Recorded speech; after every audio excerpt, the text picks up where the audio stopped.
Ah, I've been doing this whole thing with no sound. That's super dumb. that's that's a bummer. That's me not paying attention. There we go.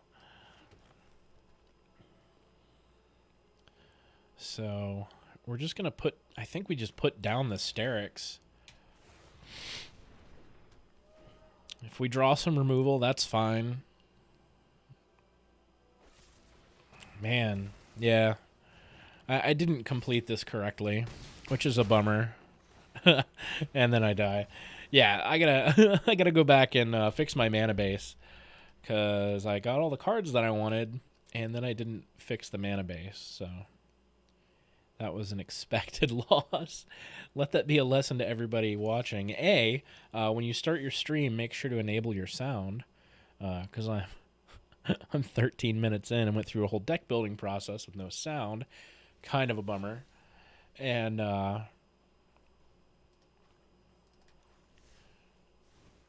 and I didn't fix my mana base at all. So, kind of silly. Don't make that mistake. Oh man. Yeah. If I could do a highlight reel, but but then do voiceovers on a highlight reel to explain what the hell I just been doing for the last 15 minutes, that'd be super. But I don't think that's possible. So we're just gonna pretend that didn't happen.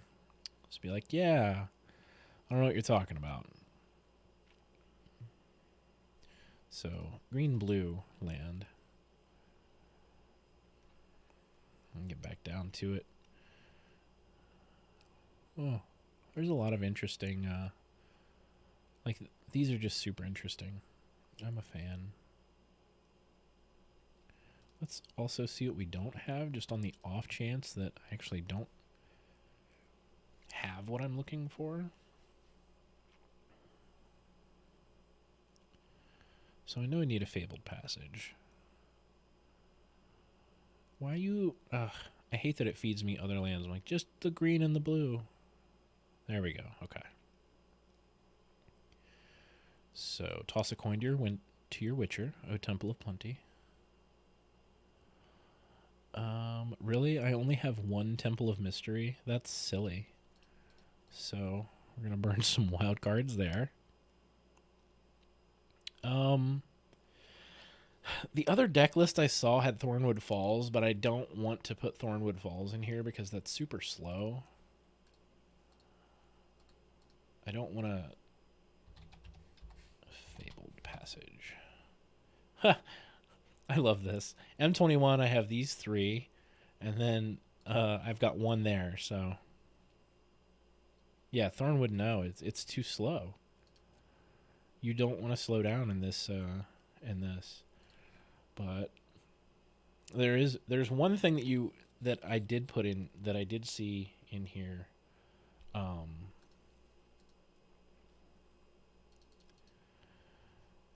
me look for it, because my Evolving Wilds, that's it. Because Evolving Wilds allows you to get double landfalls on a turn. It does bring the other card in tapped, but being able to double up your landfalls is very powerful. So we'll go with that. 72. Why? Fail. Suggest. There we go. You agree with that, Andy? I know you're on here. To throw the Evolving Wilds in there in addition to the Fabled Passages for the boost in landfall triggers.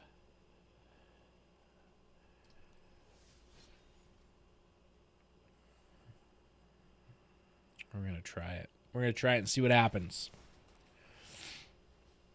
And remember, folks, for another half hour, you can still... Destroys their land and gets you one. I don't think I know which one that is. I'll have to look into that. I decided just to come down and kind of make an organic deck build and see what happened with it. All right.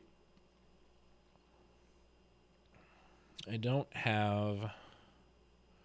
It'd be funny to mutate onto a zoo. Oh, she's human. You can't.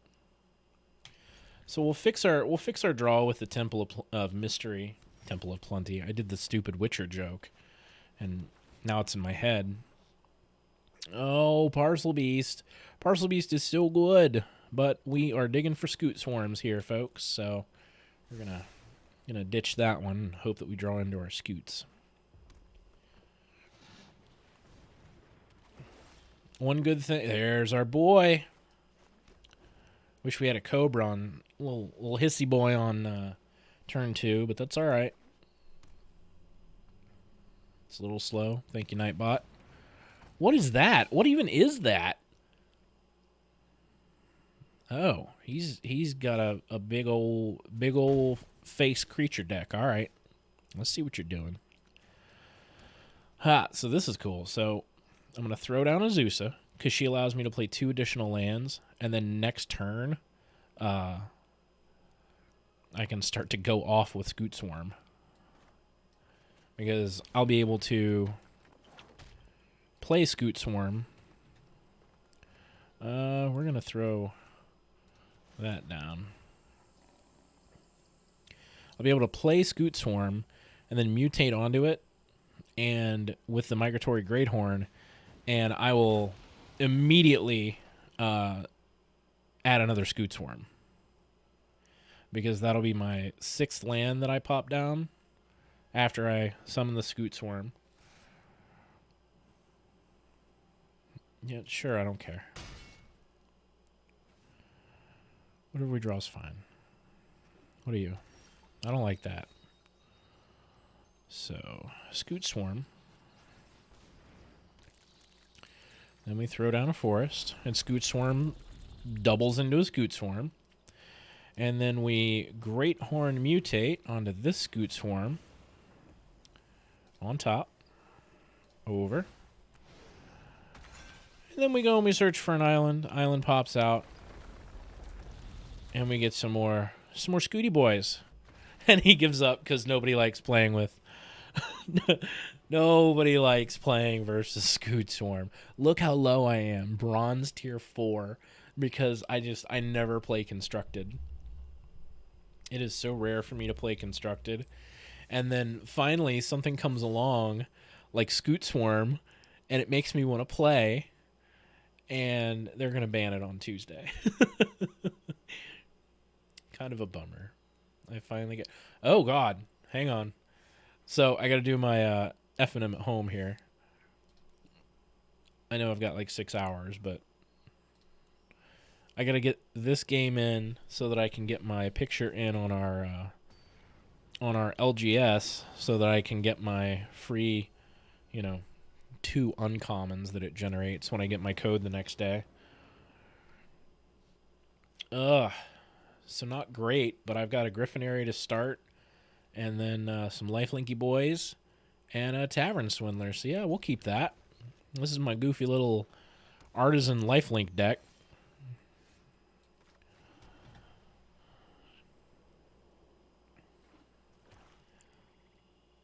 I'm also bummed that these events don't actually count toward what is it? Your constructed ranks. It would be super rad if they did. So Basri's Acolyte is a 4-drop.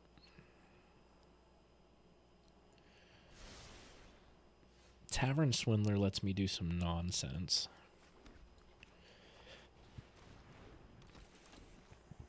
So he's going to hit me with the Lost Legion. That's fine. Oh, what's up, Greg?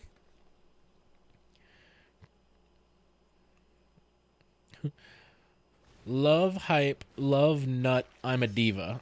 That's weird.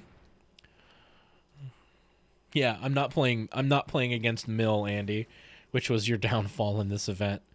What a nightmare that was to watch. Revenge of Ravens, I have that in here. That's silly.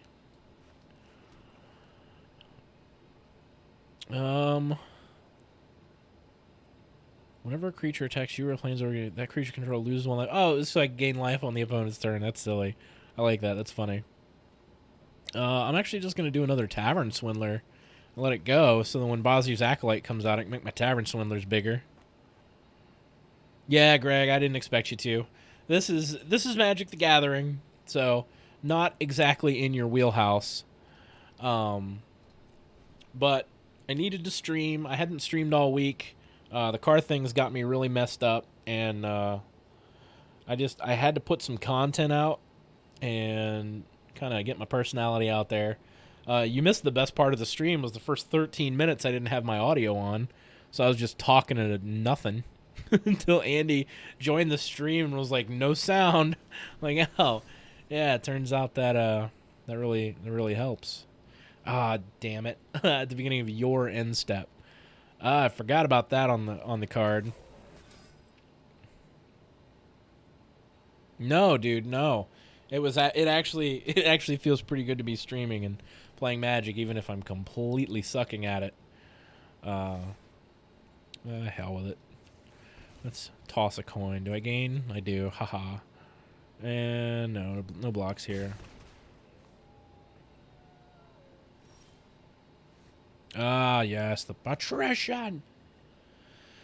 Beginning of your end step. It's not for everybody. I've always recommended it to people.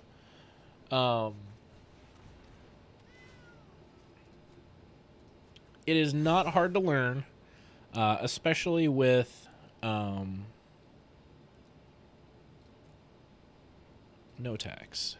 However, we will use this ability. Yay, I gained. In turn, make a griffin. Especially with this game, this particular game, MTG Arena, it is free to play. It is free to learn.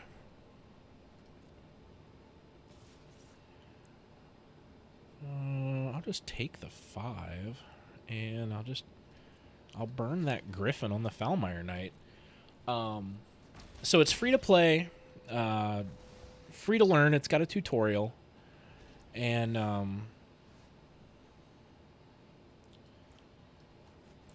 as you go through the tutorial,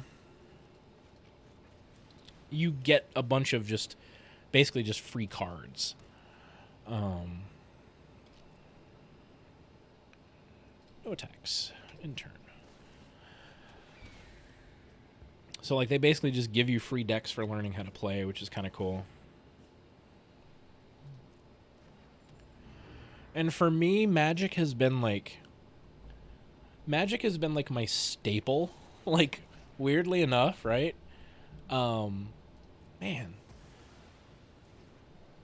So, like, as I've went through life, like, no matter what was going on, it's weird, like, Magic has been there, you know, if that's not to sound too terribly wistful. Beanstalk doesn't trample. I already had to look okay at like end. Try that again.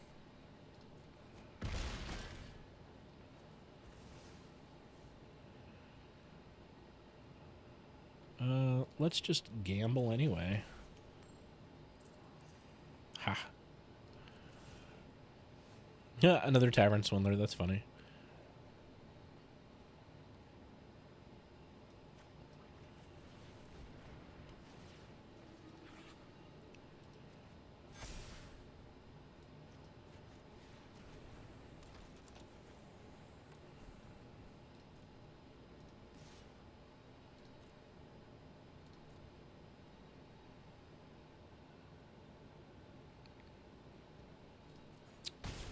Always looked at Magic like D&D. You have to kind of picture yourself as the big kind of god over things, and your cards are the stuff that you make. Yeah. That was always kind of the idea of it, is playing cards against each other was like two very powerful spellcasters facing off.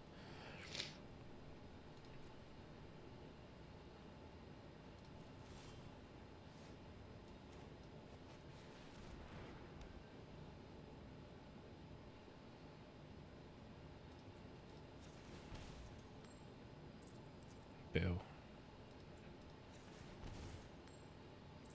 Yay.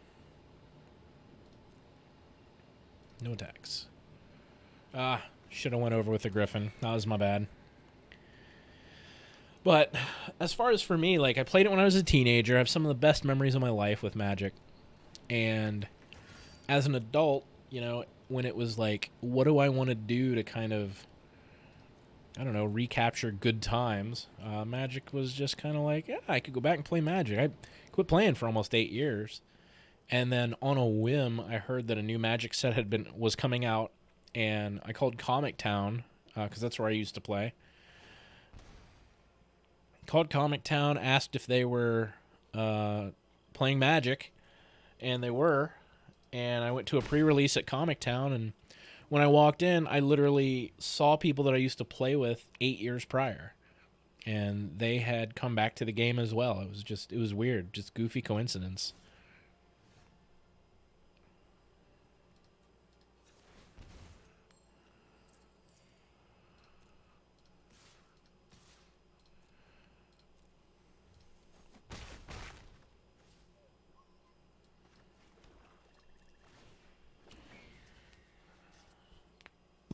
But, I mean, Magic was also kind of my impetus to stream.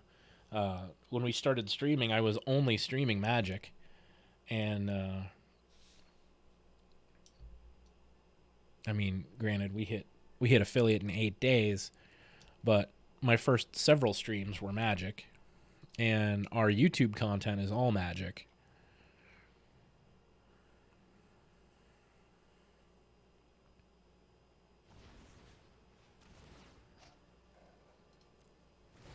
Oh, nice.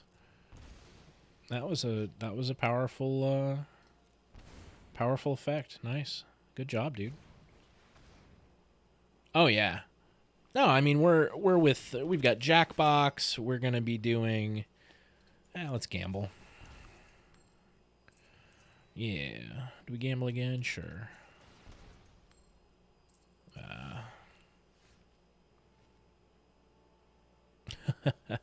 We could Smitten Swordmaster for nothing. I don't know. Oh, that's a cleric, not a knight. These are rogues. Oh, look at all the like party members that we've already got in standard. That's rad. 2/1 life link. Come on, give me some life. Come on. Really? Really? There we go. All that just for a damn griffin.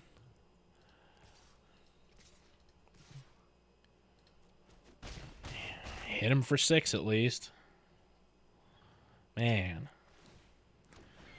All that just for one stupid griffin. That's alright though. We got a lot of life linkers. And next turn...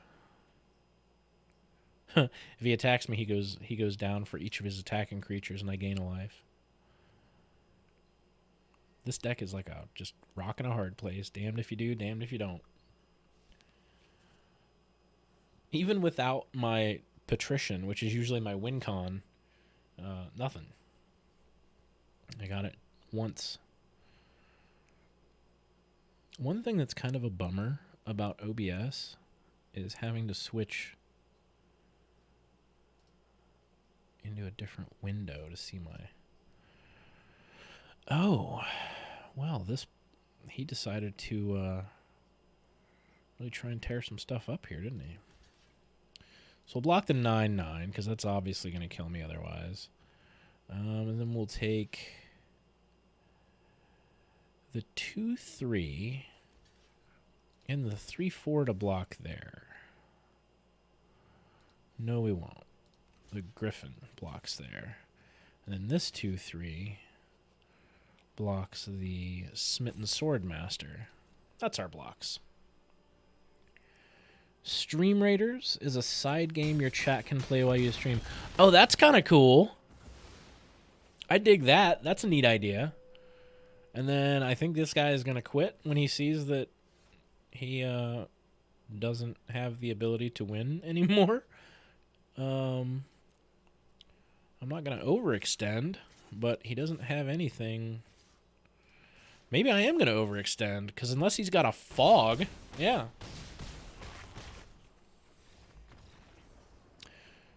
Stream Raiders, a side game your chat can play while you stream. That's pretty cool.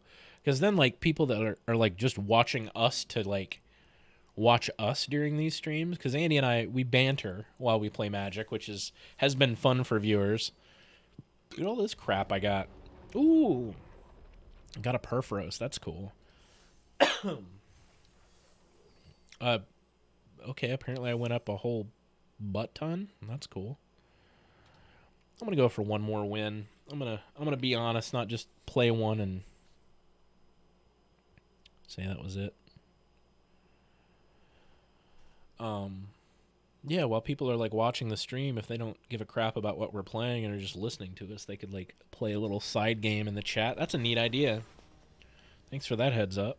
Andy, don't forget that, because I might. I'm going to lotion up here a bit, because my hands have been a little dry down here in the old basement. I don't know why I have this stupid witch token. Or this witch. Target player loses 3 life. That doesn't help me. I thought it was loses 3 life and gain 3 life. So that's why I got it. Oh, man, that's dumb. Although you create maybe it's because you create a food token and it's a little bit of a win condition. I don't know. I'm not making I make no excuses for the poor decks that I built.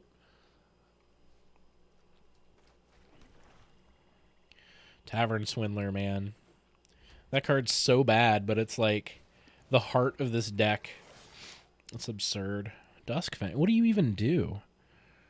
Put a lifelink counter on target non-human creature you control. Do I even have non-human creatures without lifelink? Oh, God, it's trash. It's not great.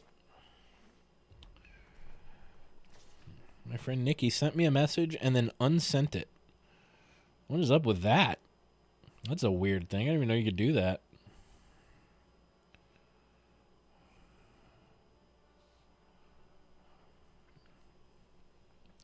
Oh, I should probably pay attention to the actual... What are you doing? What are you doing? All right. When you die, it deals damage to that power to any target. So if I block it, it kills it. That's no good.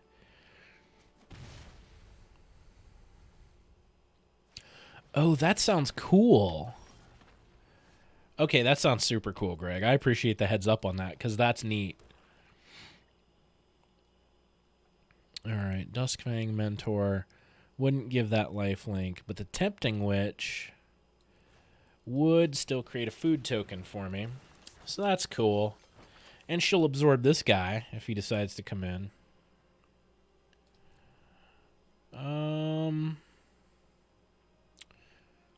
Yeah, he would trade otherwise. Oh, very cool. Yeah, tomorrow I have to take my new HHR to the muffler shop and get the muffler fixed on it, because the guy that had it, the straight pipe that he put in behind the, was it the resonator, I guess would be, technically is what it would be called. It's just a straight pipe that he shoved in the resonator behind the catalytic converter, and I'm just going to take this damage. And it doesn't quite extend past the gas tank, so basically, like, the end of the exhaust system is right under the gas tank, which is a good way to make your car explode. So, I gotta get that fixed before I take a route tomorrow. But I got super lucky on this HHR, Greg. Like, it's like my car luck. Like, I killed the engine in my Kia on Sunday, but then the car gods decided to be like, you know what? Thanks for not, just running out in front of a semi. Now we're gonna help you out. So I got this HHR for $600. It's an 06. The guy sold it to me because he's like, I just don't want to fix it. It needs too much stuff. He basically was like, I really need a planes. I don't have a reason for this 3 life, but I really need a planes. Yeah, so he sends me, it was it's an 06 HHR. It was... So the power steering was out. The brakes were, like, squishy as hell. Like, he thought they needed a complete all-around brake job. The brake light's on, the ABS light's on, traction control light. It was throwing codes. He was like, I bought this for $650 off a friend of mine. I was basically just doing her a favor.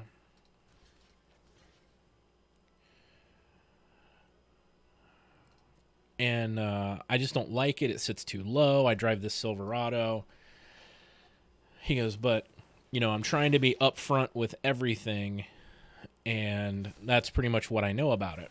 So me and my friend Nikki, we pop in the car, and we're driving down the road, and I'm, having to, manhandle the steering. Man, that sucks.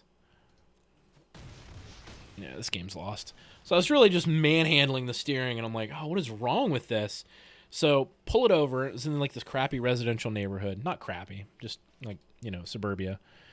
And look under the hood and crack the fuse box, And what is it? The ECP or the ESP, whatever the power steering fuse is, had just been pulled. It just wasn't there. It's a 60 amp fuse that just wasn't there. And I'm like, well, there's why your power steering's not working there, bucko. Homeward Golem, good to see you. Thanks for popping in. I'm basically just playing Magic and talking about the car that I bought. Oh, what's up, dude? I appreciate the sub today and the donation to my car woes earlier in the week. Thank you so much. So yeah, I was telling Greg about this HHR that I test drove and wound up purchasing. Basically just as what I thought was just going to be a burner car to get me back on the road until this engine debacle can be finished. But this guy was selling it for $650, and I'm like, shoot straight with me. Why so cheap? He was like, here's all the list of crap that needs done. It needs fixed. I don't want to deal with it. And I took it on a test drive, and I realized that the power steering was just missing a fuse. It's literally a $5 fuse that goes in there. And the brakes were squishy. Everything else seemed to be working okay, and it was hard to start. It started really hard. You really had to kind of gun it, and it would sit there and turn over and turn over and turn over and then fire. And he's like, I think it's the fuel pump. So I asked my friend, my mechanic, Drew, what do I do with this? And he goes, you buy it. He goes, because that's a $600 car. Even if it needs all-around brakes, he can get wholesale prices.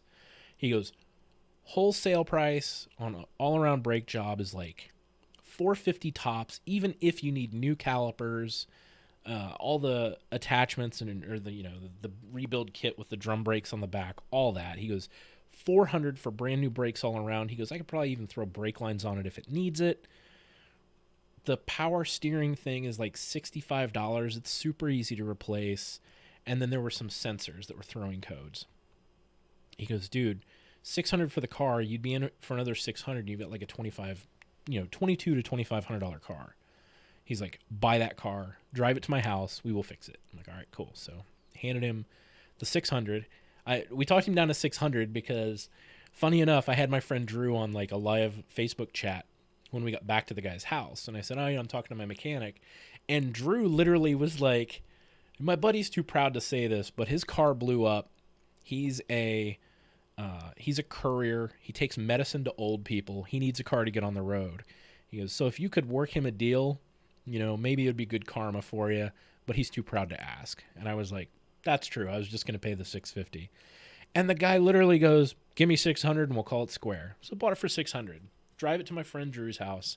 And today, replaced the calipers. Or no, it turned out the calipers were good. I didn't need to replace the calipers. He switched a fuse. He put a 40 amp fuse in the 60 and it worked. Andy heard this story. Andy had to come be my rescue later tonight. But he put the 40 amp fuse in the 60 and tested the power steering and it worked. He's like, so that doesn't need replaced. And then James, you haven't heard this story yet. And then he looked under the, when he turned it on to move it, it was making this squealing noise. And he was like, I don't know what that is. Come to find out, the starter was only in the engine halfway, and it was tilted on one bolt. All Shane stories are alike. It's me just rambling. and then telling like the same point over and over again. James knew me back when I would drink heavily too, so I would tell the same story like 6 times during the course of a party. Yeah, during the old Best Buy days. Oh, James, do you remember John Oldfield? He was the big dude that he'll slap me. He was the big dude that looks like Peter Griffin. He regularly watches with us too, and he's got a channel too. And I say this because we all used to drink together. God, Best Buy was just like, Best Buy was basically like a 4-year Alcoholics Anonymous meeting for most of us. Adam.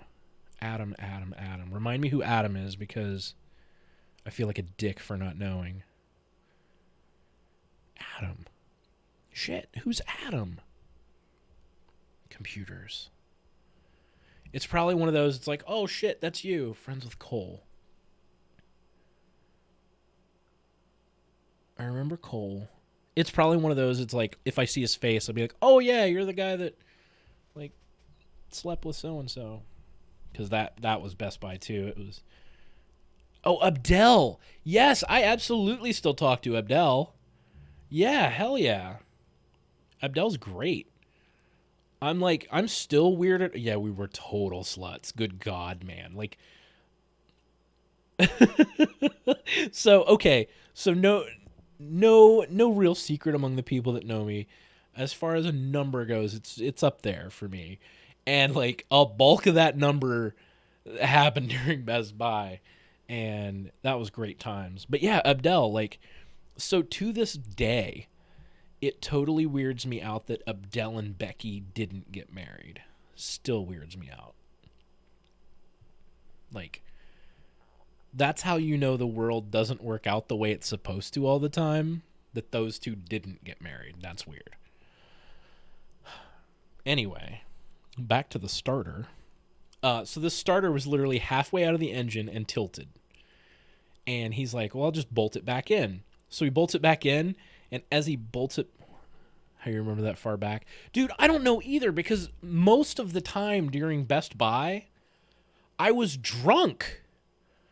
So I black out and don't remember anything from when I'm drinking. But I remember that crap from Best Buy. Sparky. I know, yeah, dude, it was bad. Like, my college GPA rivals my BAC during Best Buy. It was rough, and I was an honor student. Sparky.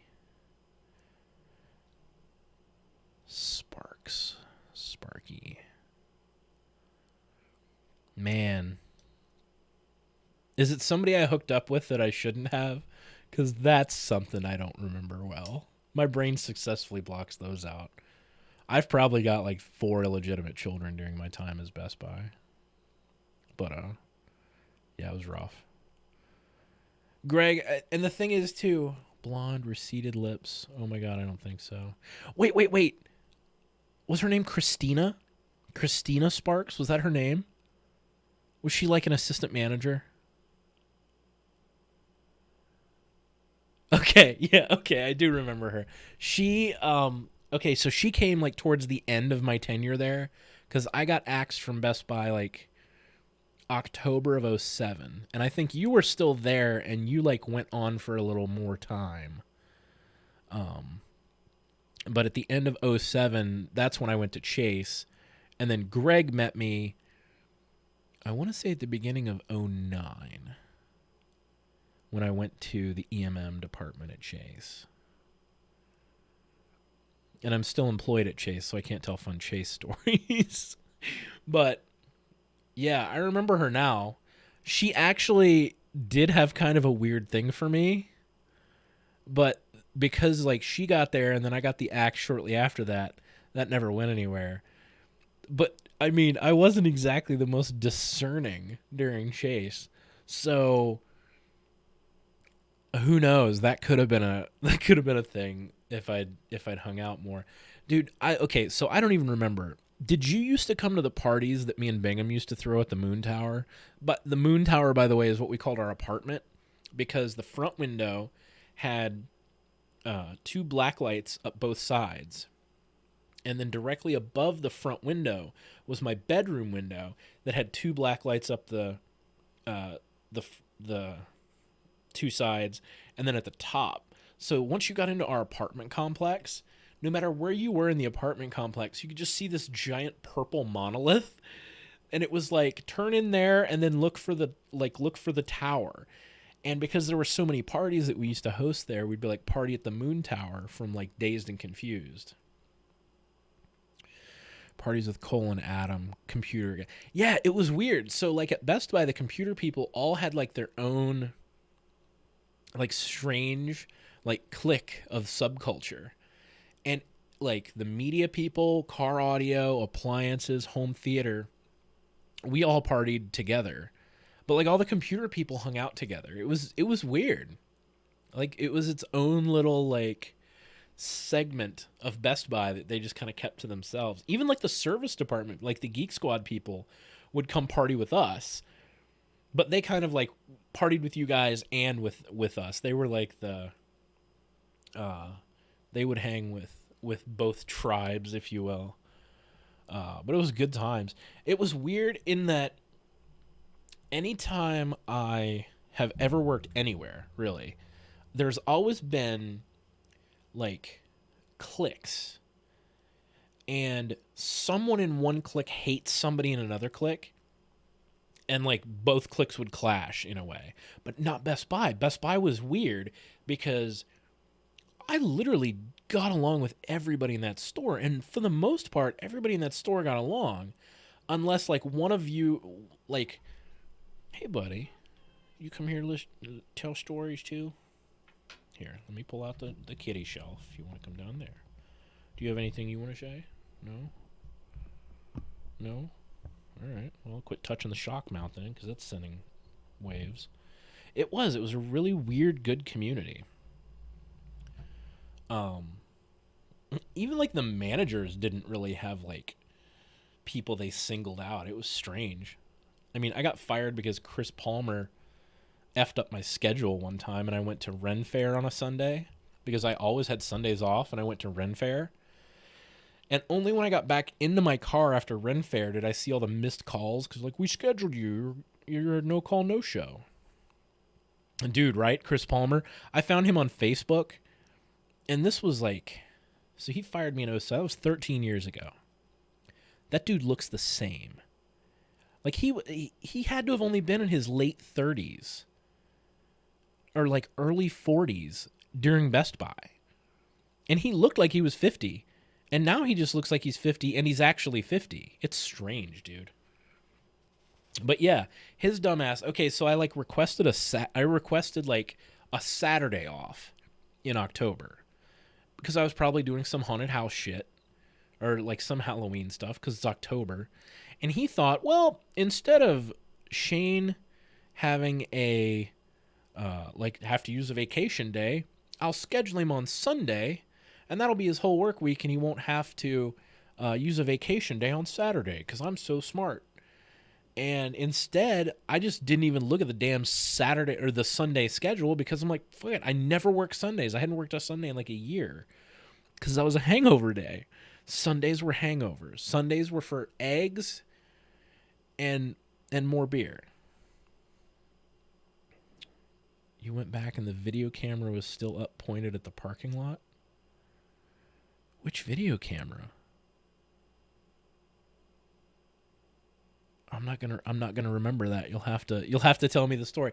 It was the one on Morse Road, Greg. I worked there from, oh man, it would have to be like 2003 until 2007.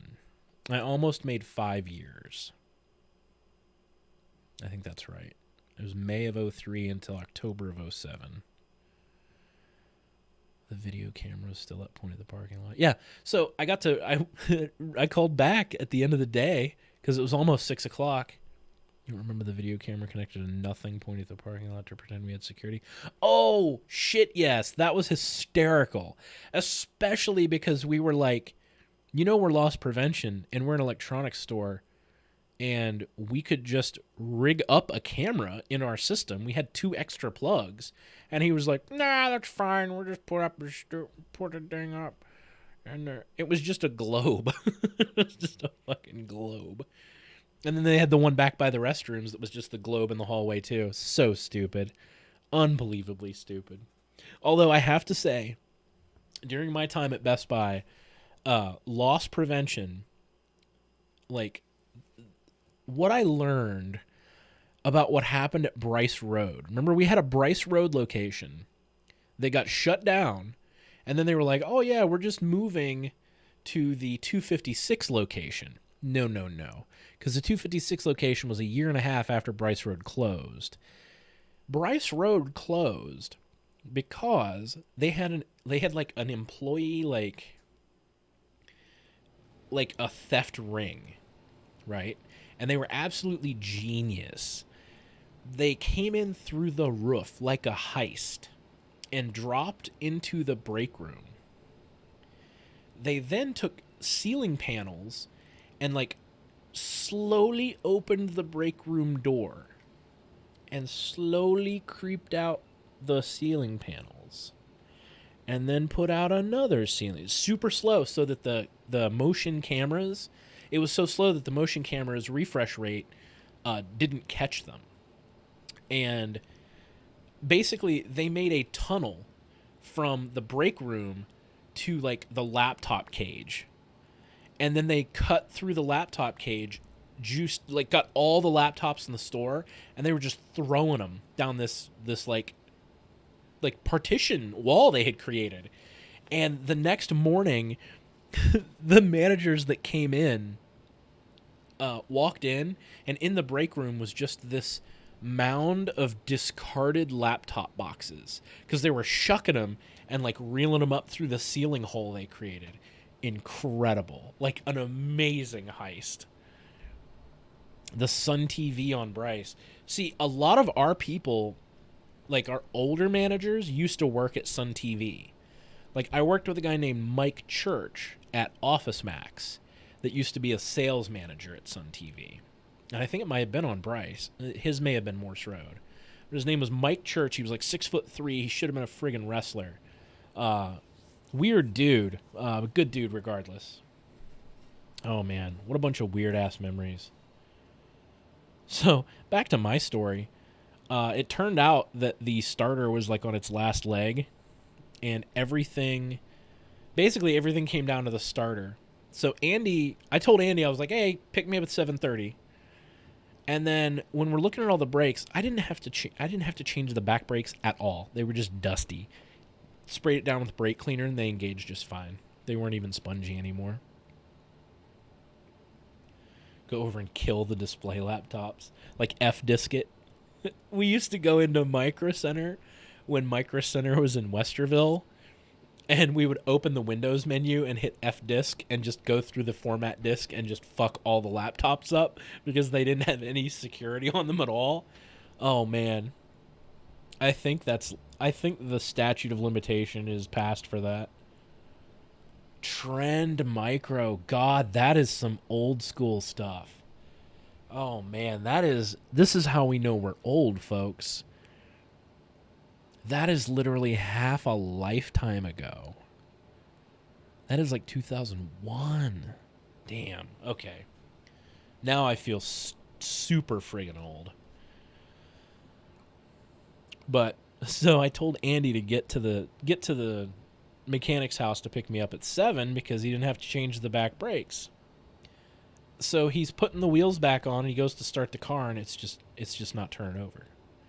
And he's like, "Well, shit." All right. The crankshaft position sensor had also gone bad. And I bought one of those because they're cheap. And he goes to replace it, and it's like under the starter. And as he reaches up to grab the starter, not to go back for price shopping, that's funny. Oh, 2 Griffin Aries. This I'll take. So as he like lifts the starter, because you have to put the sensor in under the starter basically, as he lifts the starter, the plastic piece that has the cable, it just falls off in his hand. So I had to go get a new starter. So I called AutoZone, found out the starter that's on their website for like 189. They had one in, and I was like, great. I will be there in 2 seconds. Go ahead and pull it down for me. I'll be right there. So I get there. I take the old crappy starter in. I hand it to him, and he's ringing me up. And he opens the box, and it's another core. It's another shitty core in there. Like they put the core from when they sold in the box and accidentally put it back on the shelf. So then I had to buy the gold starter. That's normally like $240, but he knocked a few bucks off. He didn't give it to me for what the other starter was, but he knocked a few bucks off, and I had a coupon my friend Drew sent me. But that was frustrating. But then went back to Drew's house, threw the starter in, and it like started on first crank. Like amazing.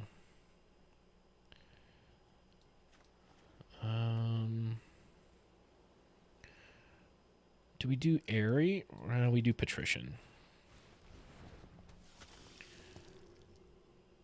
So, long story short, replace the front brake pads, not the calipers, the starter, and some crappy-ass sensors, and I turned my $600 car.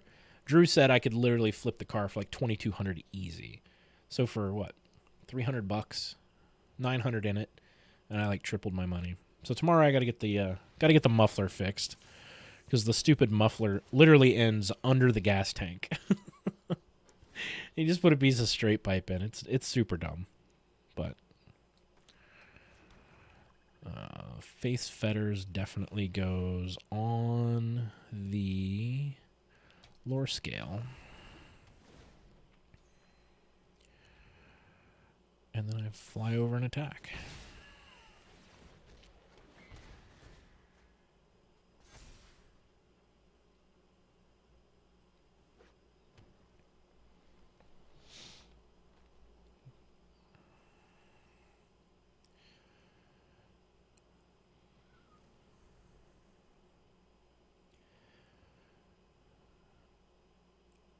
Oh, dude, I was telling that story too.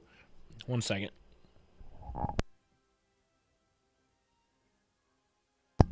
I was telling that story too earlier in the stream that like I quit playing Magic for like 8 years.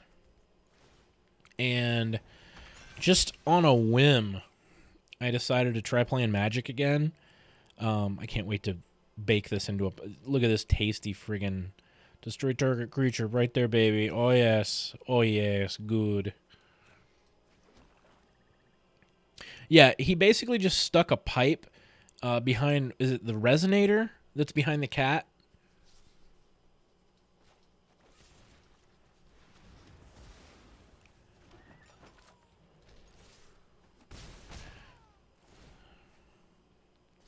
Yeah, it's just a piece of pipe coming out of the catalytic converter, basically, or the resonator. Which one of those two is? What was that? The hell does that thing do? Oh, all right, whatever. I don't care.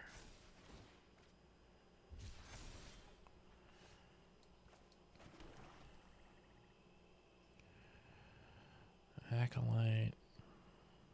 Okay, so Griffinary comes out. We attack. I gain 1 there. I gain 2 from there, and I should get 2 Griffins and damage, yeah. So, yeah, James, I was talking about how I quit playing Magic in, like, 2002. Like, back when you knew me at Best Buy, I didn't even play. I just had crap sitting in my closet, just stacks of Magic cards.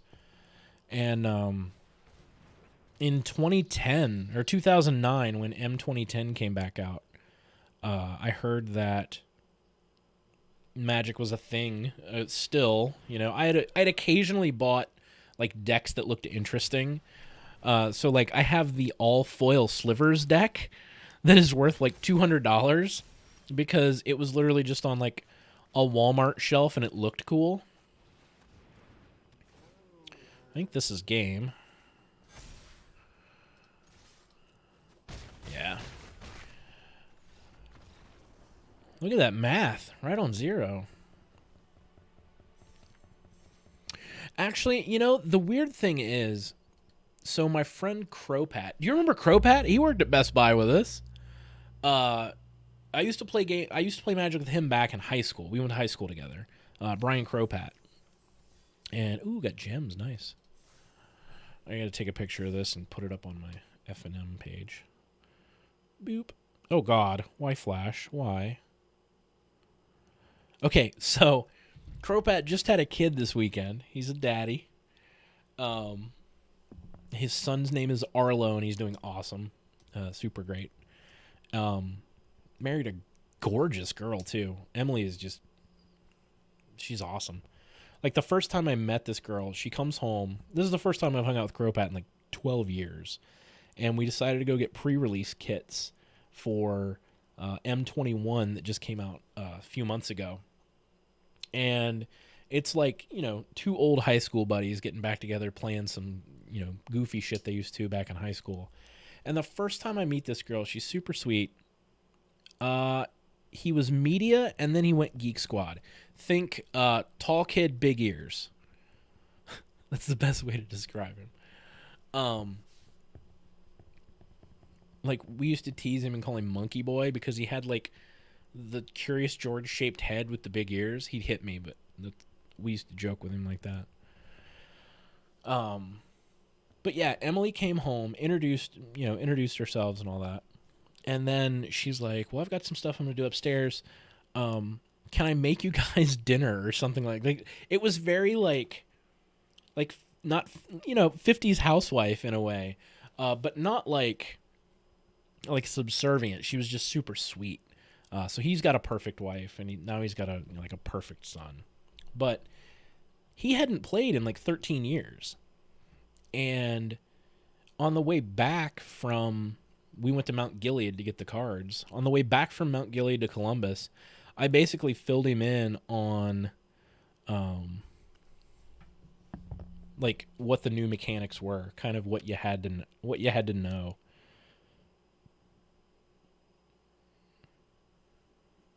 Hang on one second. I'm basically just going to find a picture of him and just put it up on stream. Just totally against my one of my best friends' will. See if you can remember him. Oh crap. It's not gonna register. Maybe. Oh God. Nope. It's just not gonna happen.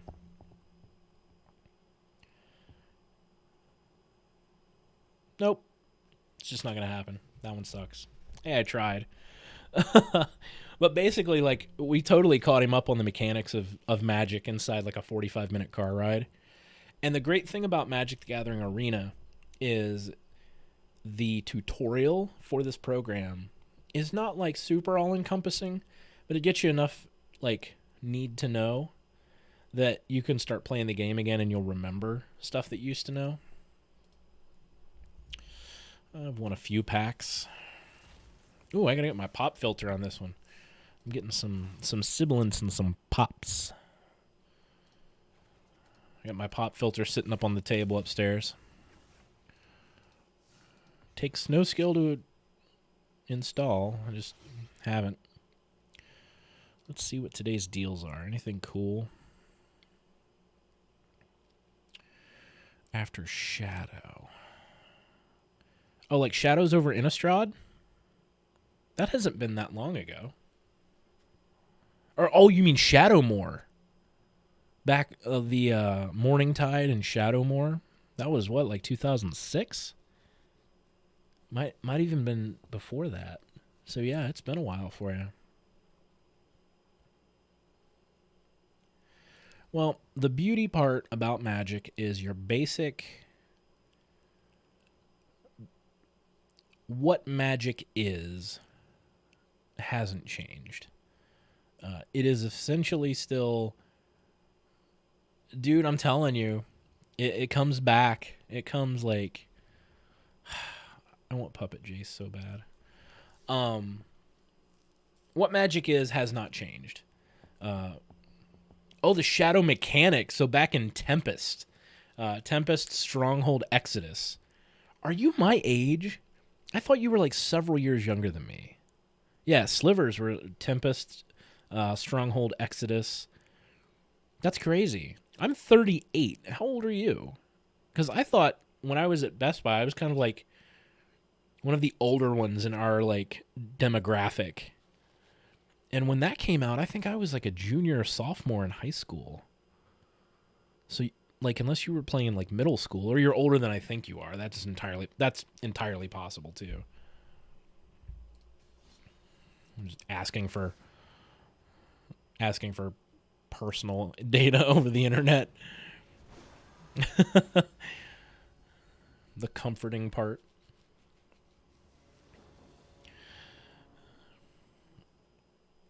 I will not be keeping this.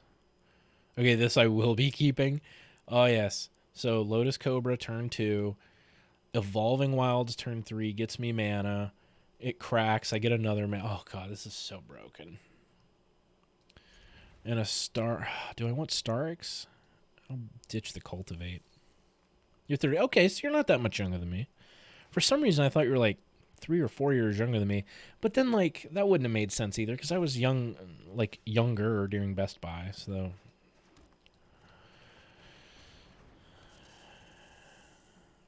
yeah.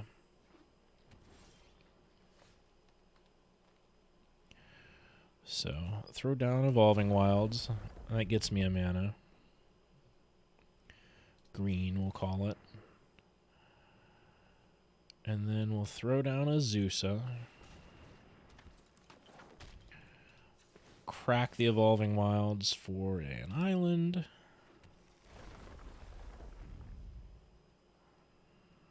Call it green. Fabled Passage.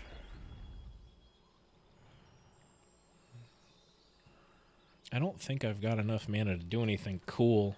You just look good. That's true.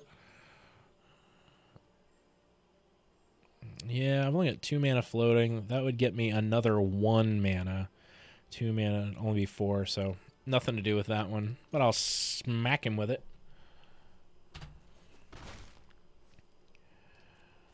I'm at least at my 4 lands.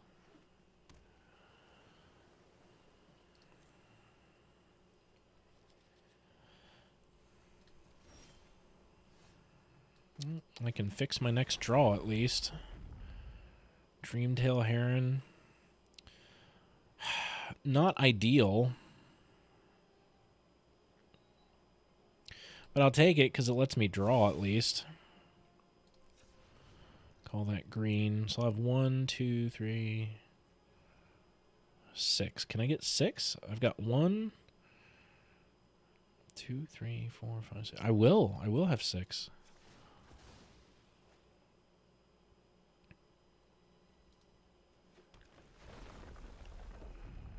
Green. We're just going to mutate it onto the Lotus Cobra. Over it. Oh, I got my Scute. Yes. That's amazing.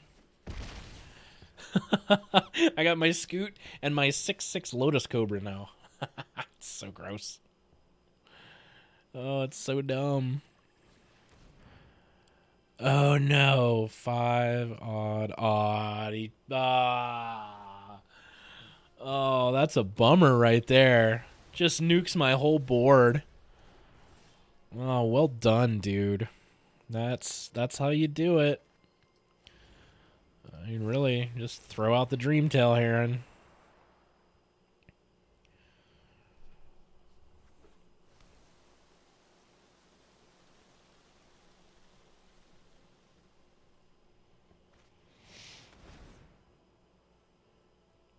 It's like he hasn't done anything. He's just dirtling over there doing nothing. So we'll mutate onto that. What? 1, 2, 3, 4. Oh, never mind. I have to do math.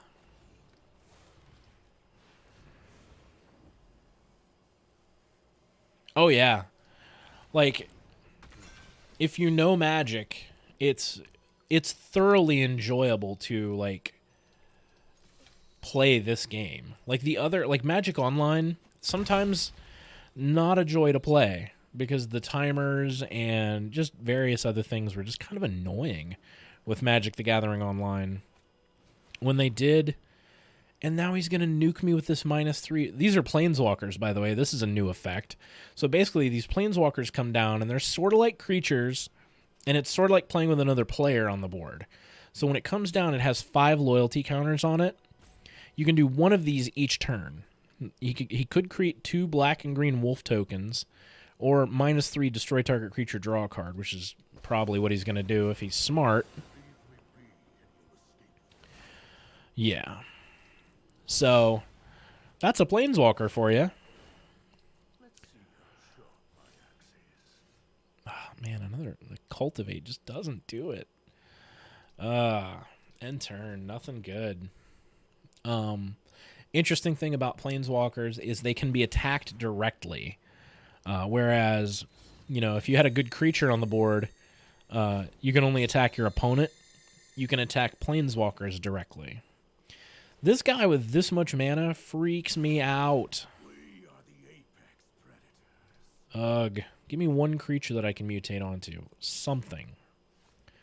Another Fabled Passage. Oh. Alright. Just start thinning the deck.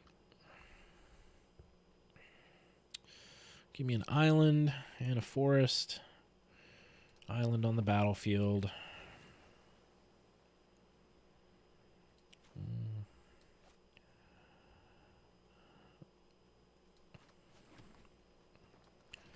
Just put this idiot out.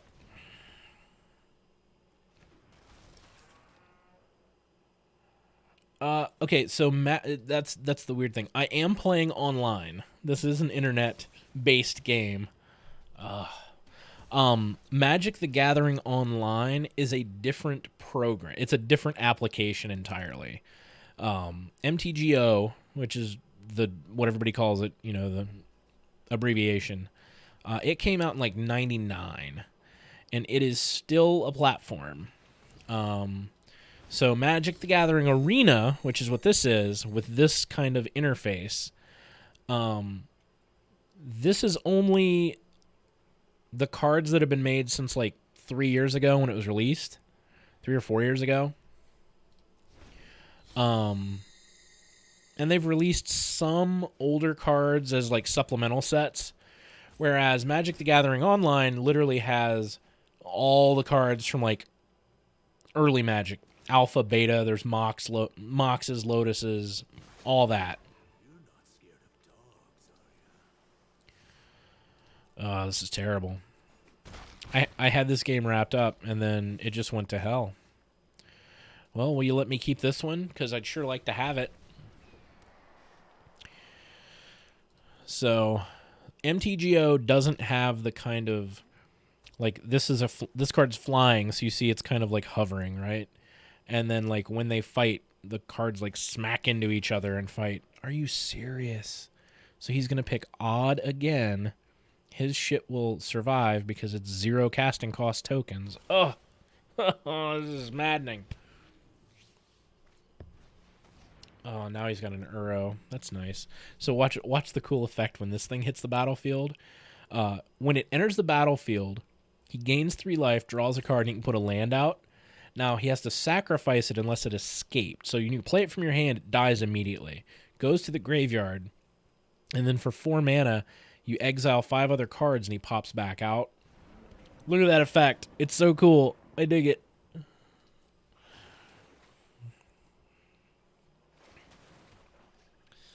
Man, this game was a mess. I have not gotten my SCUTE Swarm to go off yet. I may have to rethink my SCUTE Swarm strategy. Man, more Skyclave relics. Are you serious? Look at all this. This is gross. Dude. And 1, 2, 3, 4. He's got 5 cards, so he's going to put Uro out. Yep. It resolves. He gains 3 more life. Draws a card. Can throw another land out. Man, this is abusive. I built this deck. It's just not giving me what I need as far as drawing into what I need. Lotus. Yeah, I'm done. I'm going to go back to deck building and maybe fix here a bit. All right. So, yeah, that was a bummer. That's how crappy I am and constructed. I love draft and sealed, and constructed is just abusive as hell sometimes. So, my deck is this. So, it's all based around Scute Swarm. And what Scute Swarm is, 3 mana, 1/1. Not so great, but landfall. Whenever a land enters the battlefield under your control, yeah, dude, blue is just, I hate playing blue, but I've got some in this deck. Whenever land enters your control, create a 1/1 insect, right? Like the little weenie insect over here. But if you have 6 or more lands, you create a copy of Scute Swarm instead. So you got 6 land comes out, now you have 2 Scute Swarms. The next land comes out, those 2 Scute Swarms, they split. So now you got 4 Scute Swarms, so on and so forth. That's not super powerful on its own. When it gets abusive is when you have things like Azusa here. You can play 2 additional lands on each of your turns. Balaged Recovery, I can pay 3 and return a card from the graveyard to my hand, or I can play it as a land.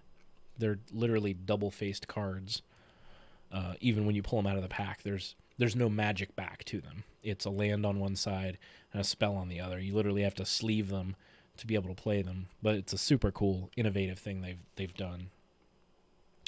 Cultivate, so search for land cards, reveal them, blah, blah, blah. But then there's a function called Mutate. And what Mutate is, you can see it on the screen. If you cast this spell for its Mutate cost, you put it under or over target non-human creature you own. Scutes are insects, non-human. They mutate into the creature on top, plus all abilities from under it. So for 3 mana, I get this 4/4 on my Scute Swarm. Then, if I throw a land and I've got 6 or more land, I get 2 of these 4/4s instead of it being a 1/1. Migratory Greathorn, when it mutates, I get a land in play. So pop it on the Scute Swarm, it craps out a land and then forces the Scute Swarm to split immediately. Parcel Beast also has mutate, goes on the Scute Swarm, splits. Parcel Beast's ability is look at the top card of your library. If it's a land card, you can put it on the battlefield. Split. If you don't, put it in your hand. So it's going to be one of these other things that are all land related. Dreamtail Heron. I'm probably just going to crack down to 2 here. And hang on.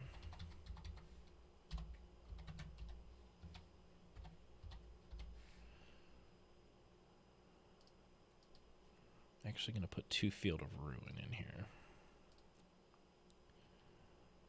So, for 2 mana, I sack this, destroy target non-basic land an opponent controls, and each player searches their library for a basic land, puts it on the battlefield, so I can split my Scutes a little easier. Oh yeah, dude, so there's a format called Modern, and it's everything after 8th edition forward. And one of the most competitive decks in Modern is Modern Elves, and it is just abusive. It's like elf after elf after elf. It combos off, and there's like a billion elves that attack. Dude, it's like Santa's worst nightmare. I'm going to drink this beverage I just found.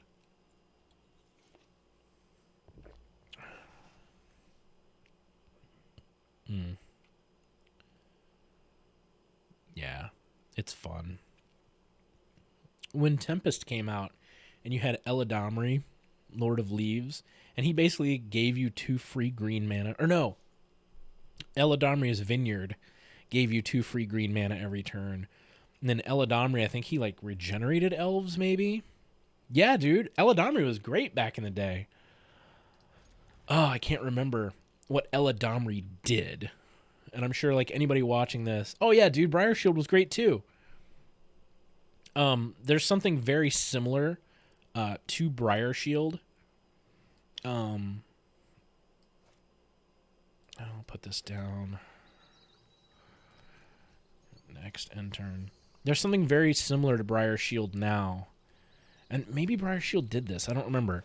But like, you put it on and it gives your creature +0, +2. and then your creature fights another creature. So it like makes your creature tougher, and then they fight. Fight wasn't a thing back in the day. It was basically like the arena ability. Like, remember the land arena where it was like creature deals damage to other creature and that creature deals damage to them? Like, fight wasn't a word. Now fight's a word. Like a keyworded ability. Bark armor, something like that. Or like, I know Oaken Form. Oaken Form was a good one too. Oaken Form was like +3/+3 for like 2 or 3 mana. And I remember that felt just so badass back in the day. And like, dude, there's power creep now. Like back in the day, like remember Crawl Worm?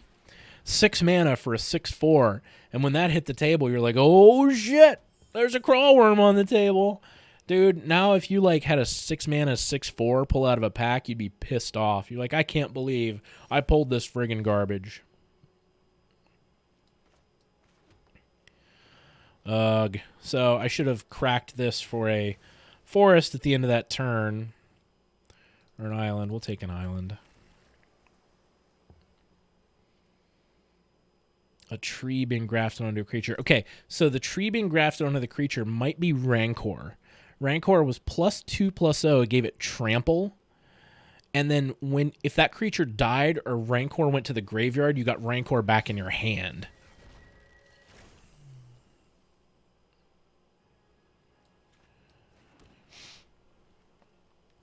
All right, so we'll Scute Swarm.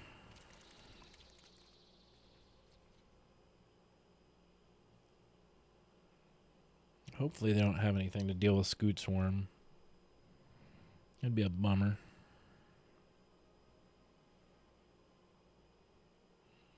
So, Scute Swarm.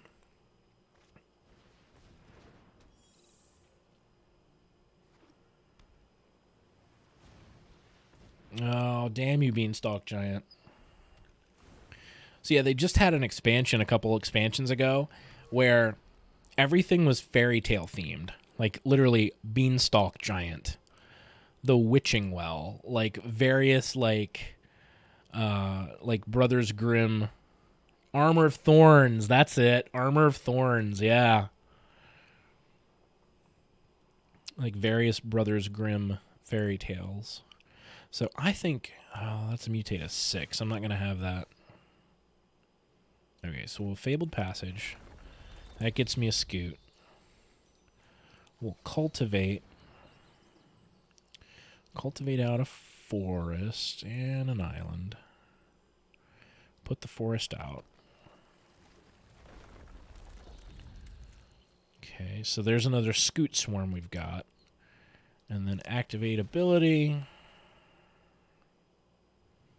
Get a forest. Look at the extra Scute Swarms. Now there's 4 of them. Scute Swarm. I love Scute Swarm so much. And then Migratory Greathorn's about to go down.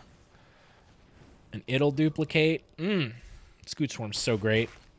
That's fine. Hit me for 2. I don't care. So, island. Look at all of my Scute Swarms. And then we will mutate a Parcel Beast. Yes.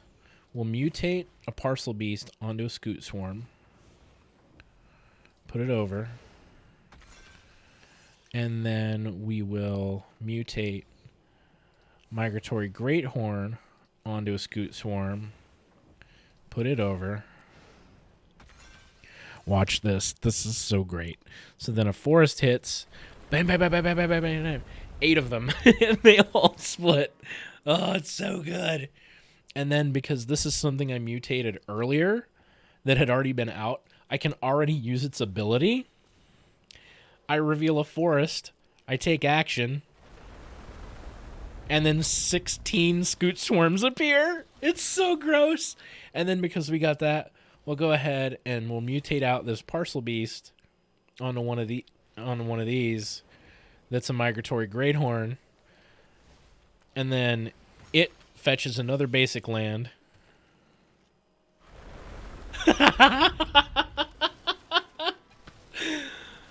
And I get 32 more. No attacks. Oh, man.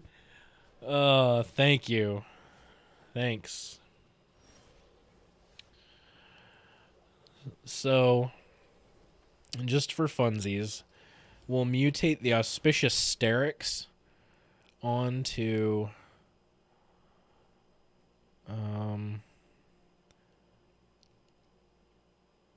this migratory... Where'd he go? Onto this Parcel Beast? No, it's this Migratory Greathorn. Yeah. I had to find the right one. And put it over. So I get 2... Oh, I only get 2 hits. Well, we'll put that in. And create 65 scoots. There's 65 more Scoot Swarms on the board now.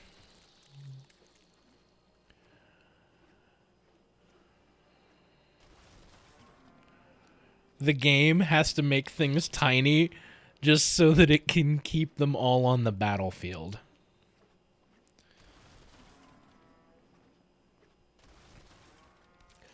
Yeah, like, it's still counting. Like, it's still just putting new things out.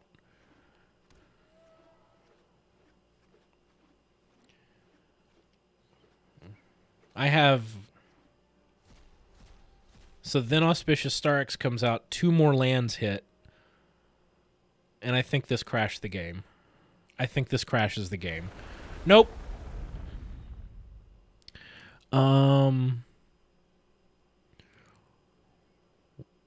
100 and...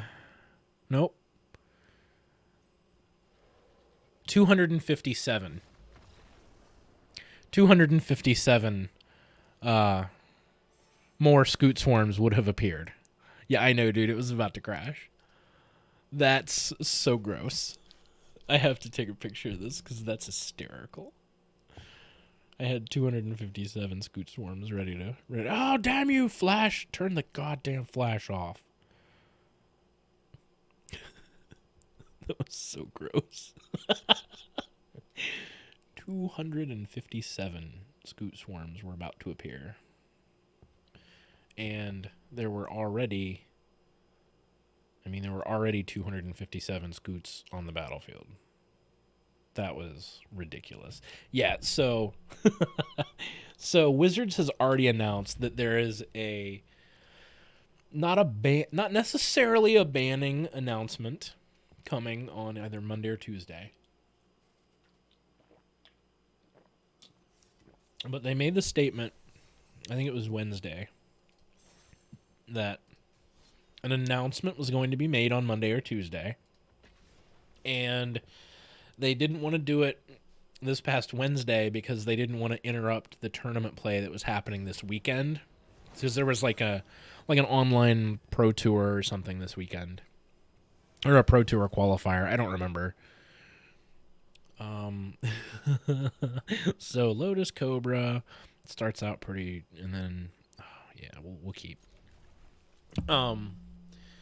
So yeah, Scoot Swarm's probably going the way of the dodo. And the funny thing is, Scoot Swarm technically just released today. Like, it's been on Magic Arena for a week. Arena gets cards a week before they're technically released.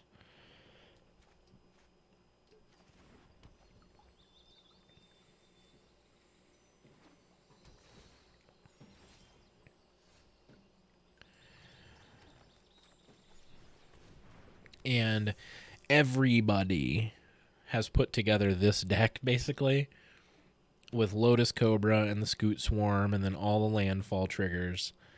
And he bounced my Lotus Cobra. That's funny. So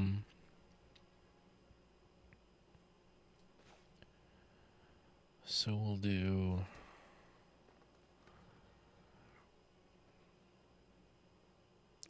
actually... Weirdly enough, I'm going to put out Azusa. And then... end turn. I could put more land down, but I decided to put her down to, like, maybe catch some removal if he's got some more bouncy stuff. Oh, they've got a Scute Swarm, too. Oh, noes. So their Lotus Cobra... Sink their Lotus Cobra, or sink my Lotus Cobra. Evolving Wilds. Make green. I'll crack my Evolving Wilds for a blue.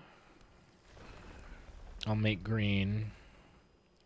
Then I will Migratory Greathorn onto that Lotus Cobra.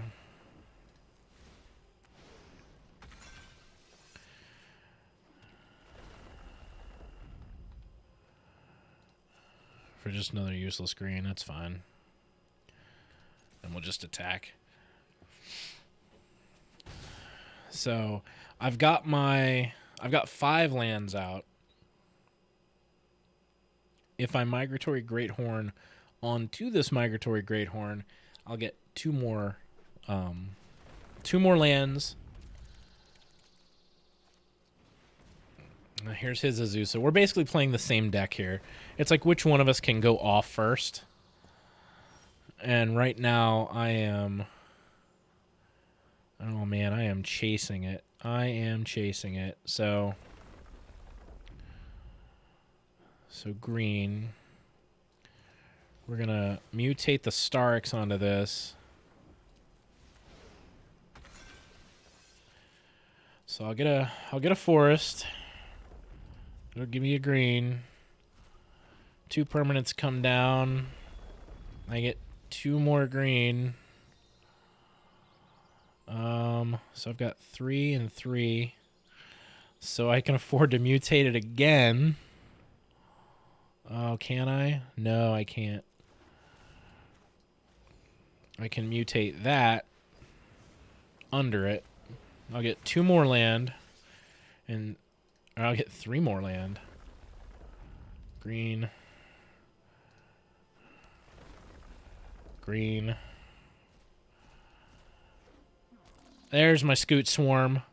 God, you're late, dude. You're super friggin' late. We'll attack with that. Oh, this is intense. Because technically on his turn... yeah, he just stops it.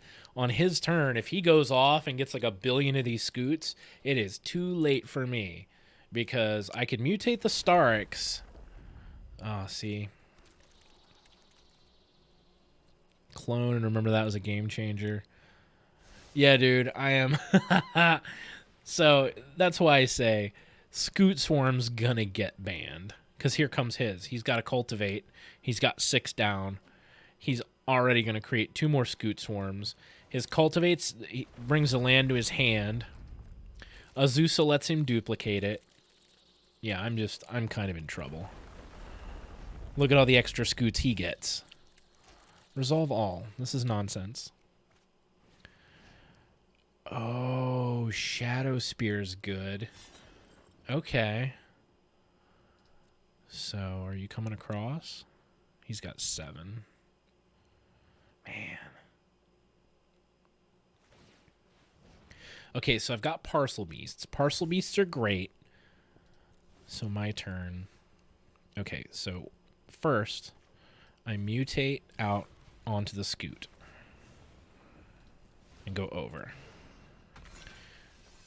So that makes some more 6/6s. This scries, we'll scry that to the top. That's fine. Because this parcel... green, sure, why not? Parcel Beast, I know it's on my... It's there on the battlefield. So it makes a bunch of 6/6s. This Parcel Beast... Actually, I'm going to do Temple of Mystery.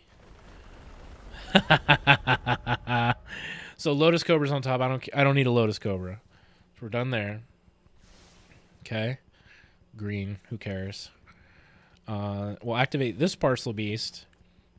Oh, I gotta cultivate. So then we cultivate. I get the forest out in this island. We'll put the forest out, make a whole butt ton of these 6/6 Starxes. Mega green.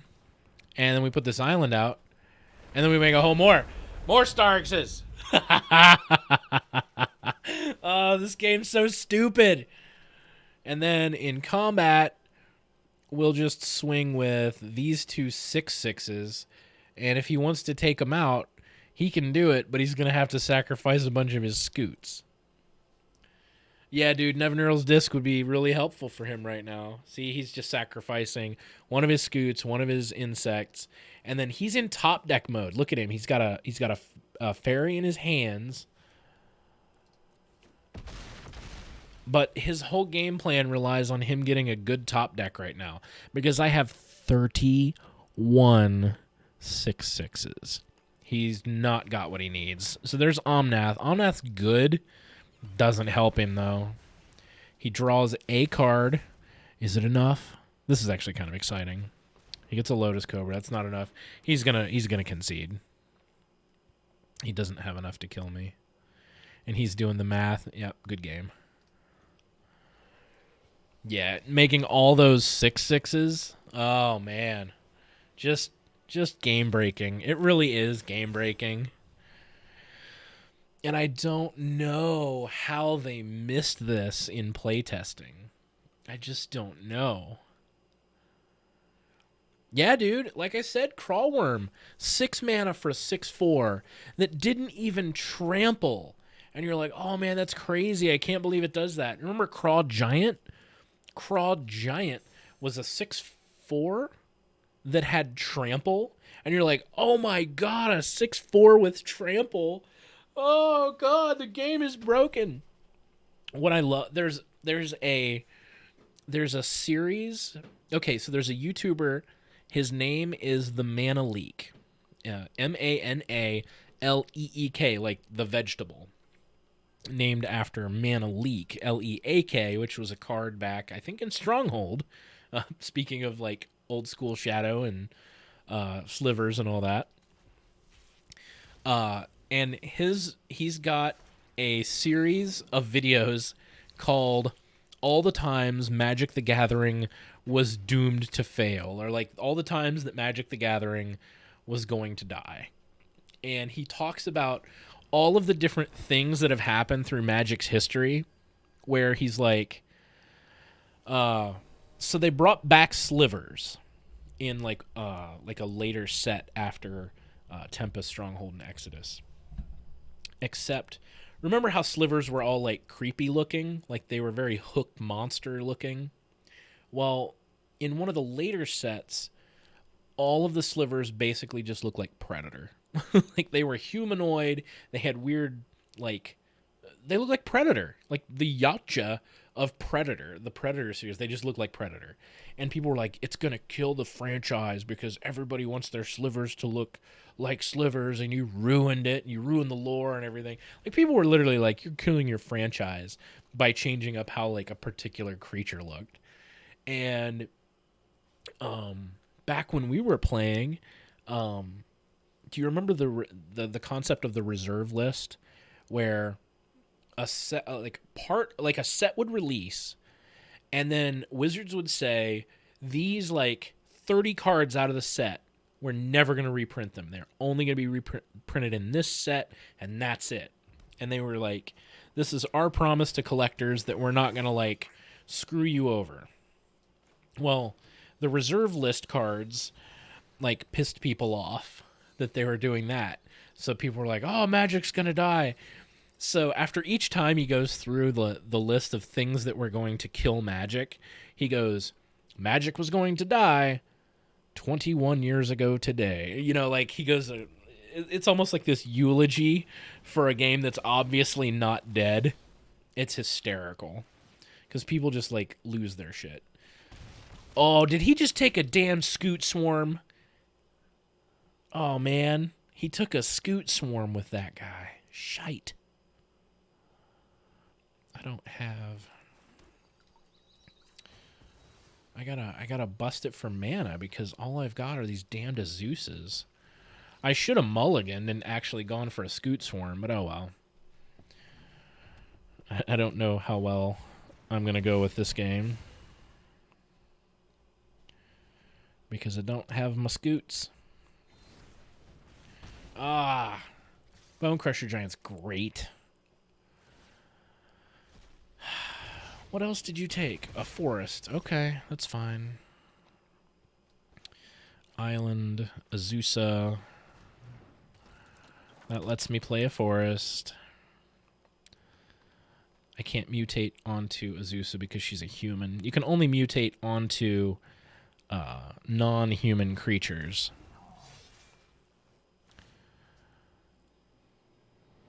So Fervent Champion, First Strike Haste. I mean, I'll kill your stupid Fervent Champion. That's fine.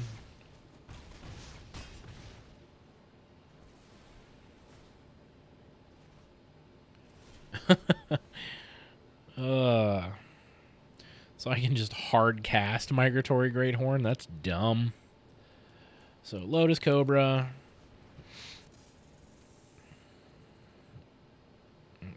Fuck it. I'll hit you in the face with a Azusa. Fuck you. Yeah, this didn't go well. This was a super aggro-y deck that just beat me down too quick. Beat me down super quick.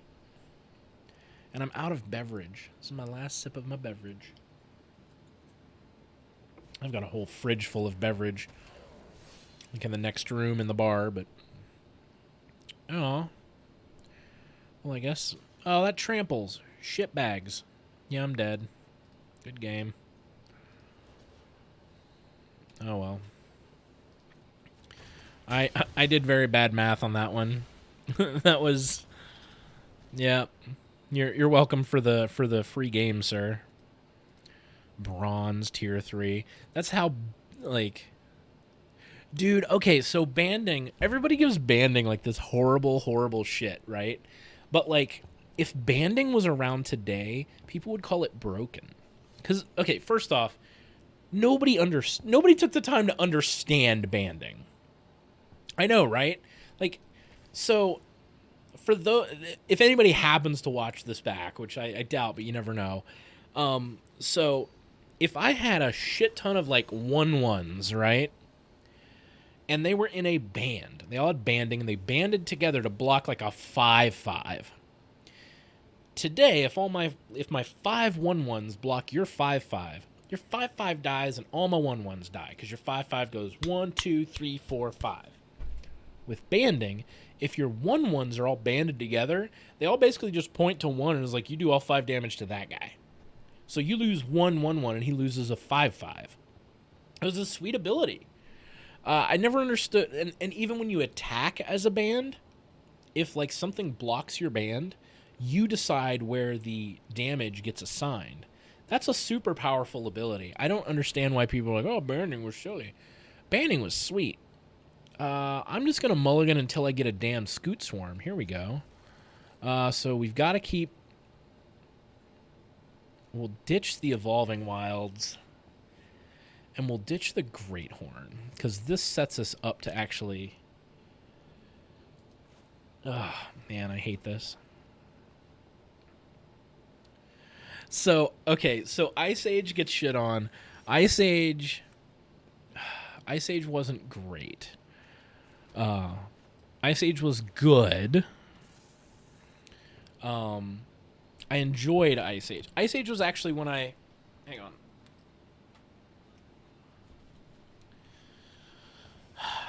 Fat man problems. My belt buckle was like digging into my like like stomach. Oh, fat man problems. Temple of Mystery to scry. We'll get rid of this Scute Swarm. Green. Scute. No attacks. But yeah, it was definitely better than the dark. If you're crashing, brother, have a good night. It was good reminiscing. What a bunch of weird reminiscing from Best Buy to Magic the Gathering. I definitely feel old. I'm going to go pack my tobacco pipe and sit on the back porch and hope someone happens by and plays some checkers.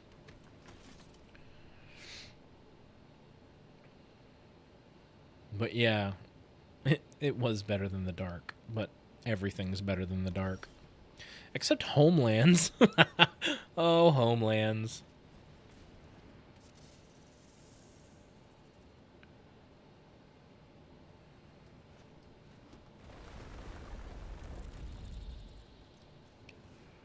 Green, green. Doesn't matter. I have nothing to spend it on. No attacks. Yeah, Homelands. Yes, dude, after the apocalypse. Because, like, I don't... Like, we only found each other on Facebook, like, maybe 2 years ago? 2 or 3 years ago? And, like, I've totally appreciated your, like, your political commentary and you, like, slowly emptying your Google Drive of all your memes. It was because of Kim. I was supposed to, like, link up with Kim this summer, and she, like, weirdly ghosted me, which is strange.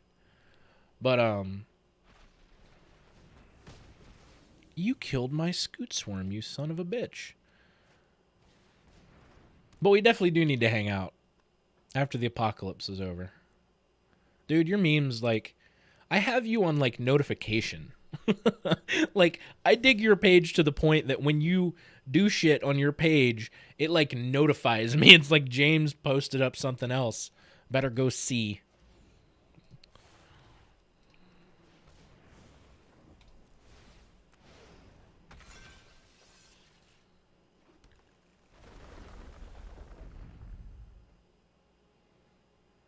Green. Doesn't matter. Green.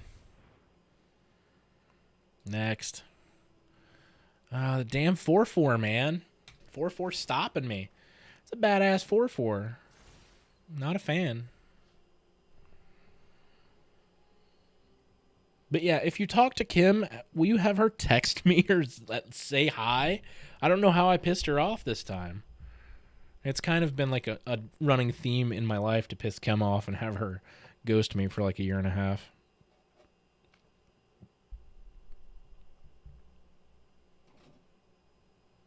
If you're still here. If not, that's fair. I think you already ducked out. That's funny. I'm just like lamenting my woes to no one.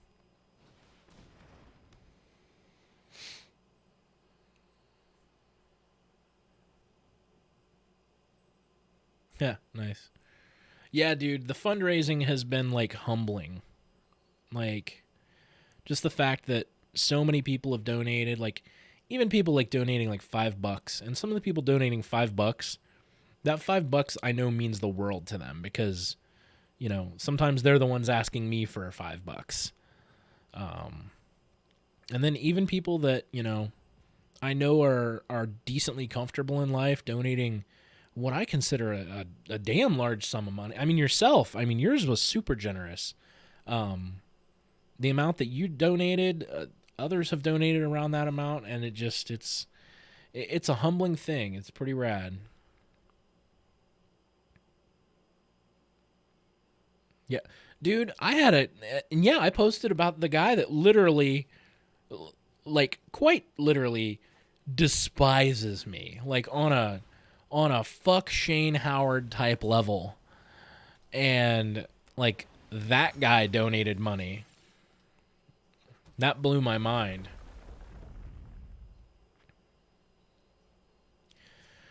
I don't need the mana. Oh yeah, mana burn's not a thing, thankfully. No attacks. End turn. If I get one of those Star X's, at least I'll be able to dig in my deck for a bunch more creatures. Yeah, it's crazy.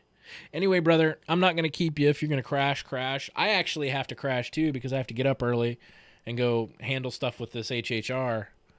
So I'll probably only stream for maybe another 15, 20 minutes or so and then crash out myself. I'll maybe stop drinking energy drinks. That would be a smart move. Good night, sir. Thanks for hanging out. Good reminiscing. And yeah, send Kim my way. I miss her.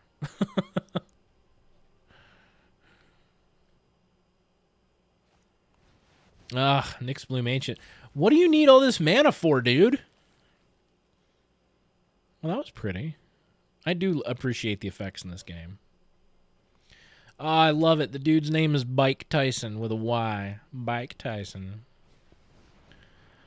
Oh, that's what you need all that mana for, is to blow the living shit out of all my stuff. That's cool. Pretty rad. Well done.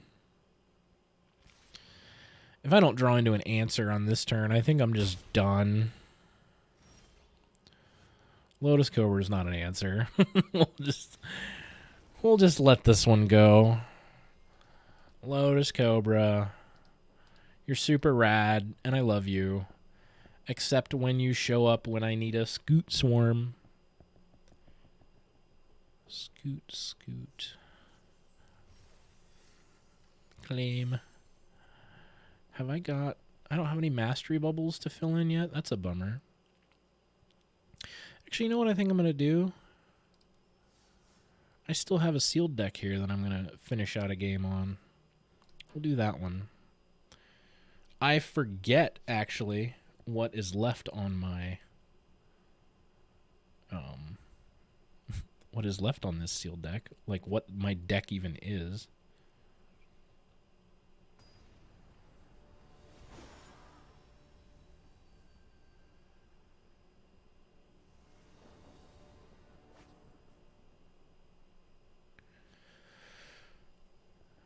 Oh, yeah.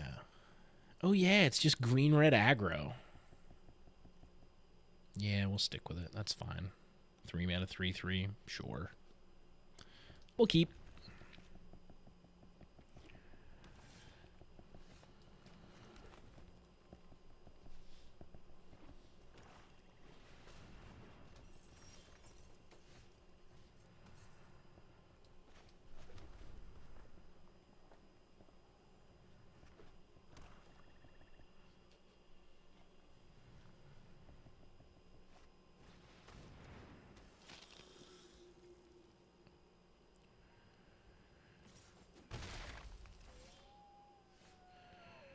Oh, yeah, Relic Robber.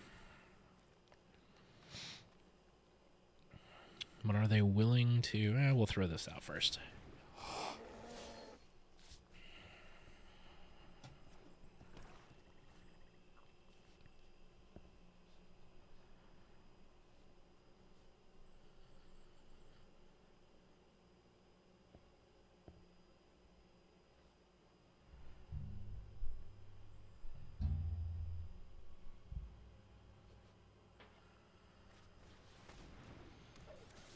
Oh, Myriad Construct. I'll trade with that all day. That's fine. My 3/3 that does nothing will absolutely trade with your 3/2 that actually has some consequences for me. So that's only if it's the target of a spell or ability. Not that powerful. I know everybody's flipping over it, but it's not that great. It's just not. Because if it dies in combat, you've just paid 4 mana for a 4/4, and shucks. Now, Relic Golem, that one makes me sad. No blocks here.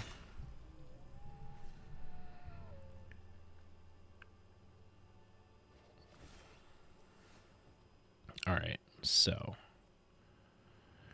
Territorial Scythe Cat.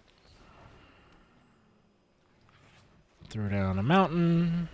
Gets bigger.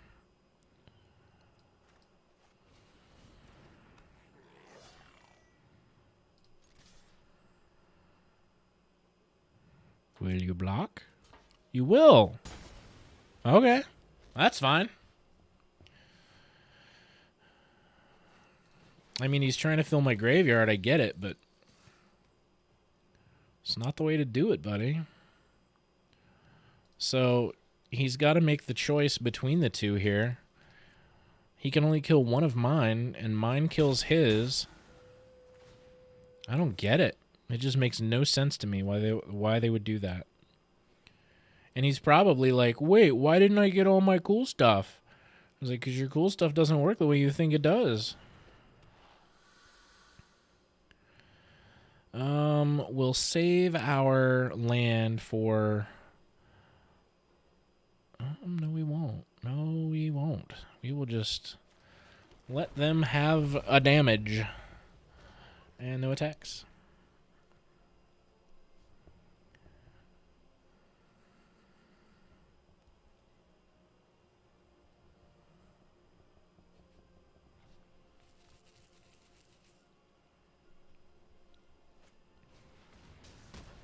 Ah, well done. Okay, that was fine. So, just about there now. I've got 6. When he hits 8, he can swing on me. That's a bummer. So the 3-4, I'll just take the 3. That's fine. So now I can actually attack unrestrained.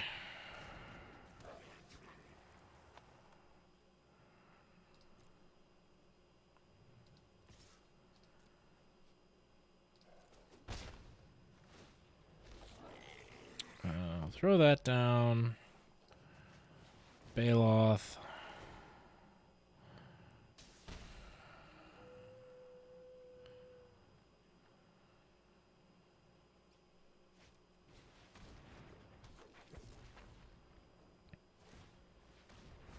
So now he can attack and block with the Relic Golem. No blocks. I like that he's trying to fool me with that one. That makes me smile. So... Kazandu Stomper comes out. That's a 6-5. We will take a forest and another forest back into our hand. And we'll bounce. We'll put the forest out. Give it 6-5. That becomes a 6-5. And... yeah. We'll swing with that. If he wants to take his 2 creatures and take my 6-5 out, I'll allow it. Instead, he just takes 1 from the little relic from the Relic Robber. Now he will probably swing with a 6-6. Honestly, probably not expecting me to let it through. But I'll have to do some some of the math is for blockers strategy here. So he doesn't know what I have in my hand. This one, he doesn't know what this is. Oh, he just held it back. That is interesting. Okay.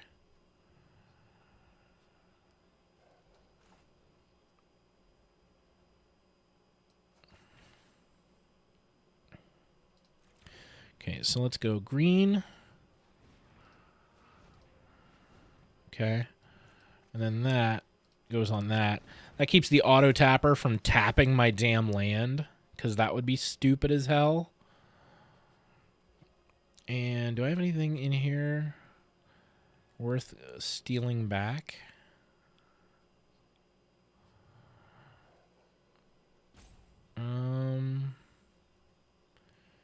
I do. But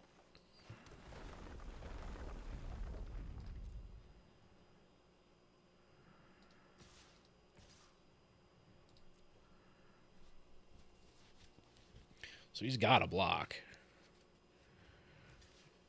Oh, he's going to block with the 6-6. Okay. I didn't expect that. Okay. That's an interesting strategy. I'm actually going to cast that and get the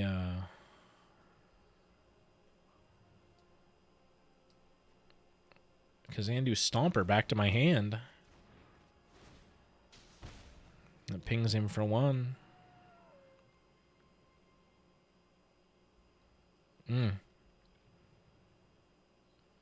I thought for sure he was just gonna... Whenever a non-token creature you control dies, put a +1/+1 counter on it. Okay, well that didn't happen.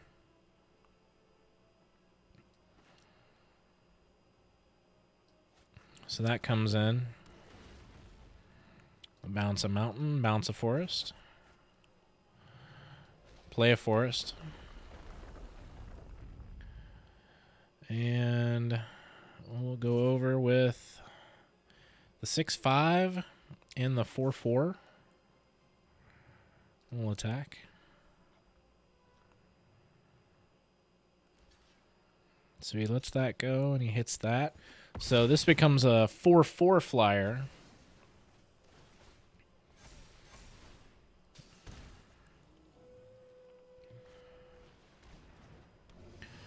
If that creature was a cleric, okay. So he is not having a great night.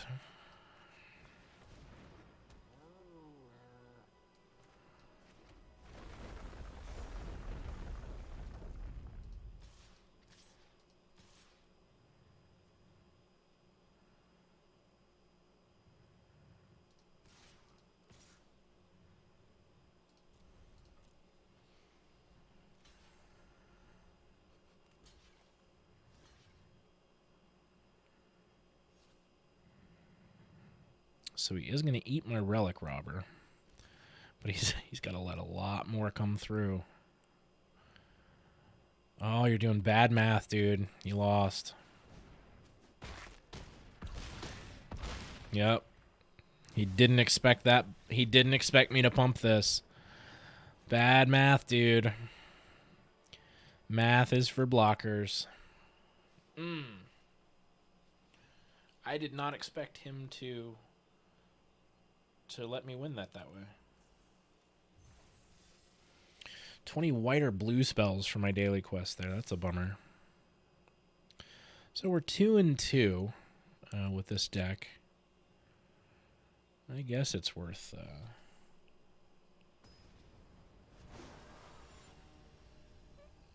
a little bit.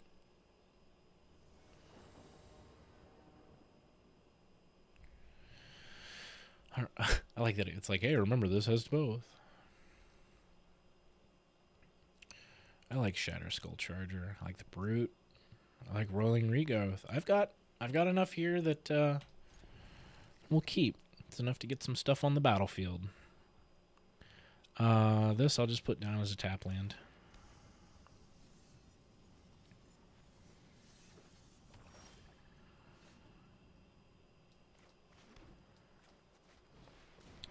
You may discard a card. I don't have a lot of landfall synergies, so we'll ditch that for a card. That's fine.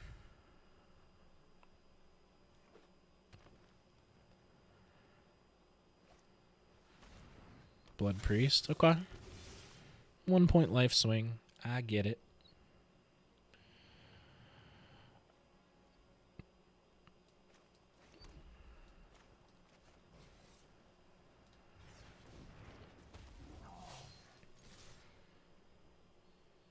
Turn 3 attacking with 6 power on the board.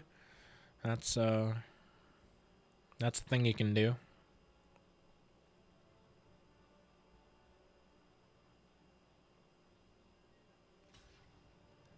Sealed trade. Charger will bounce back to my hand at the end of the turn. So we've got a clean board. That's fine.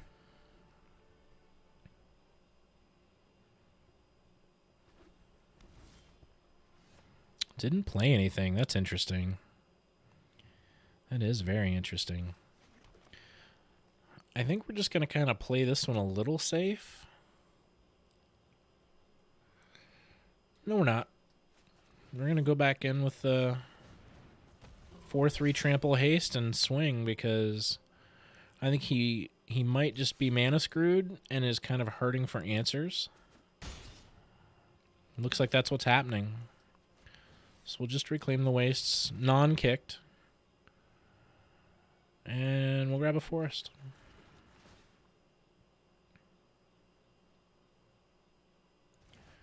So the next turn we'll actually have the ability to pay the kicker on this. So it comes in as a 5/4 with trample and haste. Which the Canopy Baloth there will be able to kill it if we swing in with it.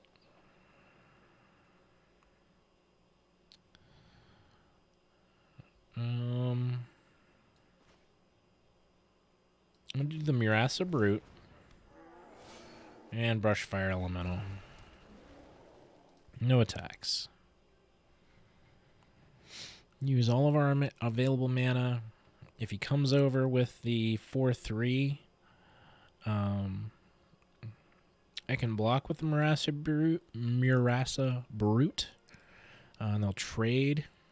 And unless he's got some kind of weird way to get land down as a combat trick, I don't think there's anything that does that. I'm pretty sure Cultivate's a sorcery. Yeah. He's thinking too. I like his name. Their name. Iron Raisin. Iron Raisin. I like it.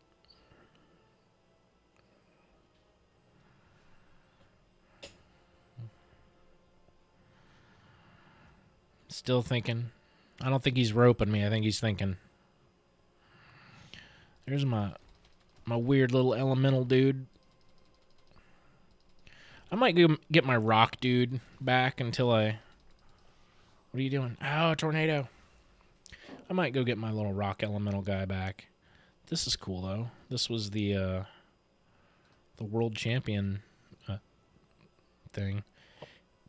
So I think this person picked the correct world champion and gets that as a pet. That's pretty rad.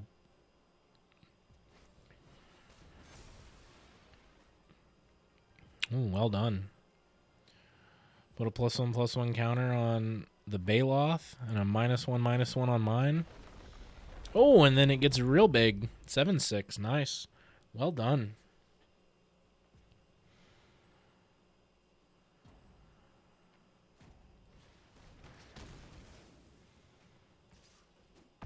Nice. Well done. Oh yeah, I'm kind of hosed here. So comes down kicked. We'll swing in for 8. If they drop a land, that becomes a 7/6 again, and they'll swing in with that. I don't think they've got anything that would have haste over there, so unless he's got something that's going to pump this up, like a +5. Oh, what's that? Oh, Rabid Bite. Very nice. Good job. Good job. Yep, just hit me for 5 more. Nice. Well, here's my Canopy Baloth. And in turn, if they drop a land and it becomes a 7/6, man. I mean, my only choice is really to block it. Otherwise, I'm dead. So, have to block it. I don't think I have any removal that's going to take care of it. Good game. Good game. Lantern. I think I've got an X damage spell in here that I picked up in the sealed, but I might be wrong. Oh, jeez. A 9/8. That'll do it. Good job. Iron Raisin. Much respect. Still bronze tier 3. I'd like to get out of bronze, at least for the sealed. I didn't play a lot during the M20. Well, that was 3 losses on my sealed. So 3 packs of Zendikar and 600 gems. Alas, alas.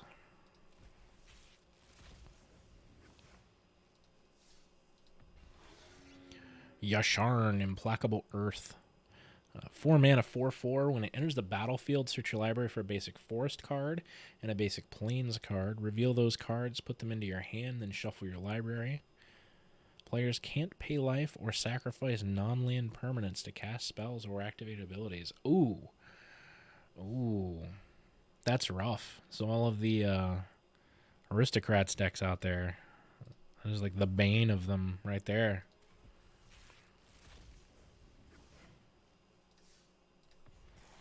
Yeah, Small the Skyclaves is so good. 3 mana. When it comes in, +2/+2 flying first strike. It is just so strong in limited. It is like one of my like choice cards. Yeah, it's 4 to equip, but for 3 +2/+2 flying and first strike, choice. And you don't get 2 for 1. It's equipment. Falls off. Put it back on next turn on something else. Wild card.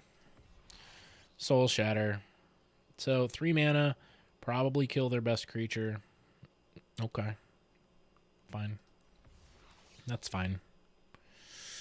Oh, do we want to do Scutes again? I do kind of want to do Scutes again. Yeah, we'll do Scutes again. Give me some actual Scutes this time. I don't know how I'm watching all these videos of people playing the Scute Swarm and nobody, like, everybody's getting, like, the perfect draws. And I've got Scute Swarm, and I never see a Scute.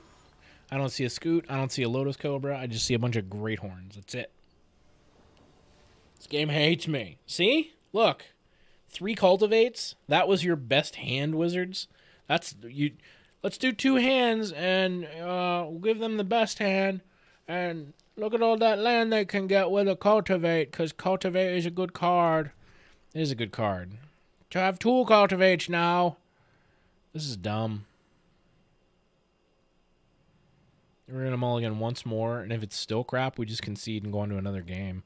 Because what trash hands these are creating. Fine. This is fine. I just realized that... Okay, so Starix is right out, and Cultivate is out. That is frustrating. Have a SCUTE there. Cobras.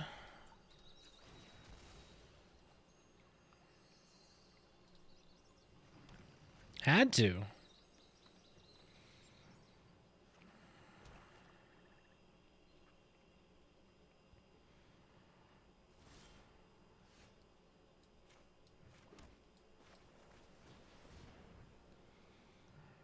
I smell removal.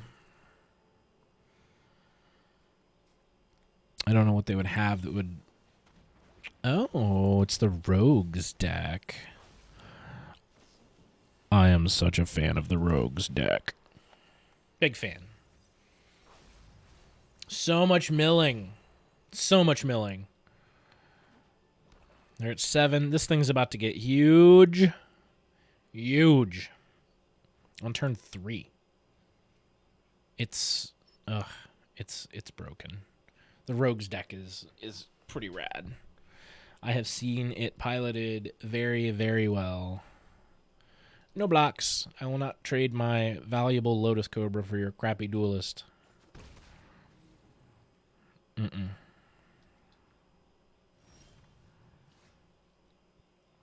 Okay, so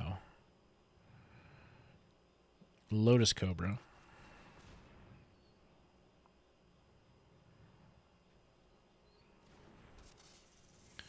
Island. Green. Green. SCUTE.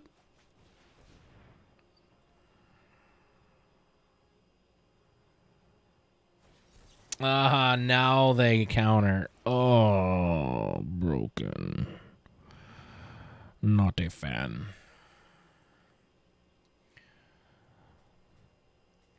I feel like if this was the audio all the time, nobody would watch. And we already have not a lot of people watching. Do I Bala Ged and get my Scute Swarm back? I think I do, right? I'm pretty sure that's the right play.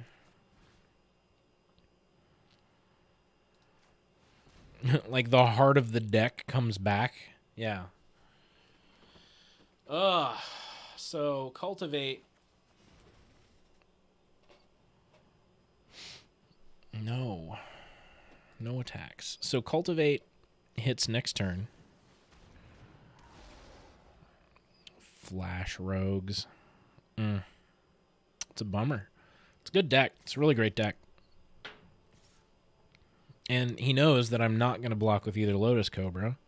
He knows it's free damage. He doesn't have to worry about it.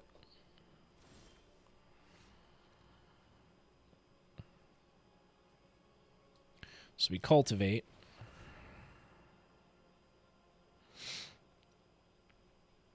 And that will get us 4 mana. Yeah? Yeah.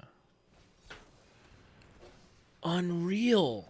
Oh, man. Okay, you're just... You did me in there. You did me in. I'm actually going to remake the deck here. Give me 1 second. I'm going to do some deck tech in here.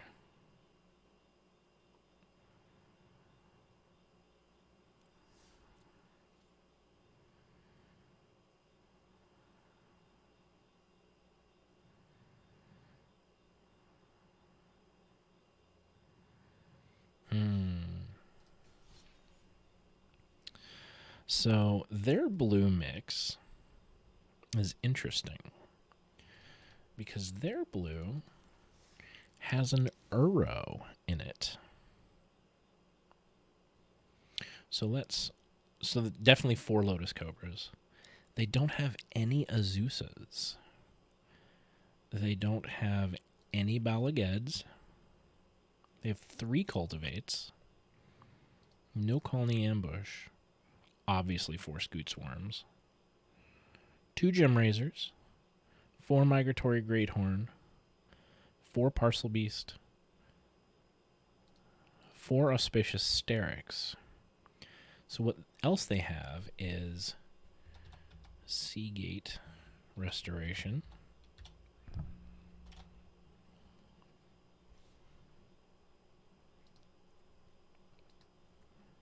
They have 2 of those.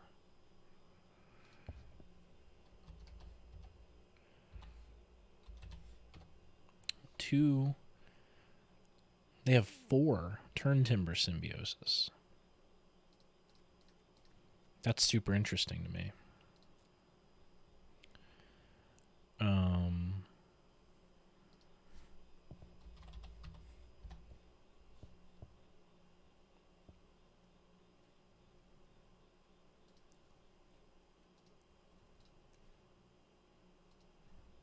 Oh, there's 2 L's in Polywog. Ow. Is it super apparent? 2 Polywog Symbiotes.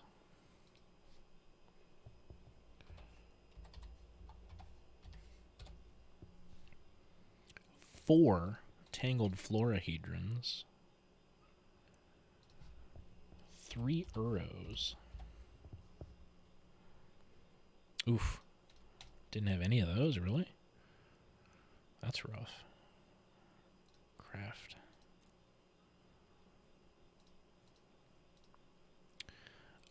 Interestingly enough, they don't have any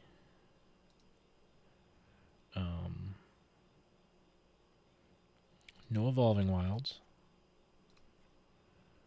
no Field of Ruin. That's their 60. So 4 Lotus Cobras, 2 Polywog Symbiotes, 4 Tangled Florahedrons, 4 Scute Swarm, 3 Uro, 2 Gem Razor, 4 Migratory Greathorns, 4 Parcel Beast, and 4 Auspicious Sterix, 3 Cultivates, and then these big curve toppers of Seagate Restoration and Turn Timber Symbiosis. And then 4 Temple of Mystery, 6 Forest, 6 Island,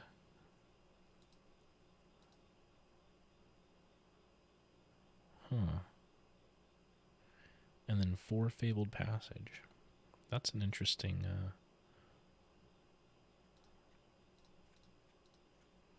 That's the deck, huh?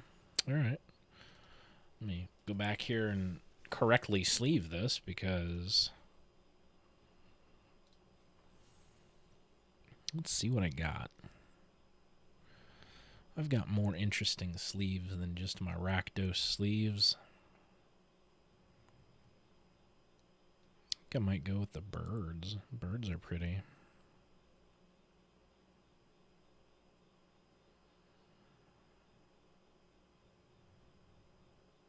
Yeah. The birds are nice.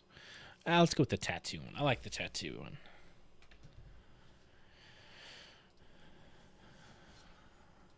Now we'll play. Let's see how this plays. I think this deck might cut some of the fat out.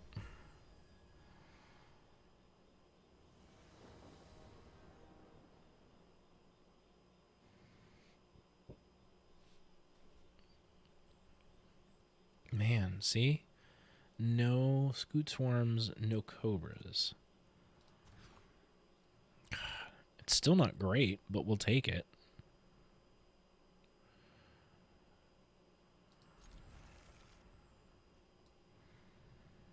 Nix a Parcel Beast, I guess? Man. Not how I wanted it to go.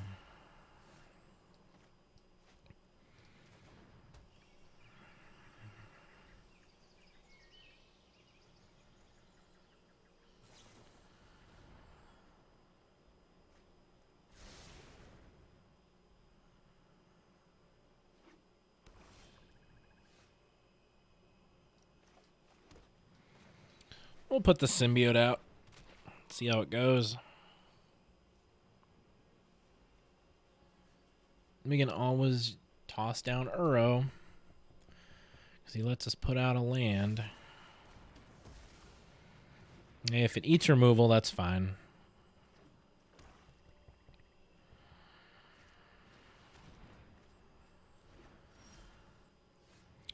They're digging for answers too. So Uro comes down.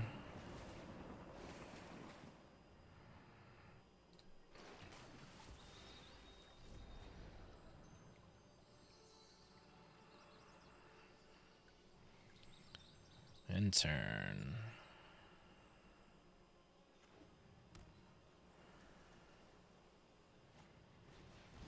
So they're digging for whatever their deck is going to do. I don't know the standard meta very well, so admittedly, I'm kind of ignorant when it comes to figuring out what the hell they're doing. So Temple of Mystery, yes. And then fix our next draw with a darn Starix. Yeah, actually, I'll go ahead and keep it.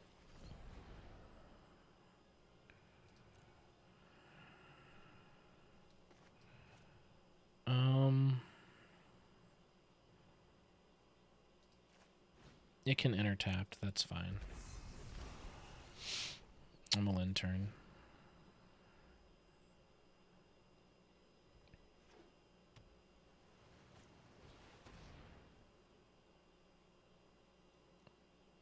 So you can have a Parcel Beast or my Cultivate. You pick. It's not that great, dude. I don't know why you have that in your deck. We are not playing sealed right now. This is a constructed format. What is that card? Are you serious? All right. That is bonkers. Okay. Sure. So, I guess we put down the Parcel Beast, just a normal Parcel Beast.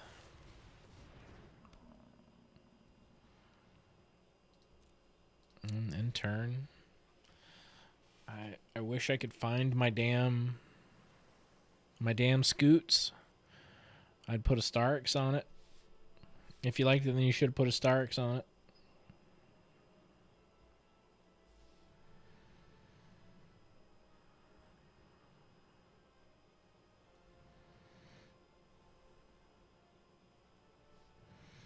Oh crap, I'm sorry.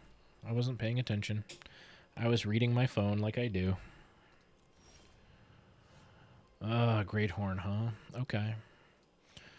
No, with your 5/6. Oh crap. Hang on.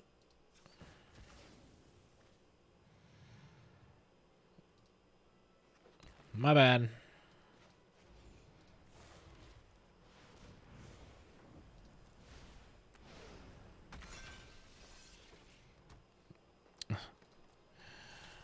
So yeah, He's having a bad time. I'm having a bad time. Neither one of our decks are getting anything done right now. I mean, the one thing I have is the fact that the Starix, for 2 mana, I can get 2 free permanents, unless he kicks it and just destroys it, because that's a thing that can happen. Your duress did nothing. So at least Uro can come down. Exile 5 other cards. 1, 2, 3, 4, 5. Submit.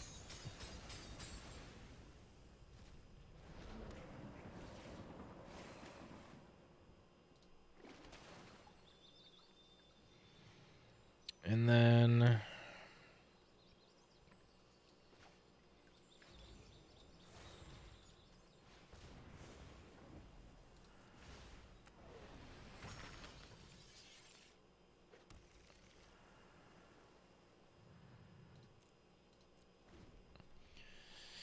so when Uro attacks, he gets his cool ability again. Unless this dude that's been drawing all this just pure hate is sitting in his hand and he's like, which one of these do I want to destroy his Uro with?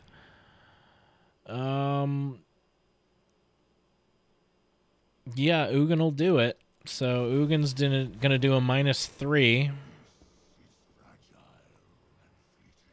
We'll give him a nice, because... Hello. Man. Exiled, too.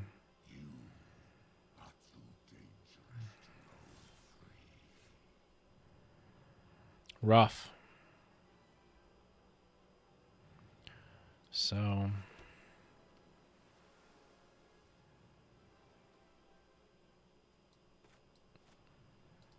Pop that out there for 1. Mutate that out there. Put it over. And turn. +2 would have just nuked the other thing.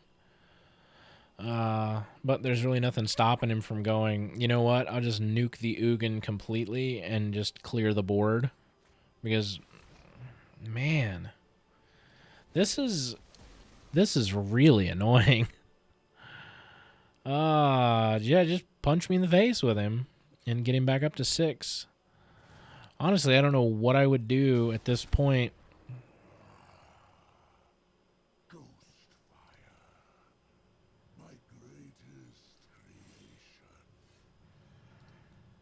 Yeah. I need scoots and cobras. I got all the way, like, I dug 20 into my deck and never saw a scoot or a cobra.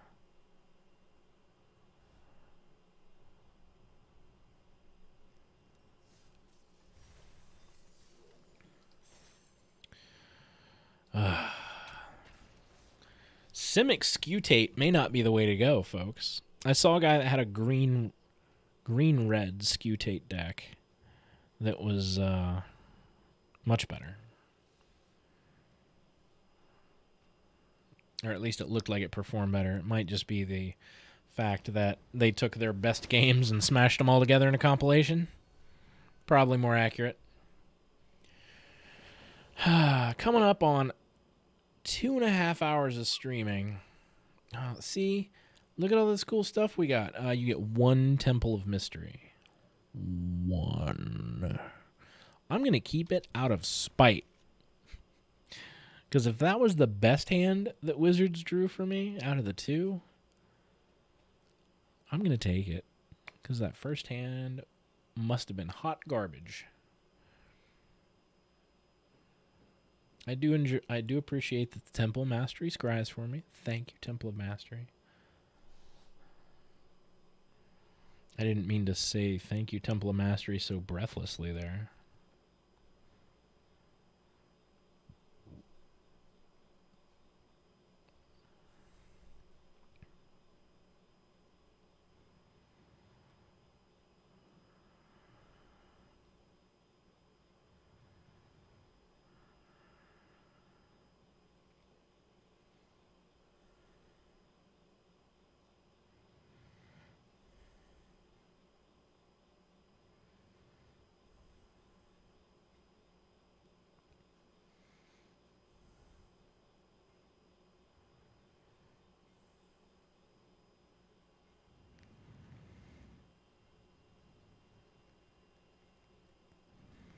They're still thinking. You gotta stay quiet so they can think. Oh man, and I was on the. All right, I'll take it. I didn't realize I was on the play there. Oh man. Oh, it's ugly. It's ugly. Got a Lotus Cobra. That's fine. But unless something pretty phenomenal happens.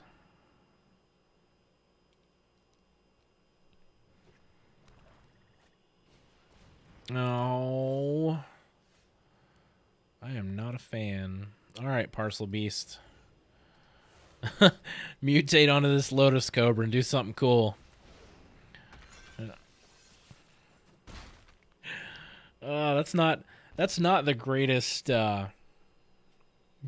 thing. Got a Dryad. That's nice. So Seagate Restoration is a land. We will. Do we have to pay? I don't think we even have to pay the 3 life here. I think it's safe just for it to enter tapped, because I'll get a green. That can enter tapped. Get a green. We will.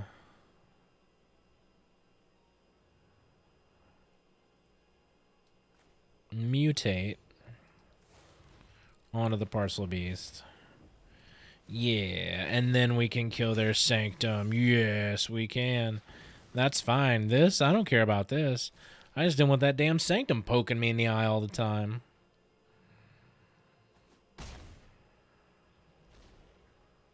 And then next turn, we'll Migratory Greathorn. Kill that because it's an enchantment. That Gem Razor is nice. Oh, no.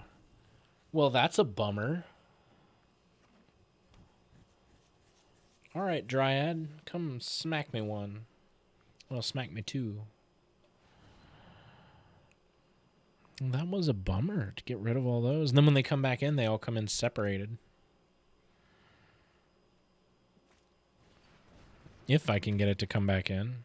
I've only got, what, I think 2 Gem Razors?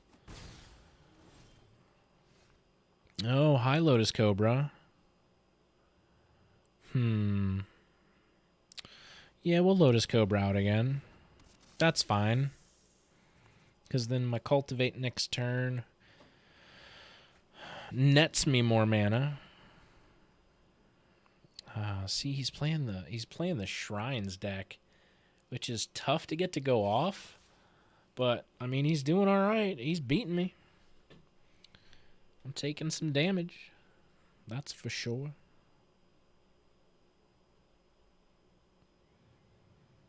What are you waiting for? Oh, damn. I forgot that stupid thing did that.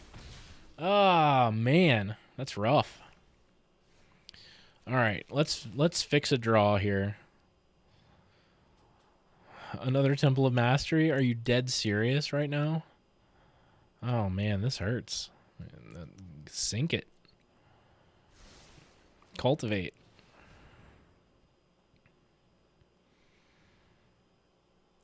Oldfield, no kidding. I was literally just talking about you about an hour ago on this stream. Because Homeward Golem, who is up farther in the chat, if you catch this later. Oh, hey, buddy. You come to say hi? Homeward Golem was James from the computer department back when we worked at Best Buy. Can I have my... You want your kitty shelf? Here. Do you want to say anything? Do you want to talk? What are you doing? You just gonna rub your face on it? He's just rubbing his face on the mic. That's fine.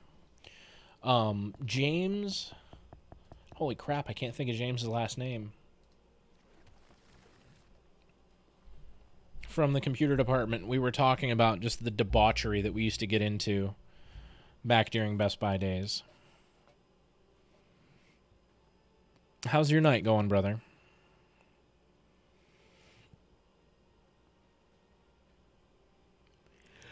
I think you're the only actual human watching the stream right now.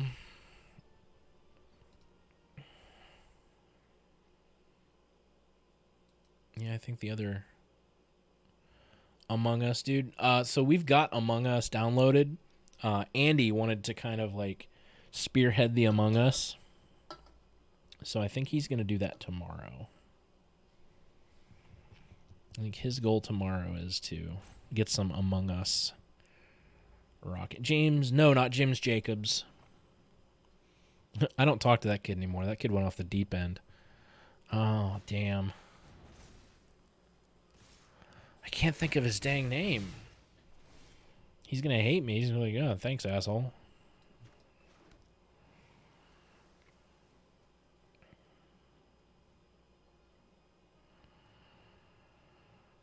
All right, so throw out my 6-6 just because. I think he's like James Michael on Facebook.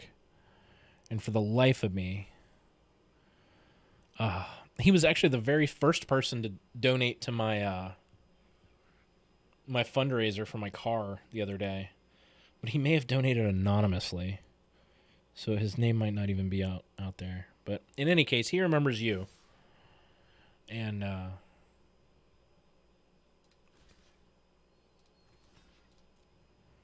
just going to take it. If this guy hits me or pumps this, I'm going to be pissed.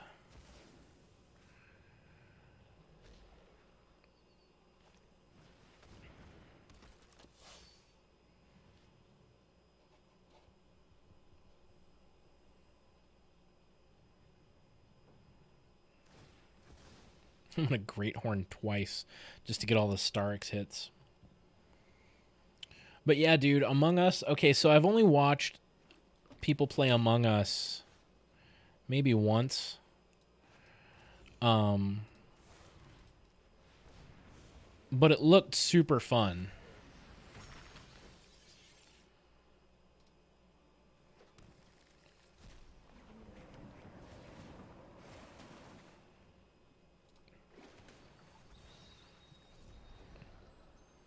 Well, that was sweet. Sure, I'll put another Uro down.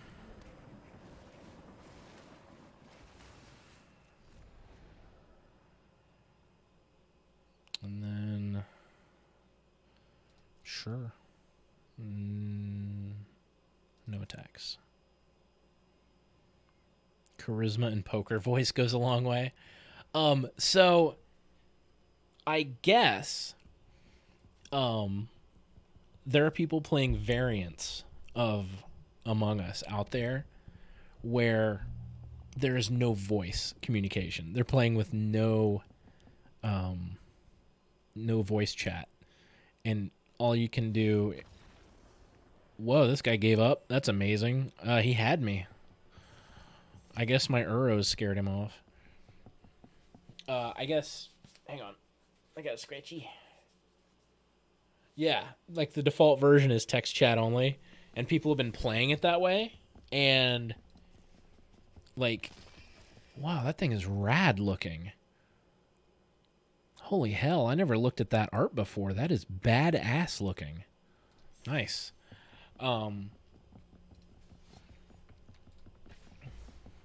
So yeah. Oh, okay, so I don't remember if you play Magic or not. I think you do. I thought you did. But in any case, the deck that I'm playing, I won with this deck maybe about like an hour and a half ago. And the idea is, so Lotus Cobra comes down, and whenever a land enters the battlefield, I get a mana of any color under my control. Land under my control. Then Scute Swarm comes down. Every time a land comes down, I get a 1/1 insect. Unless I have 6 lands, then Scute Swarm copies. Auspicious Starix mutates onto Scute Swarm, and when Scute Swarm copies, I get another 6/6. And then Uro is just broken as hell. So, Scute Swarm, I'll have to send you I literally took a picture because it was so absurd.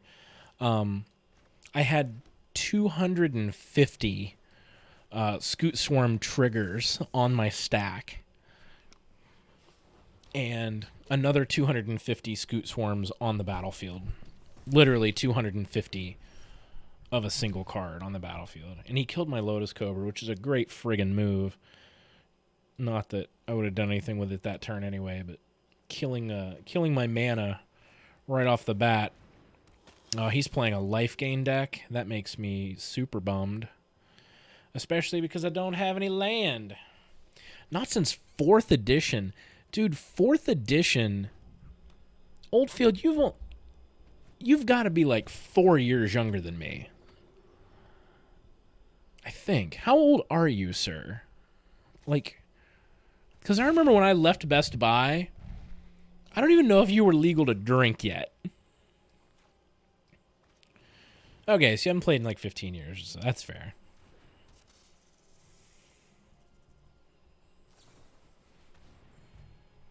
I keep telling everybody.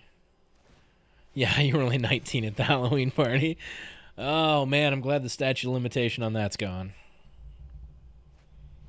That was excellent times.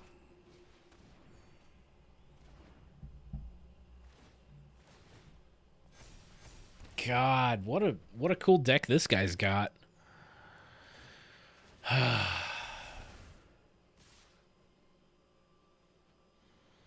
35. Okay. So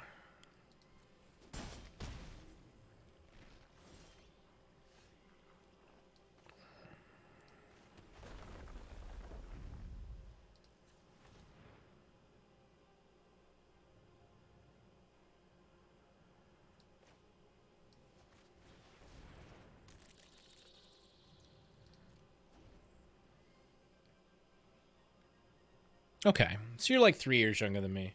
God, it's so weird to think that, like, you were 19 then and I was only, like, 22. Like, I felt like I was so much older then, but I'd only been drinking legally for, like, a year and a half past that. That's crazy. 3, 4. Man, that's a bummer. Nothing I can do there. Did he give his stuff lifelink? No.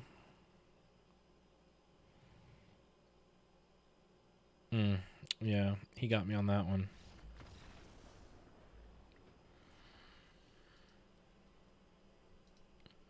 That's so weird.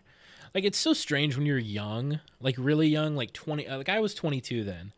And you being 3 years younger than me, back then felt like, Junior, pull up a chair. Let me tell you the way things are, see? But, like, for me, like, my most recent ex that split with me back in June was 14 years younger than me, and it didn't feel that crazy. But to think, at that party when I was 22, she would have been 8. Wait. 6? 8. Yeah. And I got into some debauchery back then. It's so weird to think my most recent ex was literally a child when I was being all debaucherous back then. That's strange. But I guess that's no stranger than, like, you know, some of the older women that I've dated. Like, literally, like, one of the people that I dated when I worked at Chase the first time around, like, she had a son that was older than me. So, strange the way things happen, I guess.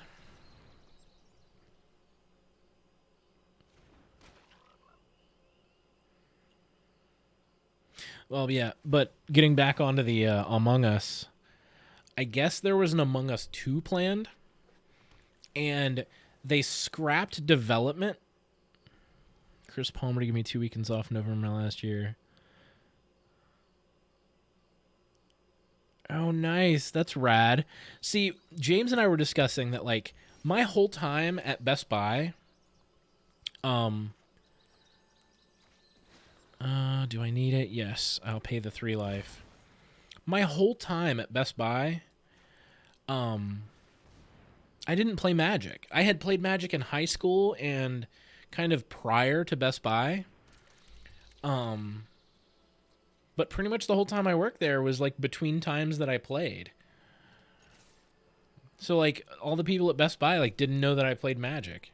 It was strange. I didn't play from, I think it was like Odyssey.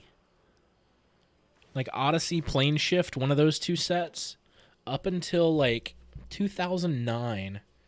1 second. 2009, when M2010 came out. I was like, I haven't played Magic in a while. I'm gonna go to this pre-release, and I walked into Comic Town, and a guy was there that I played with back like all those years prior. It was strange. It was like no time had passed at all. He was the same old guy. He used to own Comic Town. His name was Terry.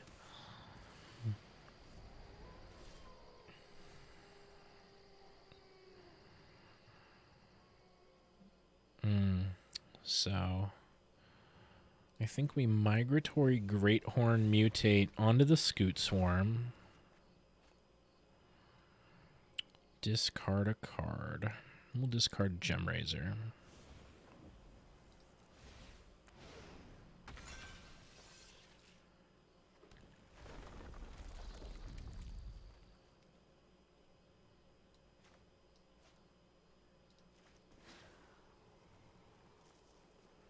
That can enter tapped.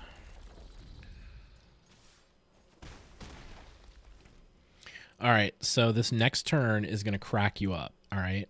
So Scute Swarm, which is what this was before I mutated onto it, when you get landfall, a land comes in, and he gives you a little crappy 1/1, this little guy here, right? Unless... well, never mind. Unless you have 6 land, then the Scute Swarm copies itself. Yeah, just that. But if you've mutated onto it, which is a new thing that came out here about like 6 months ago, if you mutate onto it and it splits, you get the mutate creature. So this 6/6 that I could have put on it, every time I play a land, I get another 6/6. And then like Fabled Passage here, you put it out and you get your split, and then you crack it. Are you serious? You crack it, and there's Uro. I'll take Uro. I'm just going to put it out normal. When you get the first split, when you put another land, all 4 of those split. Okay, so yeah, you quit right around the same time I quit. God, that was probably like 16, 17 years ago. We are some old motherfuckers. I can't believe he keeps getting these. This is unreal.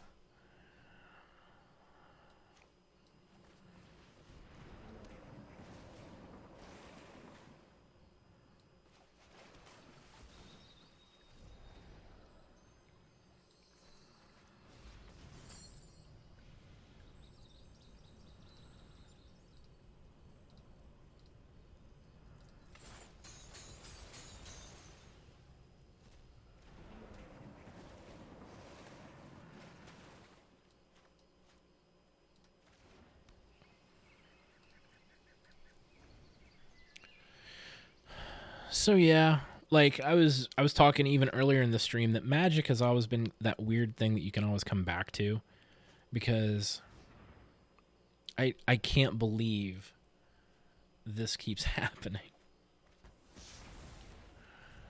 Oh, I hate control decks so bad.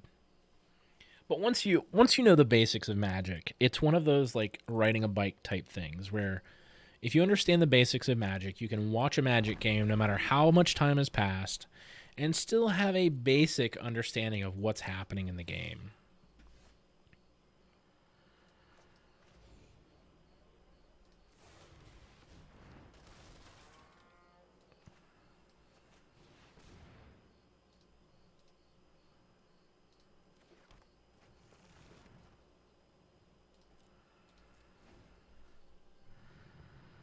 Even if, there's a ton more effects and things that have happened within the game. If you understand the basic mechanics, you can read even a newer card that has, you know, newer abilities and be like, oh, I get a base idea of what this is doing. Exactly. And like if you played through the Urza's block, the joke is that no matter what an effect is, it's just another form of kicker. Like you're paying a little more for something for an effect. Unless you're Uro, and then you're just a bastard.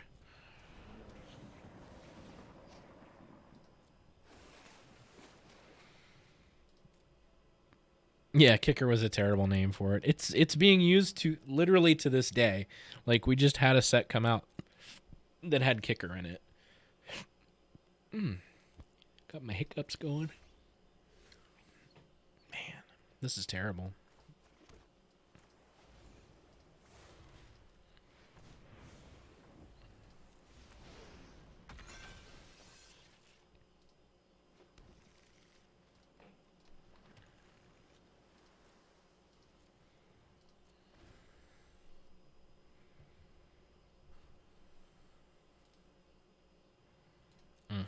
That sucks.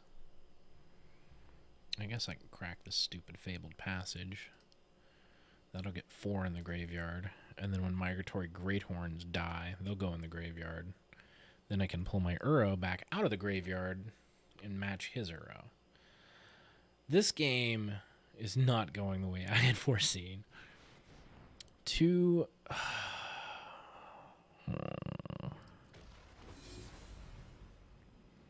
This isn't going to end well for me. It's a bummer. It's a bummer, man. Unless I pull like an Auspicious Starix on my next draw. That'd be fine. I'm just going to take the 6 because I can. It's fine. Give me an Auspicious Starix on my draw, please. Or a Scute Swarm. Scute. Forest. Have a Scute. Crack a Fabled Passage. 2 more Scutes. Forest. 2 more Scutes. No attacks. So that's not that bad. Extra Scutes. So next turn, when I get Uro out, because I'll just pull him, I don't want to let the Greathorns die. I also don't want to take 14 damage. I'll sacrifice a Scute to block Uro here.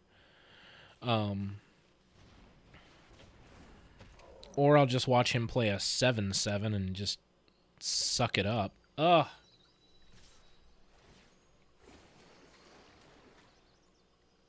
Yeah, dude. Urza's, like, the whole Urza's block was really interesting, but it produced what old Magic players know as Combo Winter. And Combo Winter was a frigging nightmare.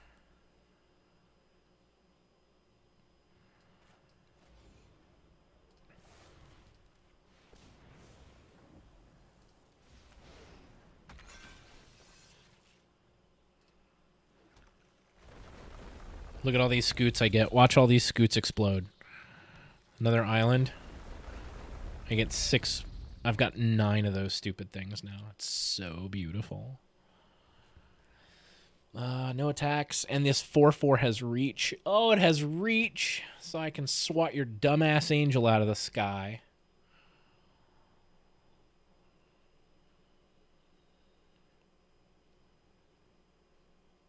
Yeah, dude. Combo Winter. So I think it was Urza's Destiny came out. And like by turn 3, you would have like Memory Jar. Do you remember Memory Jar? I forget what set that was. But like Memory Jar let you put like 7 cards under and then Ugin. Oh my god. Watch my whole board just friggin' evaporate. All right, so that dies. You're going to kill everything anyway, so I might as well block 6 of these to this dumbass Uro. And 1 to there. Yeah, but you could take 7 cards and they go under your library, and then you play something, and like all the ones that were under your library, you get to play all those, and then High Tide happened. Remember all that? Oh god, it was a mess. It was a mess. It's a terrible mess. Alright, so I got 7 in my graveyard, so I can pull Uro out. Ah, what a mess.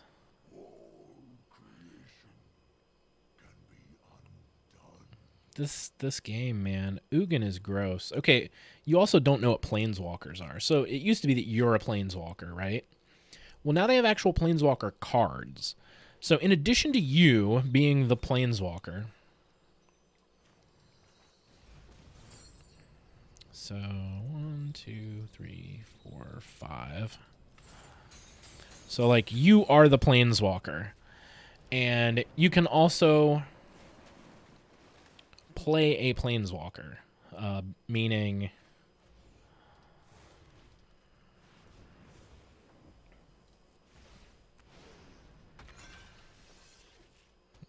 well, that didn't help me at all. And a planeswalker comes out, and it comes out with 4 what are called loyalty counters, which are those things down in the lower right, right? He's got 4. And then once per turn, you can use a planeswalker ability that you see there. So you can add 2 to him. So the 4 would become a 6. And he deals 3 damage to any target. That's for free. You don't pay any mana for that. You can minus X. Exile each permanent with converted mana cost X or less that's 1 or more colors. And then minus 10, if you get him up to 10 and you minus him, you gain 7 life, draw 7 cards, then put up to 7 permanent cards from your hand onto the battlefield. Ugin's broken. Not all planeswalkers are that stupid. But Ugin is. Ugin's that stupid. He's going to use Ugin. Did he just cast another destroy all non-giant creatures? Unbelievable. And the worst part was, if I had mutated under Uro, oh man, I would have had a giant out and it would have left it there. That's a smack in the damn face. So, yeah, planeswalkers usually aren't as stupid as Ugin happens to be. You know, usually it's like, you know, your +1 might draw you a card, or your +2. And then, like, your -3 will destroy a creature. And then, like, the ultimate, where you have to kind of work up to it. You know, if you can ultimate a planeswalker, some good shit's going to happen. But, Ugin there, you get 3 free damage. You get a lightning bolt every turn. And then he can come in and you basically just be like, everything with casting cost this or less, get off the field forever. It is abusive. All right, so this one isn't too bad. If I can get these Scute Swarms out and these Gem Razors mutated onto it and then start, you know, getting more land after that, I might have a little bit of success here. But God almighty, what a beating I've been taking. Great Horn I'll take because he gets mana out at least. Turn 2, we'll just have to crack this Fabled Passage for a land. It's fine.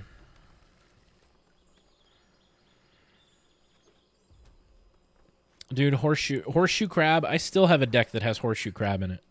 But getting back to kind of Magic, like old school Magic, there's a format called Commander. And I think if you ever want to get back into Magic, the best thing you can ever do is just walk into your local game store or even a Walmart. Find the product that is called Commander. The way you play Commander is you pick a single legendary creature. Then that legendary creature's color identity. So like, remember Baron Sengir back in the day? He's black, so he's just black. Are you going to sacrifice my shit? Oh, God. Okay. He just stole it for the turn. So Baron Singer's black. Your whole deck has to be black. If you had a commander that was like red-green, your whole deck has to be red-green. Can't have anything not red or not green.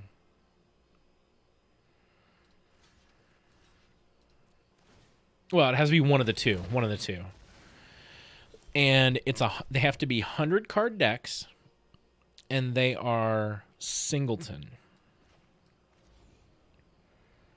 Hang on one second. Let's put out the veil.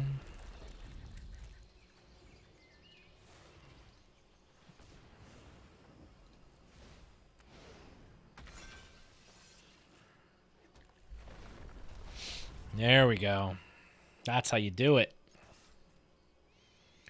So there are 100 cards singleton decks. So you can only have one of any particular card in it other than basic lands.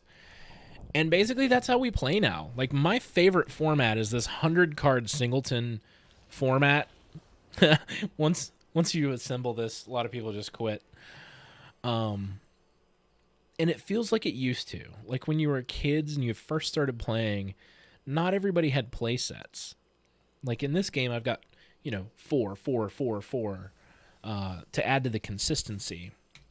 But when we were kids, shit, I remember I had a deck that was like a 73-card deck. Like, we didn't even care about, like, let's whittle it down to 60 for consistency. No, fuck that. I got all these cards. I want to put them in a deck and play. It was a black-blue deck. We used to call those bruise decks back in the day, black and blue. And all I wanted to do with that whole deck is take big creatures and dump them in the graveyard and then resurrect them. It was just an early res deck. That's all it was.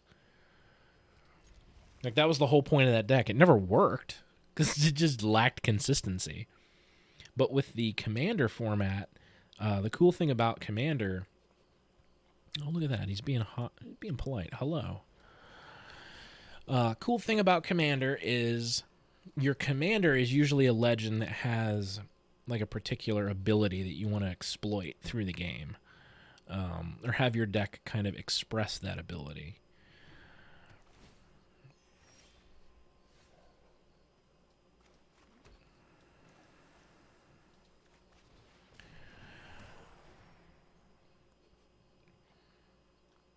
And basically just like through playing your Commander deck, your deck is kind of tailored to support the Commander.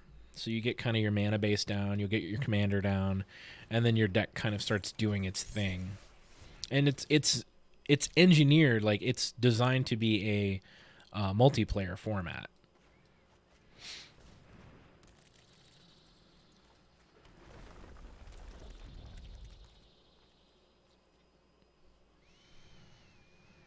Like, I can't tell you how many hours I have just passed with 3 other friends or 5 other friends at the Commander table.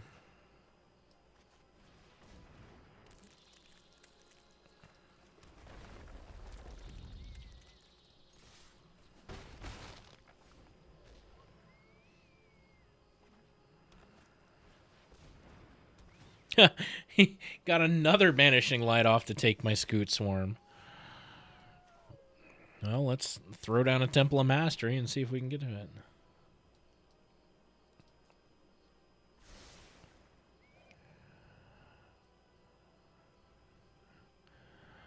Idea for Nemesis decks work. We had the White Soldier decks where you could use those cards to search for the underlings.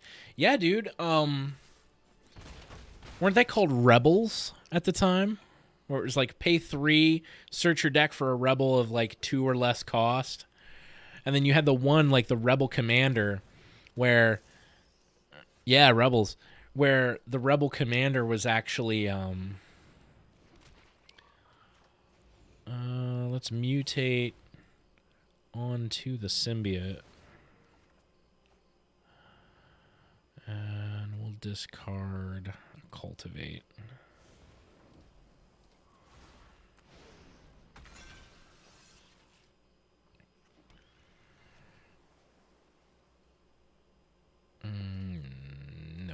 6 and turn. Was it Lynn Civvy? Was that her name? She was like the rebel commander, Lynn Civvy. Oh, the Gargaroth's huge. I don't have any response to the damn Gargaroth. That sucks. I hope I get a gem razor so I can take out one of these banishing lights. No such luck, though. So I'll just cast the Cultivate to kind of thin my deck out a little more. It is Lynn Civvy. That's great. I don't know where the hell I pulled that from. That is some crap bumping around in my head from years ago that just never went away. And then Black had one too. It was the Rebels, and was it the Minions? Like you had to... Was that the creature type? Was Minion? But theirs was like...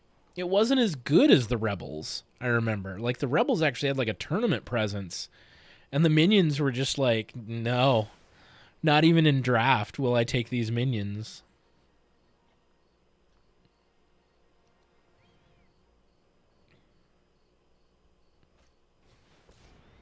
Another Gargaroth. This sucks.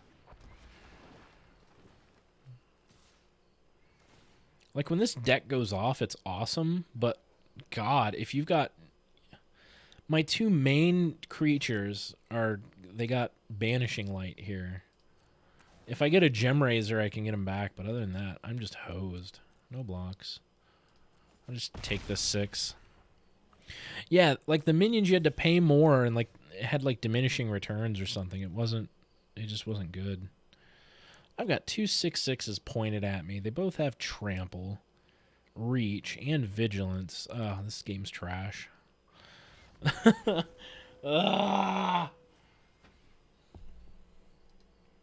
can't get out of Bronze. I'm so bad lately. You know what'll make me feel better is a damn draft. We're gonna draft. Part of the benefit of pre-ordering the new sets. Ooh, I'm gonna open some packs.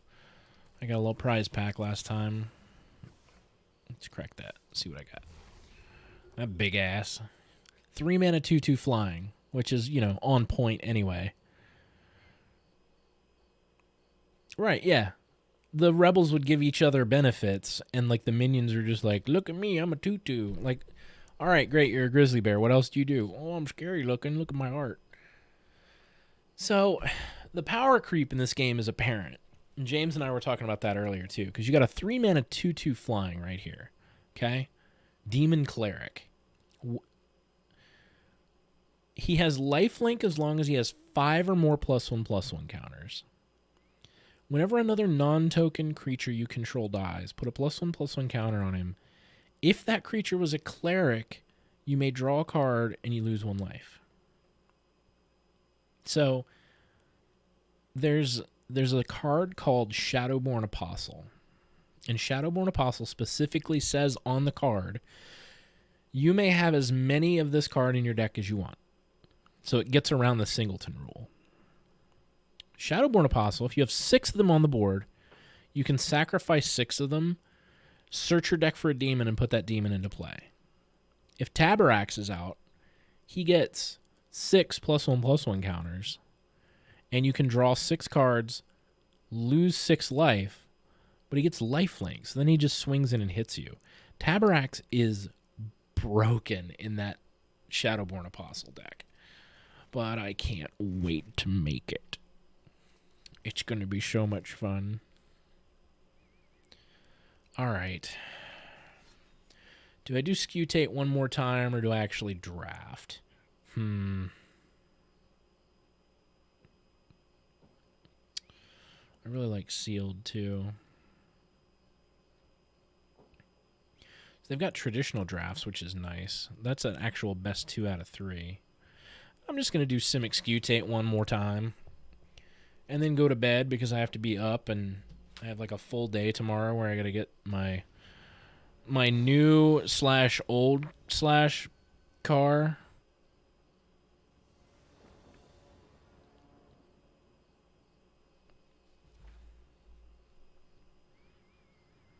I weirdly just got a thing that says welcome to the chat room. That's super weird. Did I disconnect and come back? All right, so I got Scoot Swarm. Got Uro. I'll keep.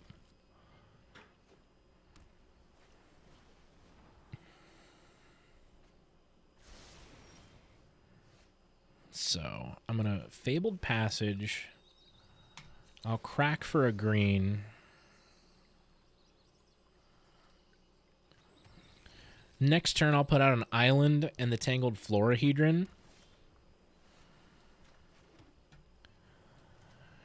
And then turn after that, I can lay out my Scoot Swarm and then immediately get some benefit from it by playing a land. Unless he bounces it back to my hand like an a-hole.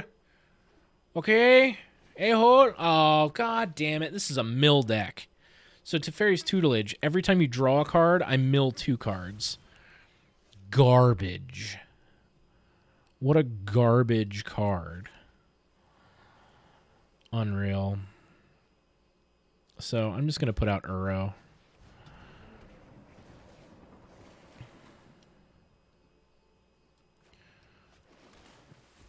So Uro gets sacrificed immediately, but for 2 green and 2 blue, which I don't even frigging have because this asshole got bounced, and I get rid of 5 cards in my graveyard, Uro comes out and stays there. Unless there's a Teferi's Tutelage, and he can now mill me 4 cards for every card he draws.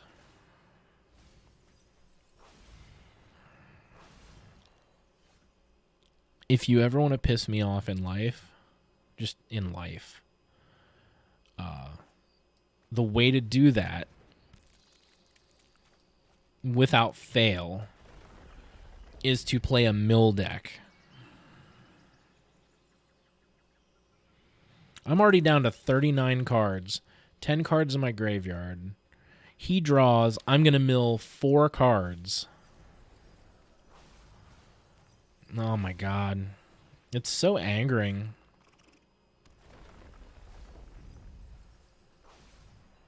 Every card he draws. It's just, yeah, dude, it's maddening. I'm not a fan. So, 1, 2, 3, 4. I don't even have enough.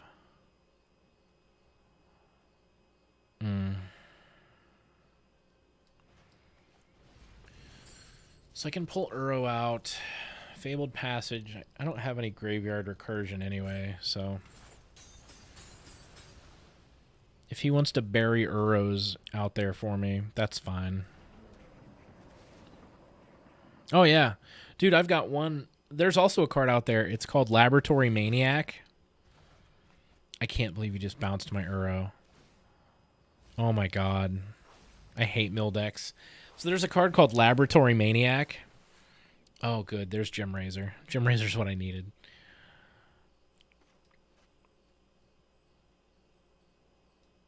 What Laboratory Maniac is, it says, if you would draw a card and there are no cards in your library, instead of losing the game, you win the game instead.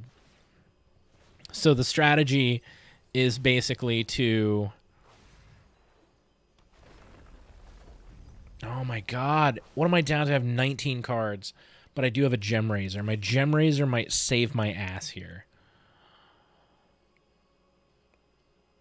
Okay, so Gem Razor, I mutate onto the SCUTE.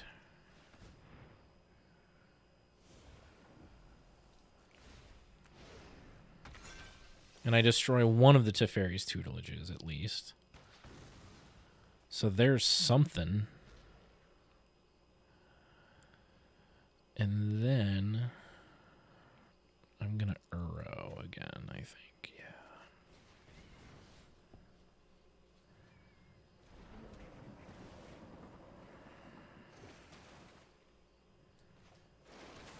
Fabled Passage. And I get a whole fart ton of these scoots. Look at that. That is a thing of beauty. And then I crack a Fabled Passage. Oh, you're about to see some shit go down here, John. Oh, they unsummoned. Oh, they unsummoned one. Okay, that's fine. You unsummoned one. You didn't unsummon them all, Buckaroo. And then the Tangled Veil comes down. They all duplicate themselves again. And then we attack again. I've got 16 cards. He's got that Teferi's Tutelage.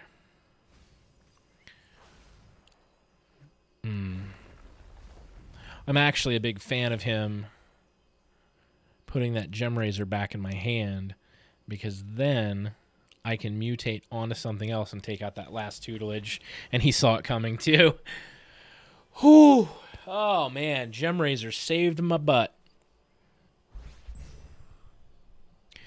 But yeah, I have one deck, and it's built around a card called Muldrotha the Gravetide.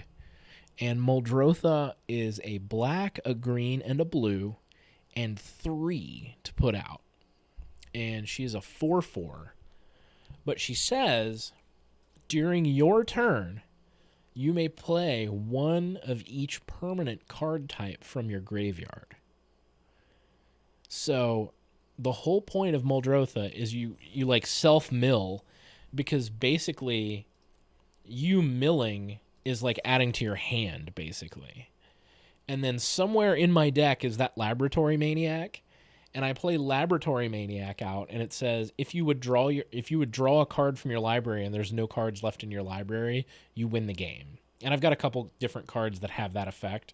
So like my whole point is to mill the hell out of myself, which gets me lots and lots of options, and then finally just dig through until I find that guy and mill myself the rest of the way and win the game.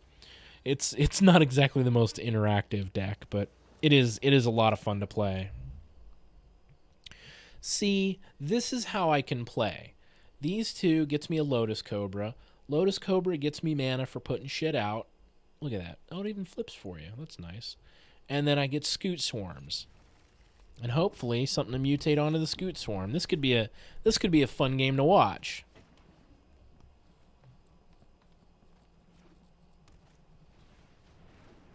Oh, god damn it.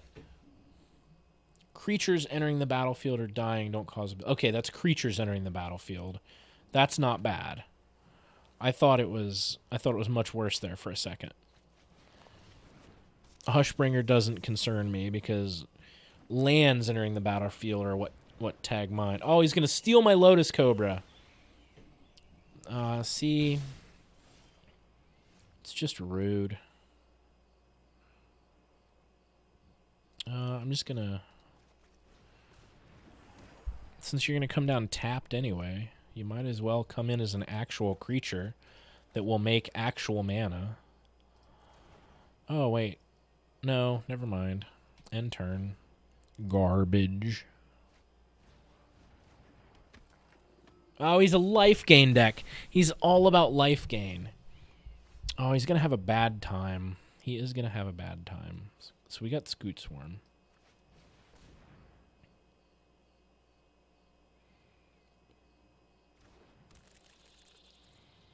And then there's Fabled Passage. So I get a little 1/1 bug. That's fine. And then I crack it. Get a forest. Make another bug.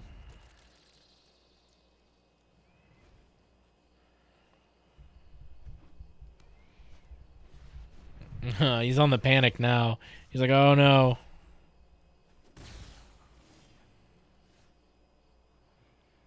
So, another...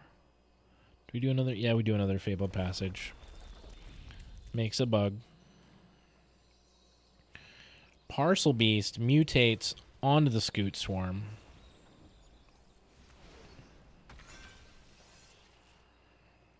And then...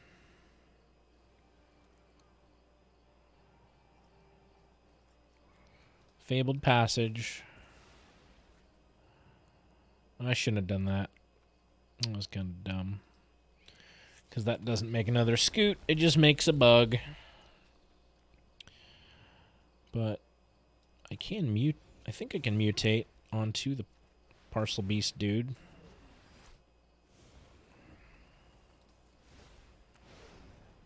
which does get me another forest.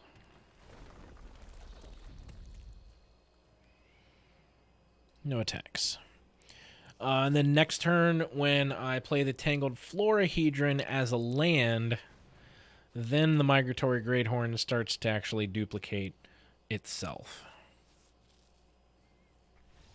He saw it coming too. Oh man. So John, I'm actually going to send you the screenshot because it was so goddamn funny.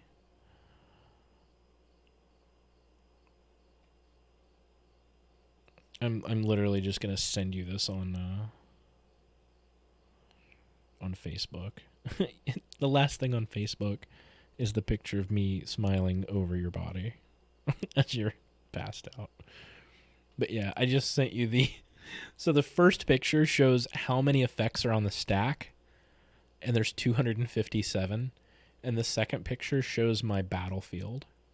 My opponent has 3 creatures, a 2/2, a 2/2, and a 6/6.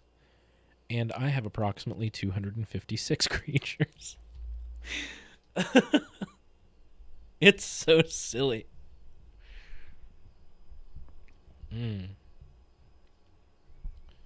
So I've always kind of wanted to...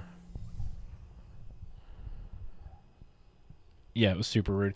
The guy was appreciating it though. Like, he was really digging the play, because every time I would do another land and it would just exponentially grow the board, he'd be like, "Nice, nice, nice." And I was like, "Thank you, thank you." Because your emotes are kind of limited. You can't just type like, you know, "Go F yourself" or whatever. Like, you can do like "nice," "oops," "good game." I'm not going to take this because I want a Scute Swarm in my opening hand. Scute Swarm or bust, dude. Nah, there we go. Island, Lotus Cobra. What a good opening hand. I'm sure it's going to go boobies up, but that's fine. That's right. I said boobies up because I'm PC on stream a little bit. Actually, God, I think Cultivate's what we tossed there. Yeah, like he was digging it. The thing is, and I think the reason Scute Swarm's going to get banned soon is I've seen the combo go up to like 2,000 effects on the stack, and I've watched a video of the system trying to like resolve it all, and then the game would just crash. Like, they just don't have it in the system to like handle that many effects. It just straight up crashes. I think it's hilarious. Uro, that's fine.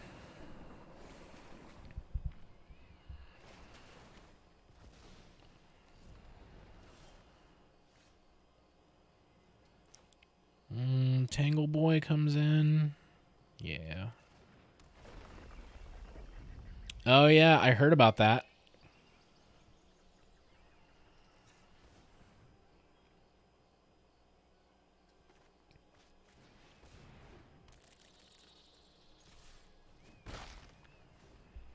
Yeah, you can tell that the fact that Hearthstone is, 6-7 years old. I know, dude, I haven't played Hearthstone in forever. Like, Hearthstone's like 6-7 years old, and this came out like 3 years ago. And you can tell that they drew very heavily off of like the Hearthstone, like the Hearthstone model, if you will.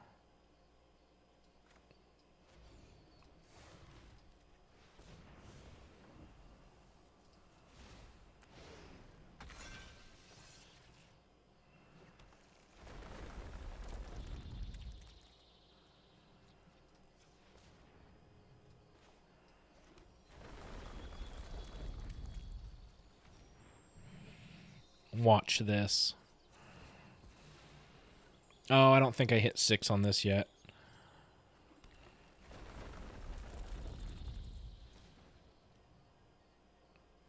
Oh, I can put Gem Razor down, though. I'll put Gem Razor down next turn. Oh, dude, I do get one. Yay, watch this. This is glorious. It starts the splitting. And then with Gem Razor, green, I don't care. Blue. Oh, wait, I do. Watch this. This is so good. So Parcel Beast mutates onto the Migratory Greathorn. Mutate under. 2 more lands come down. Look at all the effects starting. Blue, I don't care. Another island.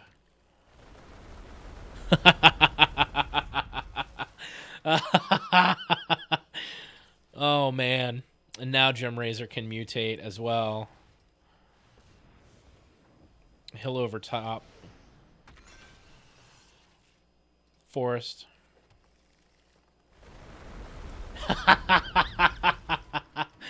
White. I don't care. Island.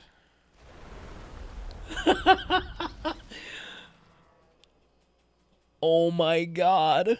Resolve. Did you see that come up? Please take a different action or the game will end in a draw.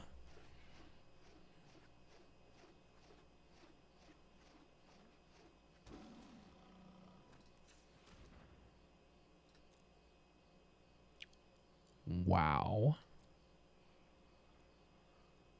No attacks. That's fine. End turn. I have 48 3/4s on the battlefield. And, oh, no, sorry. I have 60 3/4s on the battlefield.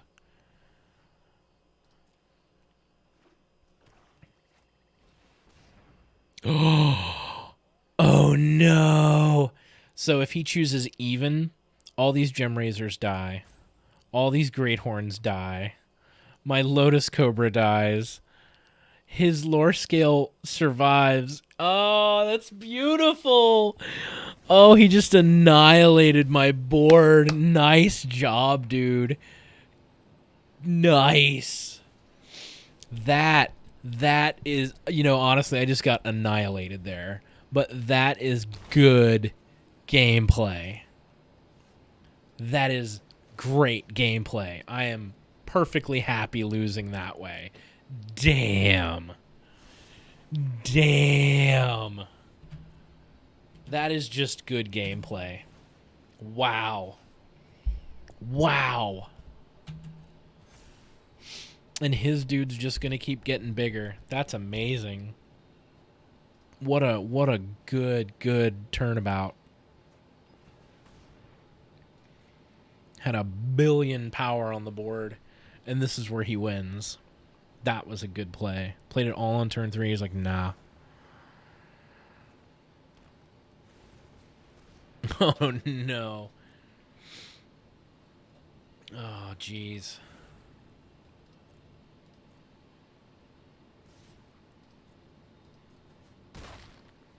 Like, honestly, I don't know what I could draw to save myself.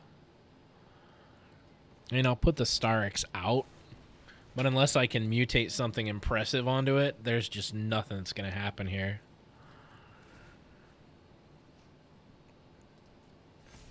I mean, he's not going to attack me with the 5/5, at least. Oh, Lochmere Serpent. So, funny thing about Lochmere Serpent, it is a call to the Loch Ness Monster, obviously. It has 3 activated abilities, and there are exactly 50 words of rules text in the box. 350. The Lochmere Serpent needs about 350.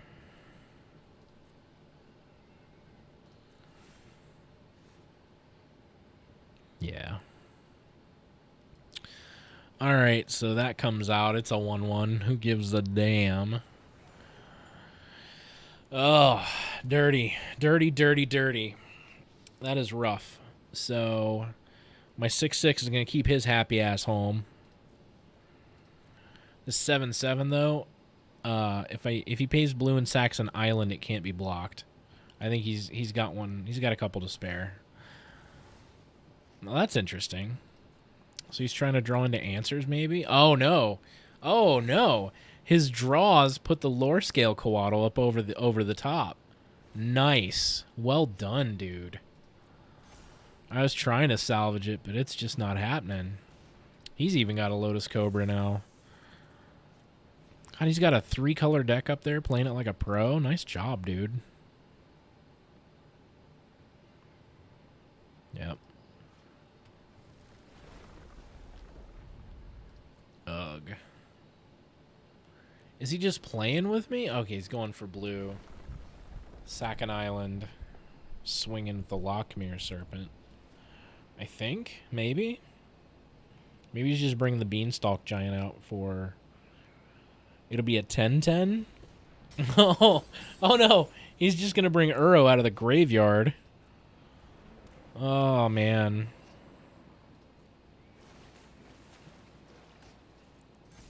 Oh, so good.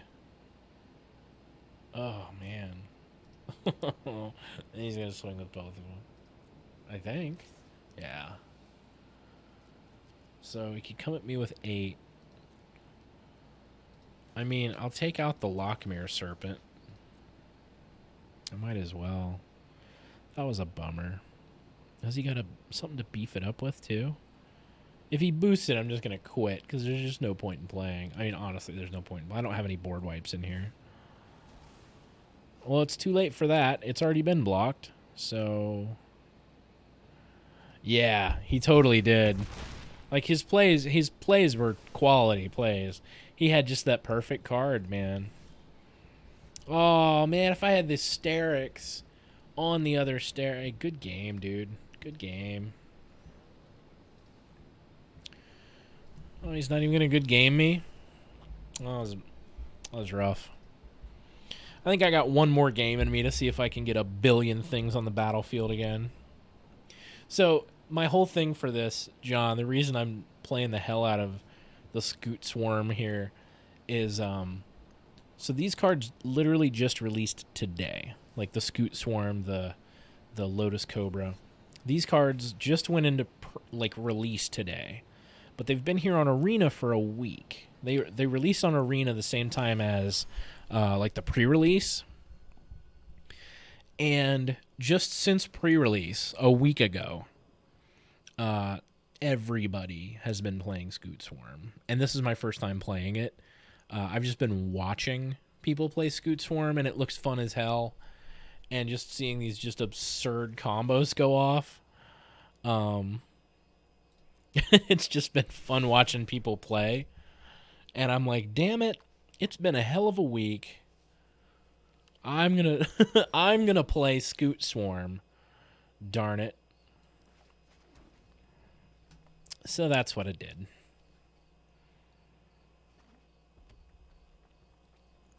So SCUTE Swarm, there was an earlier card called SCUTE Mob. And SCUTE Mob...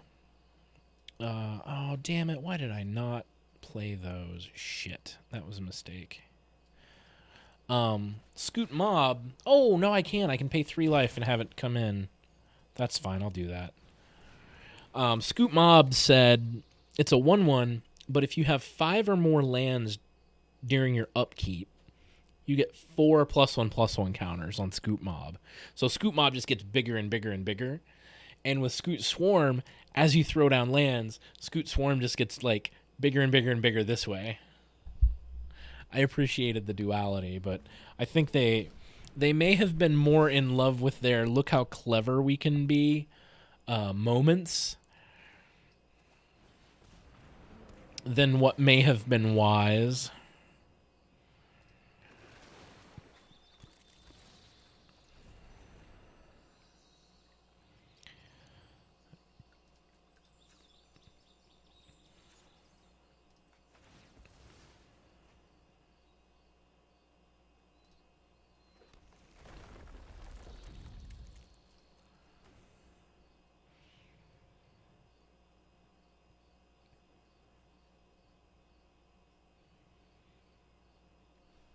So I don't know if you can make it out, but the background noises of the oh, you're doing that to me. Okay. The background noises of the blurp blurp blurp of all the lava over here is it's like very obvious sounding. Okay. So I think we just put out another Scute swarm and hope that they don't like F it up. Actually, man, that's tough. Yeah, I Scute. I gotcha. Yeah, like some of the stages that you play on, like in the background, there's like things like you can click the break, fucker. Ugh. Some of them will break, but they have little sounds if you click it, and then if you splashy noises. But like they even happen in the background just naturally as part of the stage. So I'll hear like this like bloop bloop bloop, and I'm like, what the hell just happened? What's going on? Are they spitting fire at me? And it's just the background noise, and it's me being a nervous wreck when I play video games. Go ahead, come on with the horn beat. I'll throw a bug in front of it.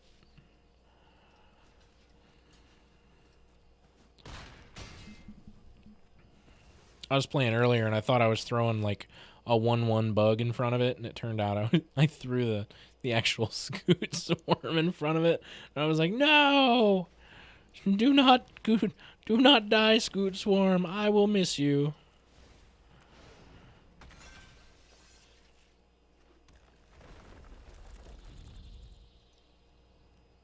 I guess I'll swing with a 3/4, sure. Since he's all tapped out, I'm not gonna take the punch to the face otherwise.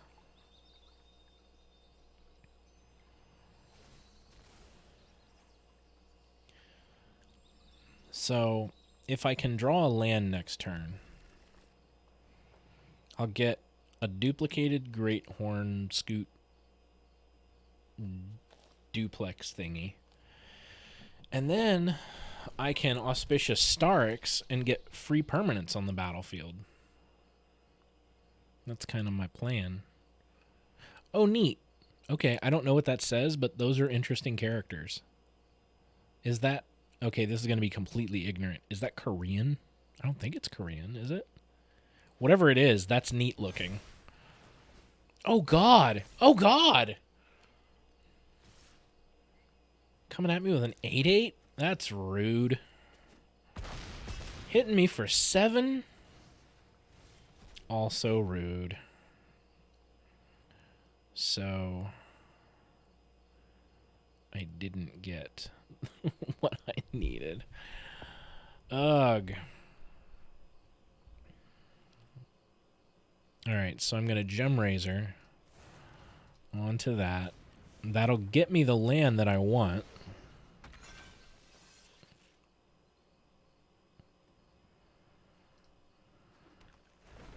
That'll duplicate the Scute. So now I got 2 Scutes. 2 Scutes of Raisin Bran. I will not pay, so it can enter tap. That's fine. Because then I get more Scutes and a Lotus Cobra. So now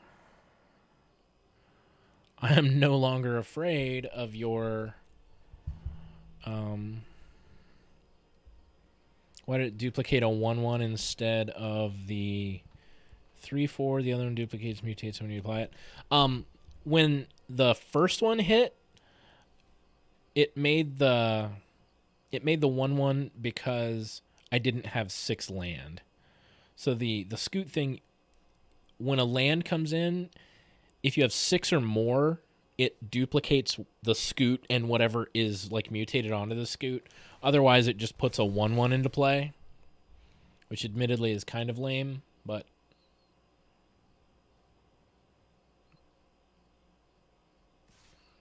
it's coming at me with the 4/4 and the crappy 6/6 that can't trample. So unless you're beefing it up there, dude, I don't know what you're doing.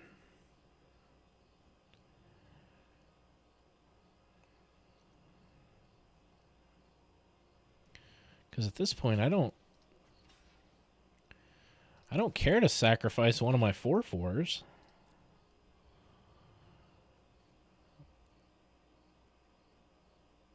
That's fine. I'm glad I blocked. It would have killed me otherwise. But now I can Sterix on top of the Gem Razor here. The Gem Razor would get me... I mean, I'm going to get land off of... So, the Gem Razor... Oh, this is great. Okay, watch this. This is going to be super hot. So, this goes on the Gem Razor.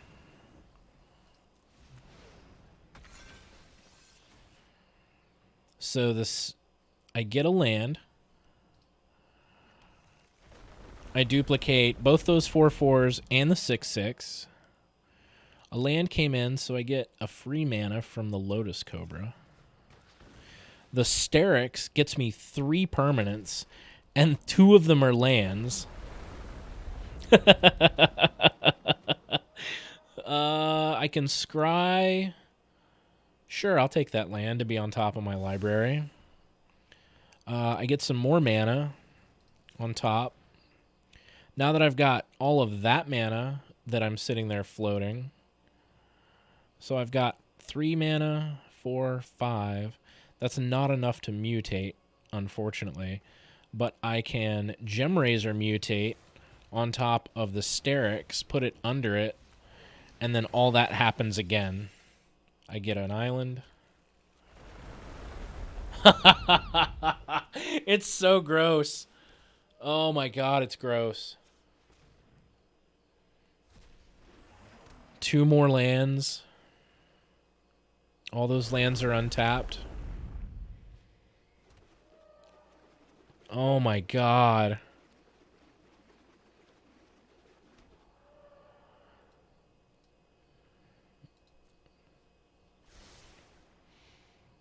Green from the Lotus Cobra. Green.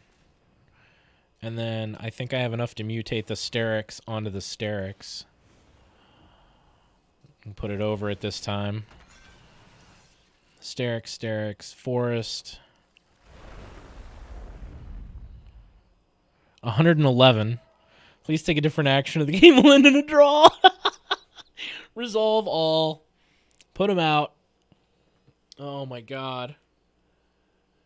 The game just has to sit here and think about it. Oh, finally they gave up. Oh man. It's so funny. Oh, view battlefield. I want another picture because it's so gross. That was a Gem Razor that was duplicated 109 times. And that's a picture of my battlefield where I've got 70 4/4s and 39. Yeah, 39 6/6s. That's pretty rad. Yeah, you're right. Korean is a little more blocky. That might have been an Arabic. Oh man, the SCUTE thing is just ridiculous. I see now why people are like, yes, this is getting banned. Oh, they reprinted Underworld Dreams.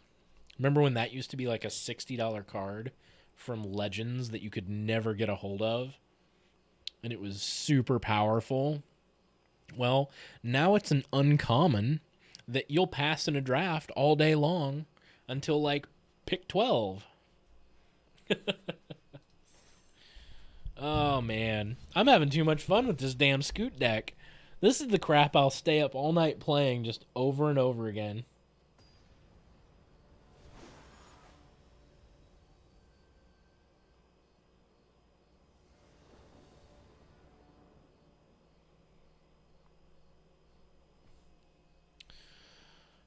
I'll mulligan because I need a SCUTE Swarm. Okay, so maybe I don't need a SCUTE Swarm. Maybe I just need a Lotus Cobra, Parcel Beast, and all kinds of hot Polywog Symbiote. I'll take it.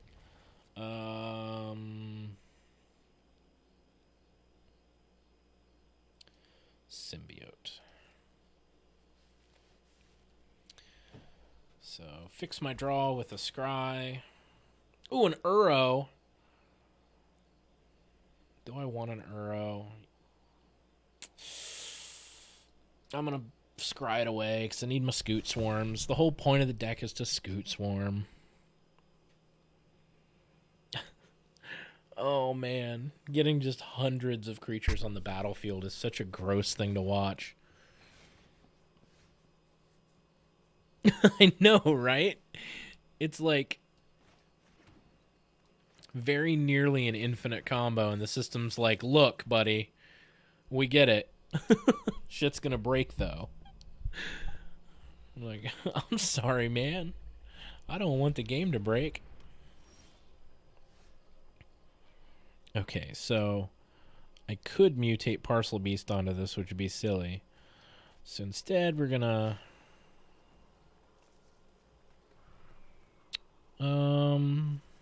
I'm actually gonna let it enter tapped, because I get a green anyway. And then I can Uro.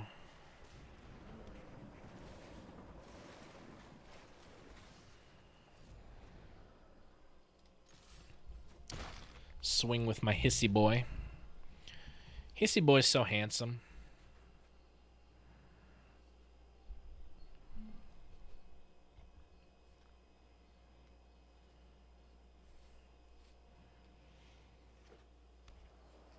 Another popular opinion is that they're going to ban Lotus Cobra because it is pretty gross for a quick ridiculous amount of mana, which they're not wrong.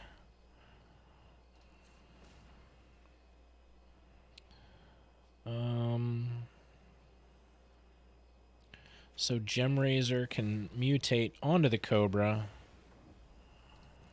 become a 4/4, nukes their Griffin, and then I guess we could Parcel Beast on it, but that'd be dumb.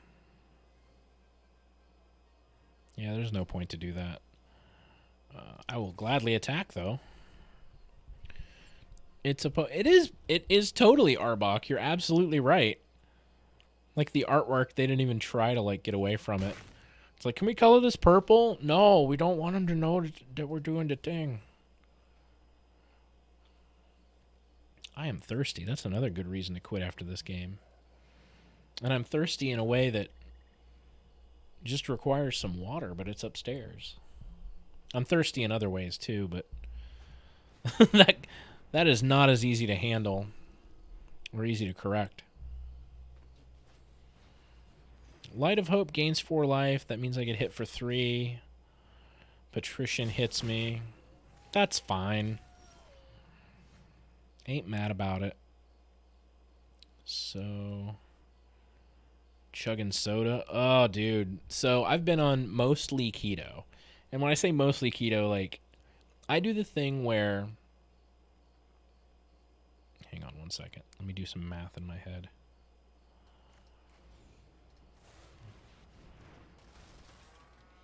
Oh, that was stupid as hell. I did the wrong goddamn thing there.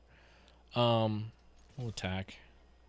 Yeah, he's like, nice. Good work. Good work, chum. Yeah, I fucked up. So I'm mostly like 20 to 30 grams of carbs less per day. And that kind of keeps me in keto. The problem is, it's not a very good metered keto.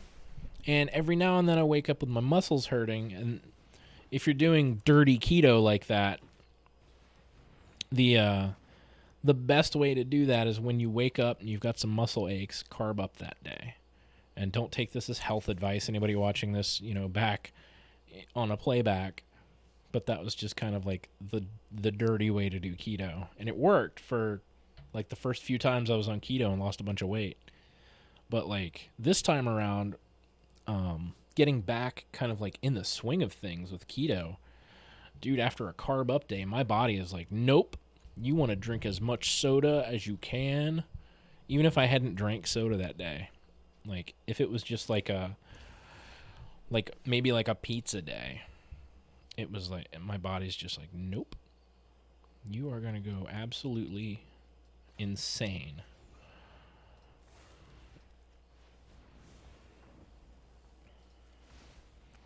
And just drink sugar. That's what you're going to do today. Your day is drinking sugar.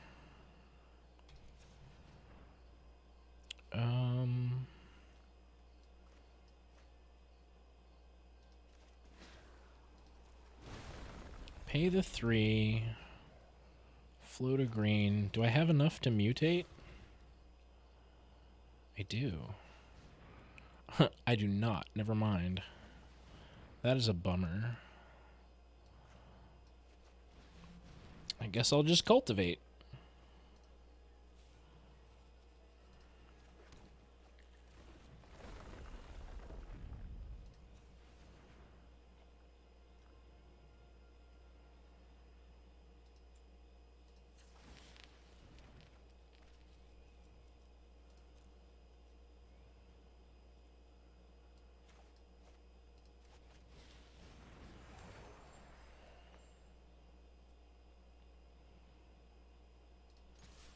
We'll attack there. If they want to do something about it, they're welcome to. When you drink it once, it's like heroin. Yeah, dude. You're 100% correct. Even like low carb energy drinks. 360 milligrams of sodium in this. Only 2 grams of carbs, and it's erythritol, which is like a, I think it's like an alcohol-based carb, if I'm not mistaken, or like a not alcohol-based, some other kind of sugar, an alcohol sugar. Maybe it is alcohol sugar. It just kind of goes through you. You don't even like fully absorb it. But yeah, dude, this stuff just makes you thirsty. Like, drink water. Just water.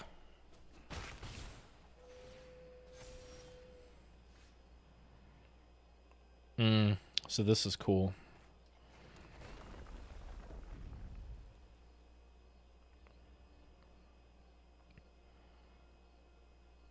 Green. So 1, 2, 3, 4, 5, 6. Okay, I've got enough for Scute Swarm. I think I have enough to mutate onto Scute Swarm. I do. Over. Very nice. And that's enough to green. A little Fable Passage. Get a forest. Green. Thanks. And we'll activate that. It's a land. Take the action. Doubles up all that. A cultivate on top, huh? Yeah, we'll take it. Good game.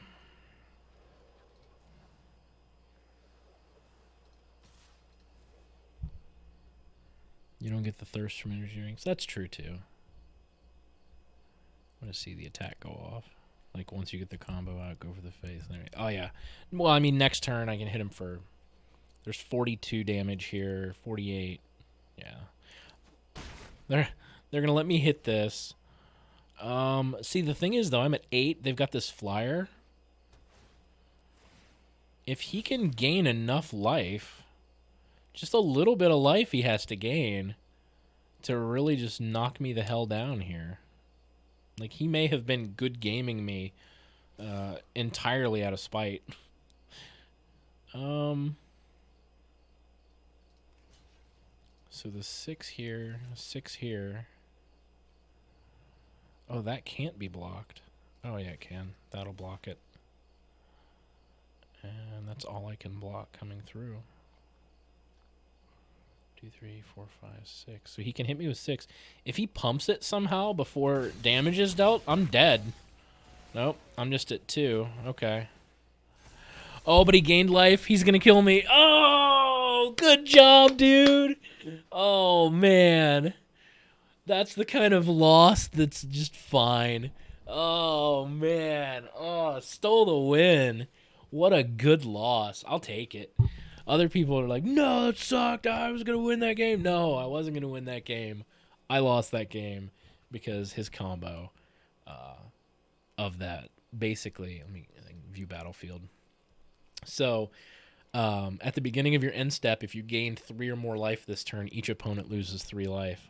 So I was still at 2, but he had gained like, 6 life from all of his life linkers. So he hit me for an additional 3. That was a good game. I'm fine with it. I do not get mad about like good plays like that. Other people get super pissy and angry. I see people screaming on their Twitch channels and angry. Dude, you cannot live your life in anger like that. I used to be like that, man. That's too much stress. We were so my big Magic kind of celebrity story within the Magic world is we were playing at a Grand Prix here in Columbus. And I don't know if you saw it, but there used to be a documentary on Netflix called Enter the Battlefield. And Enter the Battlefield... Oh, man, this is a weird hand. That's super weird. I'll take it, though. That's interesting. Enter the Battlefield followed basically a team of these Magic players. And, yeah, okay, so you know Peach Garden Oath. The 3 guys that were like the team together.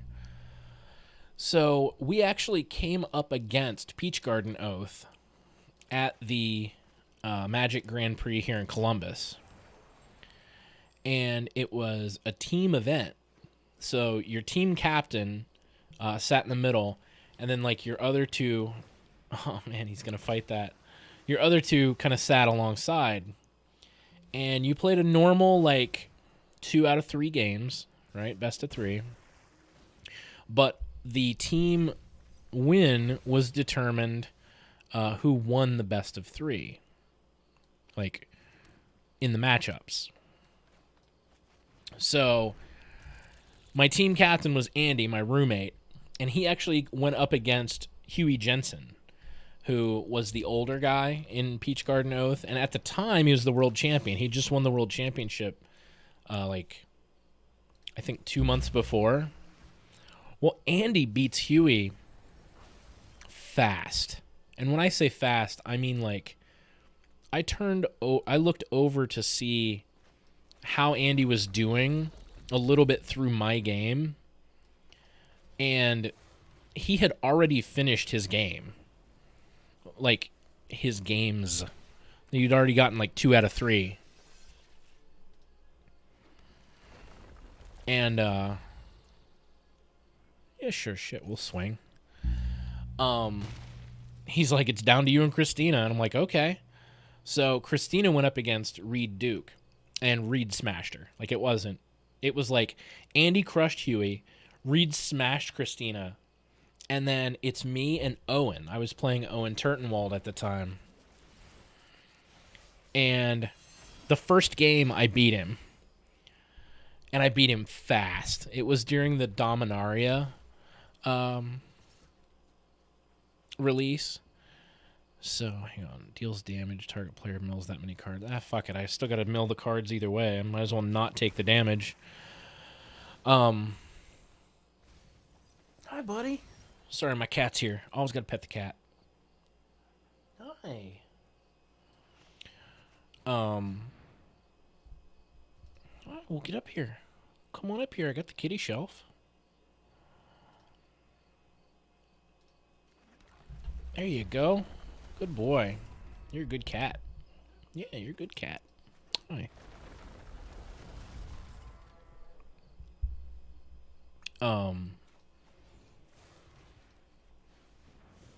So I beat him really fast the first game.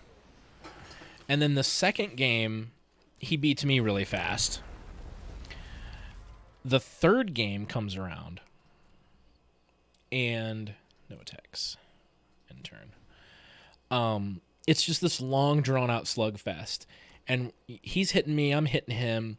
And he's got a creature called Siege Gang Commander. Hi, pal. Oh, careful. Don't mess up the shelf. And Siege Gang Commander is like a 2/3 goblin that when it comes in, it creates 2 1/1 goblins. And you can pay 2 and sack a goblin and deal 2 damage. And like he gets it down and I kill it. He recurs it from his graveyard and I kill it. Okay.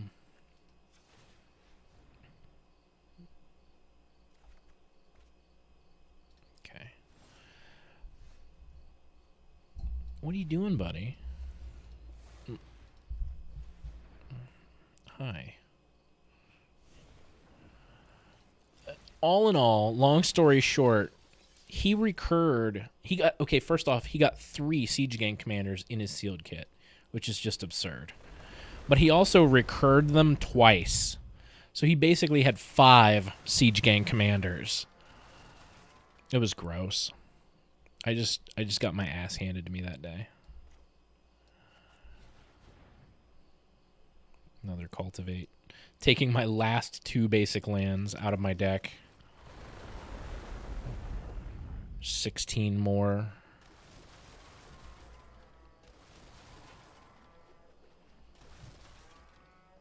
And I'll throw an island down for 32 more.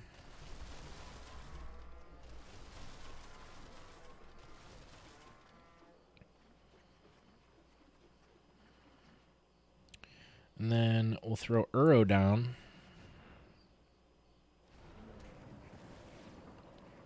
I get 3 life, draw a card, and if I get a land, which could be like Fabled Passage or a Temple of Mystery, then 66 more. I love it. I love getting a warning.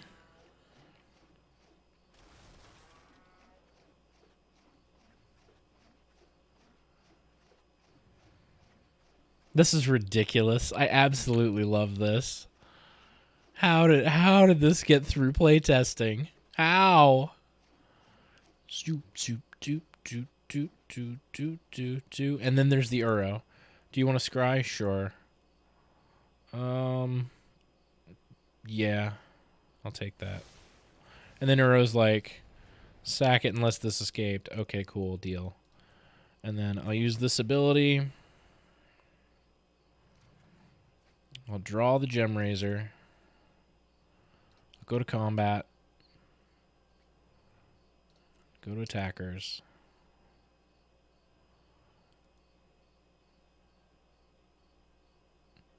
I don't want to attack. I don't want to attack with what I have. I want to wait till next turn and get all these again.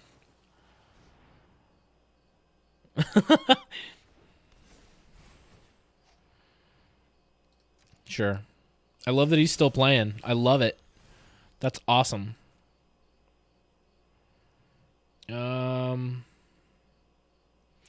I want all the damage. I don't want to beat him just yet. I'm going to be greedy. Because he doesn't have the extinction card. And if he can figure out a way to mill me 29 cards in a turn, he deserves the game. Good game. Yeah, he's just going to concede.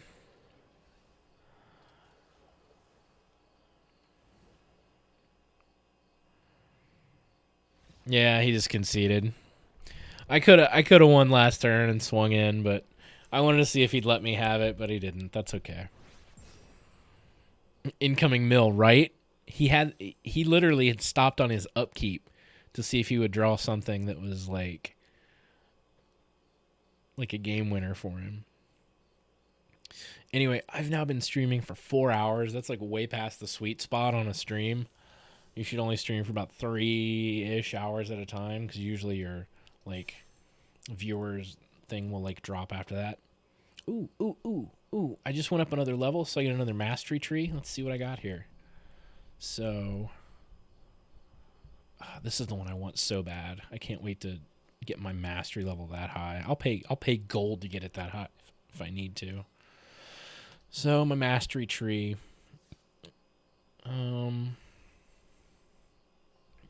I could get a Reclaim the Wastes, Royal Eruption, Into the Royal, Dauntless Unity, or a Malakir Rebirth, which then I can get Hagra Mauling up to Agadeem's Awakening. Meh, boring. Let's do Reclaim the Waste and confirm.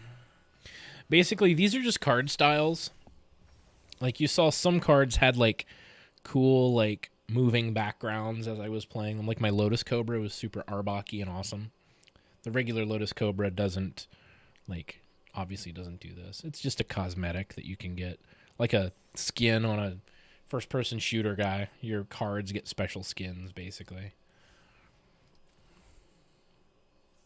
Yeah, it gets a cool 3D effect. Oh, nice. So, I thought about putting this in the deck. It's 6 mana, 5/7 reach. You can play lands from your graveyard. If a land entering the battlefield causes a triggered ability of a permanent you control to trigger, that ability triggers an additional time. It's so gross. But it's also 6 mana, and it feels abusive at that point. Like, do you really I know, right? That's even more gross. Like, oh, you just don't need that at that point. Like, don't. That's mean. Honestly, you know what? Ancient Green Warden. Hang on a second. It is a good counter for mill decks. You're absolutely right. So this Turn Timber Symbiosis, I've literally never cast it. It's 7 mana. Look at the top 7 cards of your library. You may put a creature card among them from the battlefield, from among them onto the battlefield. If it's small, it gets big, and then you put the rest on the bottom of your library in a random order. I don't want that. I've never used it. I've only ever used it as, like, the land side of it. So, what the hell was that thing called? It was Mythic, whatever it was. What's the damn thing called? Ancient Green Warden. I'm going to get 2 more. Craft all. Finish. So now I got 4 of those in the deck. Yeah, Ancient Green Warden. So now I have 4 of those. Oh, that's so gross. So this is also fun, and I think I might actually take one of these out and put a Shaya in. A Shaya, Soul of the Wild's power and toughness are each equal to the number of lands you control. Non-token creatures you control are forests in addition to their other types. So every creature that I play counts as a landfall drop. Yeah, we'll put one of those in there. Why not? That's hysterical. Done. Play. One more game, and then I'm done. Because I'm thirsty, I'm sleepy, and I literally am leaving the house in 4 hours to have a fairly full day of finishing my vehicle. I'm already at 4 hours and 10 minutes of streaming, which should have stopped, but oh man. So there's my SCUTE, right? There's all that. There's my SCUTE. There's the crap to mutate onto the SCUTE. I'm telling you, man. 200 tokens, and oh, by the way, I have 96. Yep, back to you. Exactly. So gross. Do I want an island or do I want to bury it? I'll scry that away.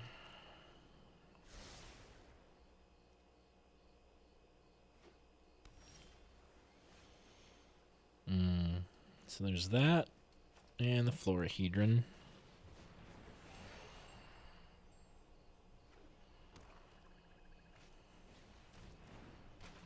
I think they're playing what I'm playing. SCUTE. And then a forest. See how it just makes a regular insect unless I've got enough lands to really fuel it.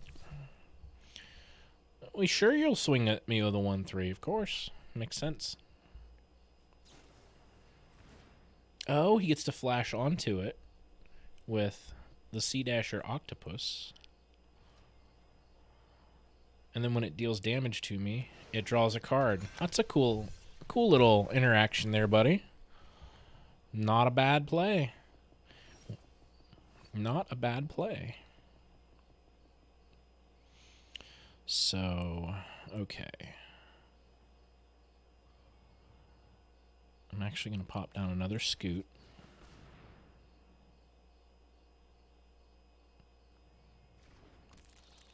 And then I'll play the island.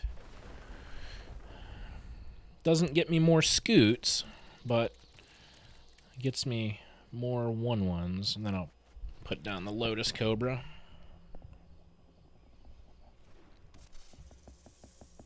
Dude, okay, so they call them the unsets. That was Unglued.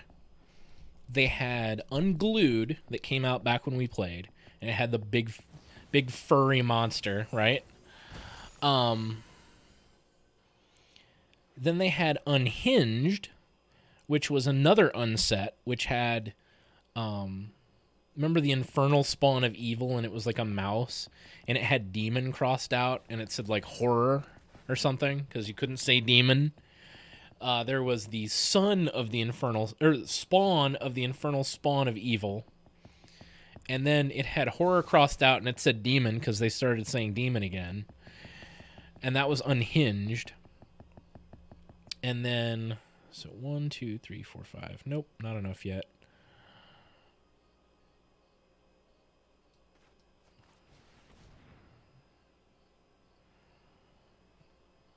And then they had a third one that was another unset. It started with and I can't remember. Oh, for the life of me, I can't remember what it was.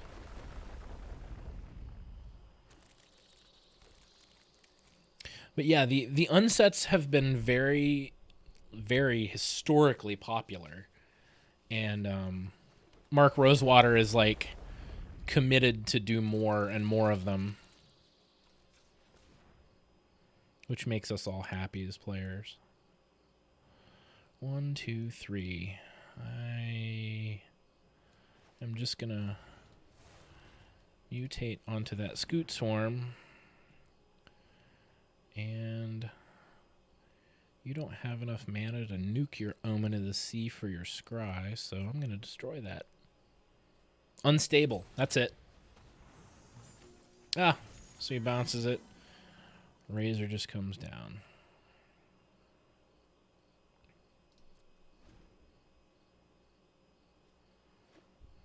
Yeah, Unstable was a lot of fun. And they're built as draft. Like the whole point is to draft them. And it is a blast.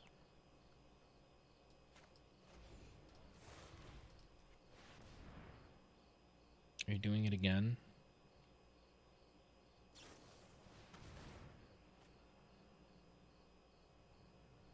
Is the short shark? God, it is going to bounce it back to my hand. Damn. This dude's annoying. You're super annoying, dude. Attackers. Just all the mini bugs. And the gem razor. Attack! That's fine. Now you're at 12. Look what you've done. Oh, and remember in the original Unglued how the lands were like full art lands? And that was like, oh, look what I've got. That's the Ashaya Soul of the Wild. Everything counts as a land. I'm going to put that down.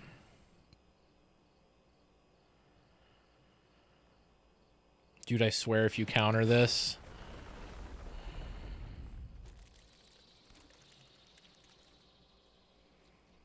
Green.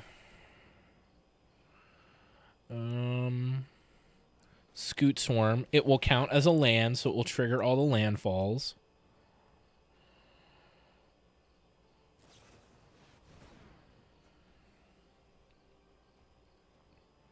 Oh, he's going to blow up a Shia before it hits the ground.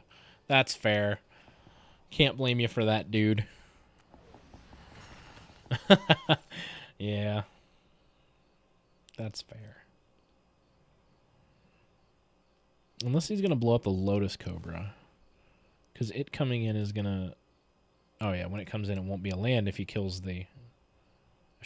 Dude, why are you blowing up Scute Swarms? Dude, there's too many Scute Swarms for you to worry about it. I don't get it.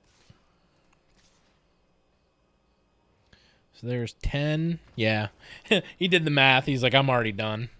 He's like, even if I block the 6, the rest of it gets through. Man, I'm still not out of bronze, and I'm playing a deck that gets me out of bronze. All right, it's 3:30. I've been streaming for 4 hours and 18 minutes. I want to play one more game. I keep saying one more game, but then like my Scute thing goes off, and it's so satisfying. Man, it's satisfying to play the Scute combo. It's broken, but man.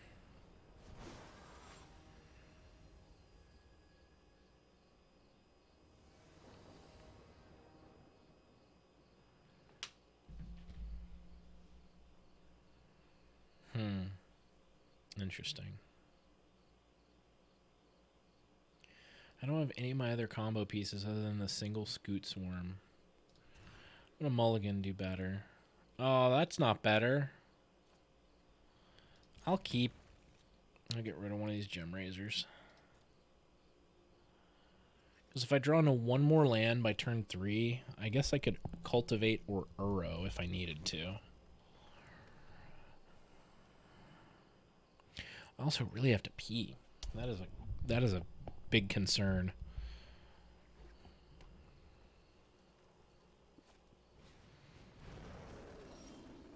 So it's a weird thing being thirsty and still having to pee. Your body should be like, no, you're fine. I can't believe I'm shifting away a Scute Swarm, but I've got one. I want it to survive. The thing is, playing red, there's just random smacky down burn decks. Sucks. Oh, nice. That was some damage out of nowhere. I'm not going to put down Scute Swarm yet. I'm going to cultivate.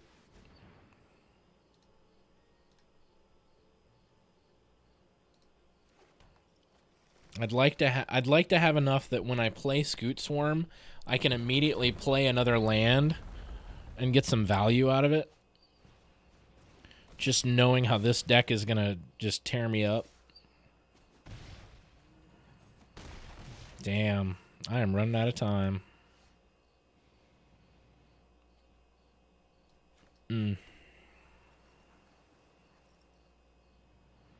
So Scute would be 3. If I Uro, I gain some life, so that gives me a little bit of reach.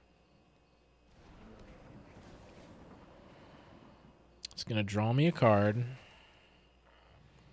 Put down the Fabled Passage. That's fine.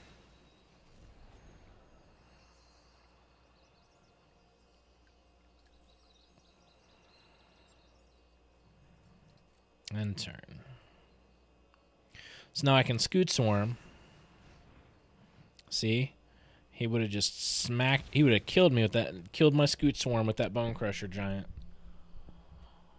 So now, next turn, I can Scute Swarm. Crack the Fabled Passage.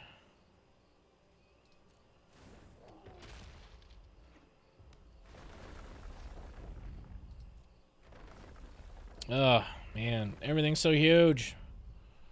Stop.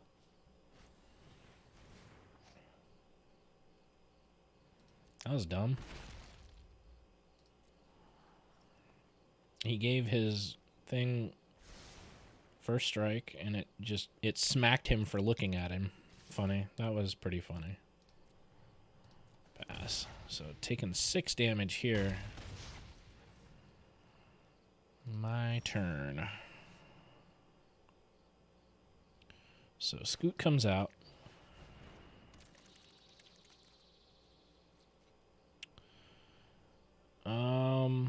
Crack Fabled Passage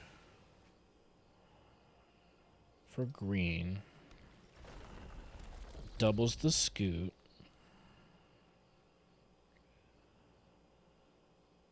Cultivate.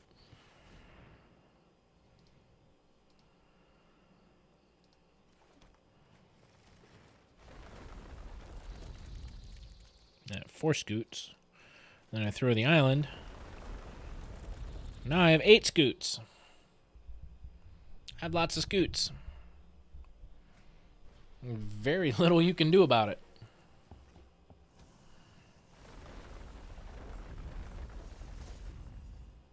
So, none of your crap tramples. There's that.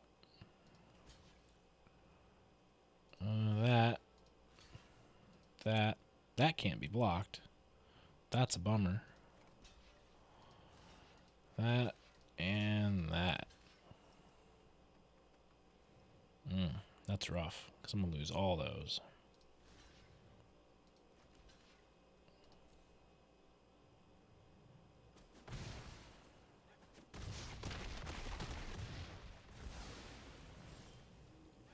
So, still got 3 scutes.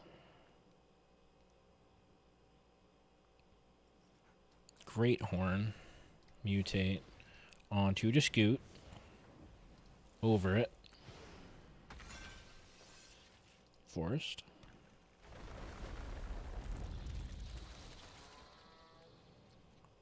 So, Asterix, 1, 2, 3, 4, 5. Not enough to mutate. But the Gem Razor is enough to mutate. We'll mutate that over it. Get me an island. Yeah, he's like, well, there it goes. Off it goes. I'm done. Man. If I win one more game, I'm out of bronze. Oh, I'm out of bronze. I can go to silver. Oh.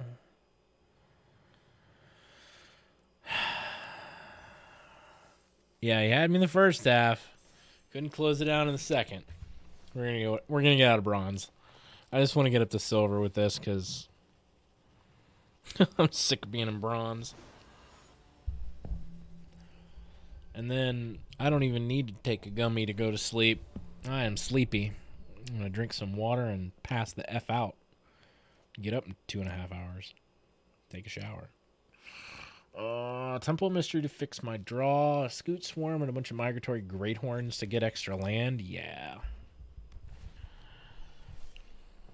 So, Temple of Mystery first. See what I got drawn. A Lotus Cobra. Don't mind if I do. Oh, man. Worthy Knight.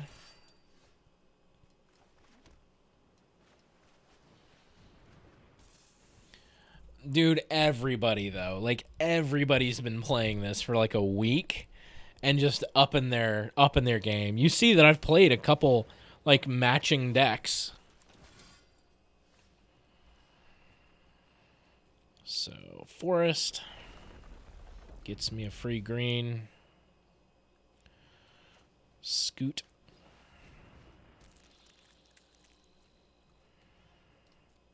Oh, I should have just...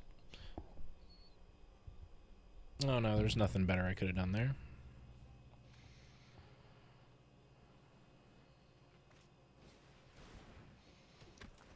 So, his deck, you can see the Knights do get big quick. He's swinging for 7 on turn 3, 4. Another Scute Swarm. Gross.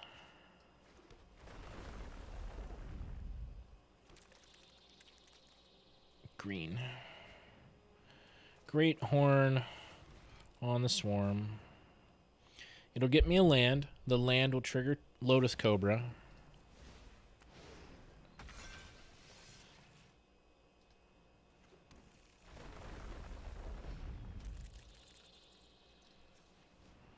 Which also lets me Great Horn again.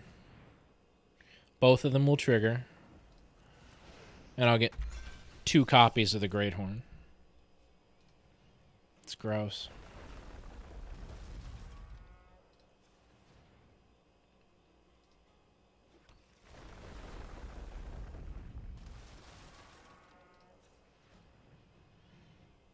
So I've got mana floating. Good thing there's no such thing as mana burn anymore. I've got these 3. Yeah, I'll swing for 3.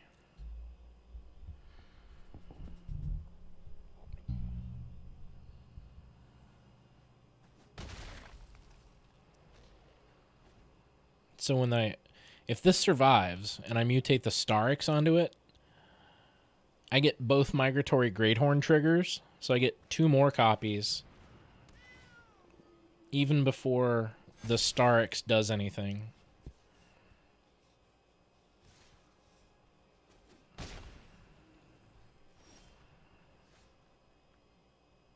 There's Uro. Being able to give me some extra life. Okay. It tempted me for just a quick second. Forest.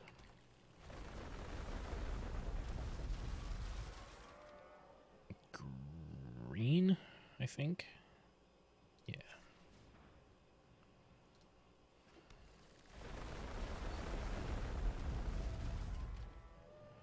Blue.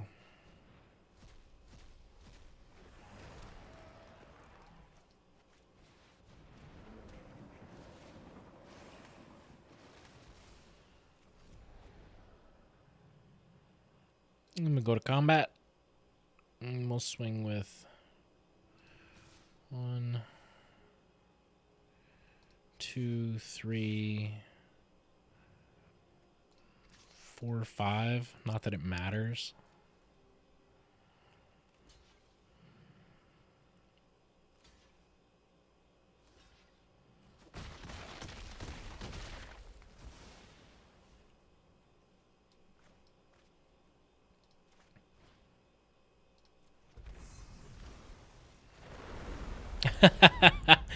I'm going to go ahead and pop down 32 more creatures.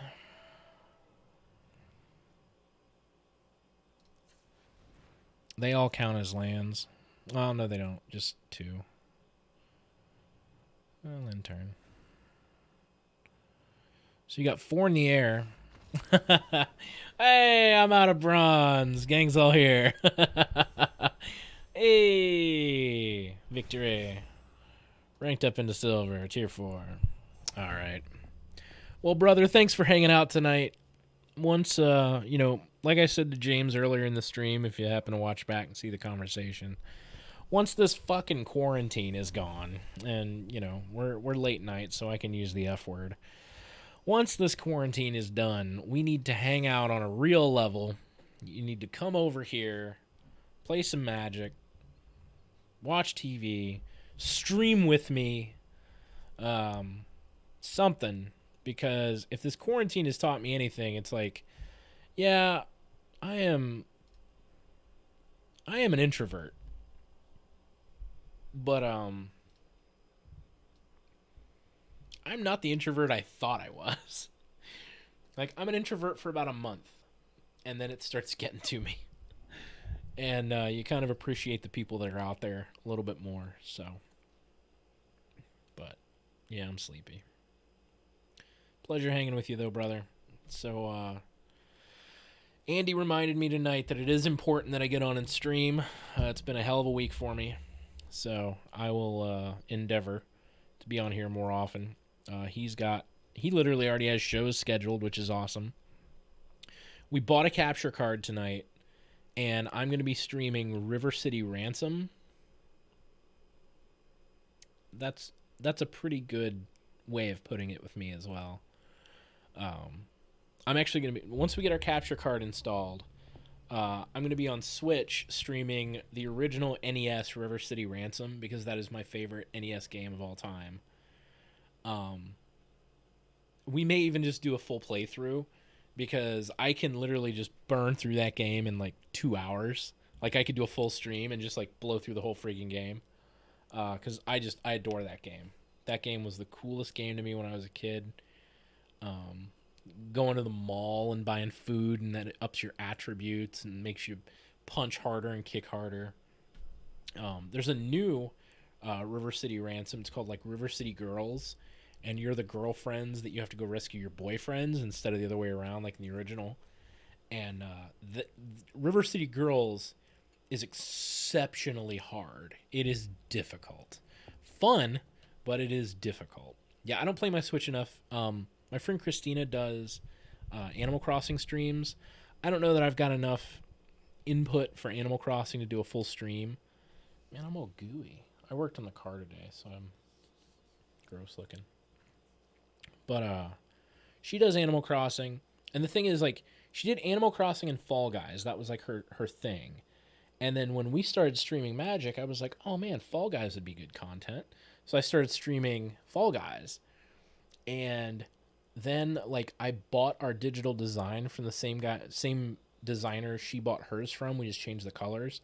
And I'm like, man, I hope she doesn't think that we're just like copying her. Like she was doing really well. And I'm like, I want to do well. I'm going to like take success like opportunity and like use her as a role model. But you know, we've since started doing Jackbox. She doesn't do Jackbox. We're probably going to be streaming Marvel Avengers. Clout chaser, right? No, I'm a money chaser. Clout can kiss my ass.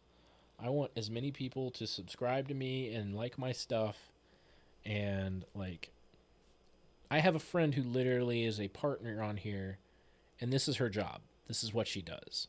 And she makes enough to live and to save a lot. And that would be rad.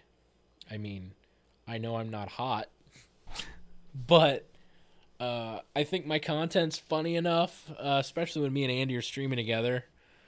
I think I'm worth a watch. Why not? And with the ideas that we've got coming down the pike, I think a lot of people will feel the same way.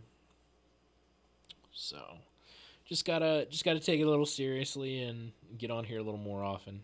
Man, this webcam is a little out of focus. Like, why do you focus right here, webcam? Ooh, what did I do? Do you see that in the background? Ooh. I control the very backgrounds. Anyway, you can tell I'm sleepy.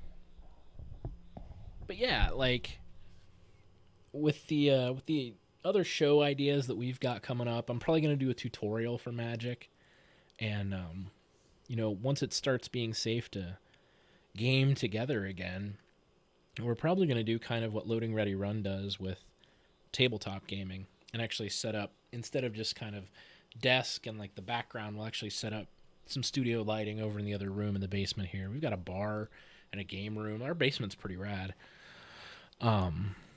Set up here and do some board games. My friend Andy, my roommate, the other person on the channel here, he's a cancer researcher, and he knows other scientists. Dude, that'd be awesome. I'd love to have you over here. We played, have you ever played Betrayal at House on the Hill? If you haven't, you need to. It is awesome. Like, it starts out your co-op. Everybody is going through the house trying to find items and helpful things. And depending on where you travel in the house, randomly assigned tiles can force the haunt to begin. And the haunt is triggered, and there's like a way to determine which haunt was triggered. Okay, so you know what I'm talking about. You're aware of what legacy games are, where the idea is to play with specific people over and over, and the story like evolves.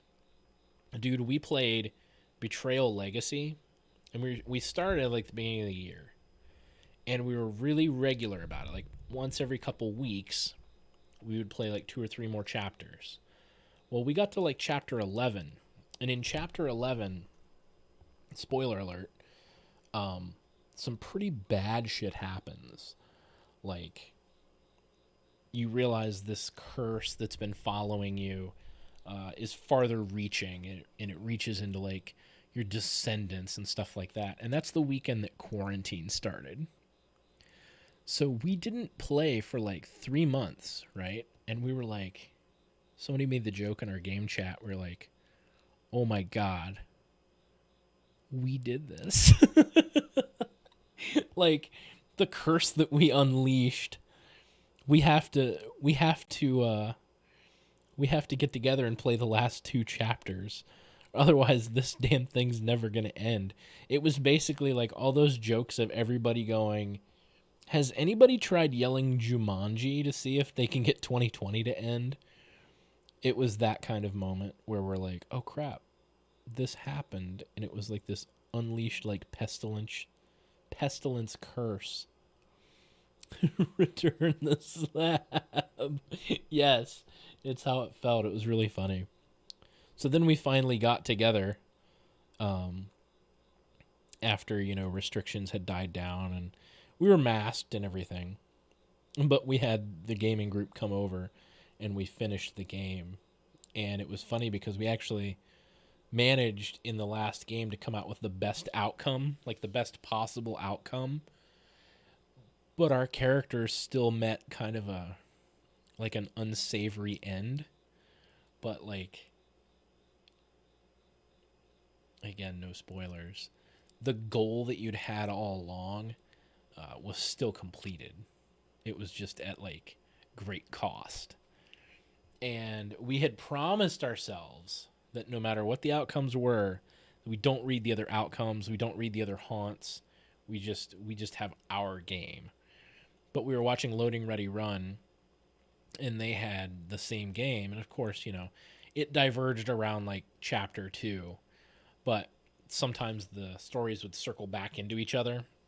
And we're like, you know what? I want to know what would have happened if this, and this had happened, because there were some close calls through some of the games. And basically, they circle around to a very similar end in the end, but like it wasn't nearly as satisfying as the one that we got. So like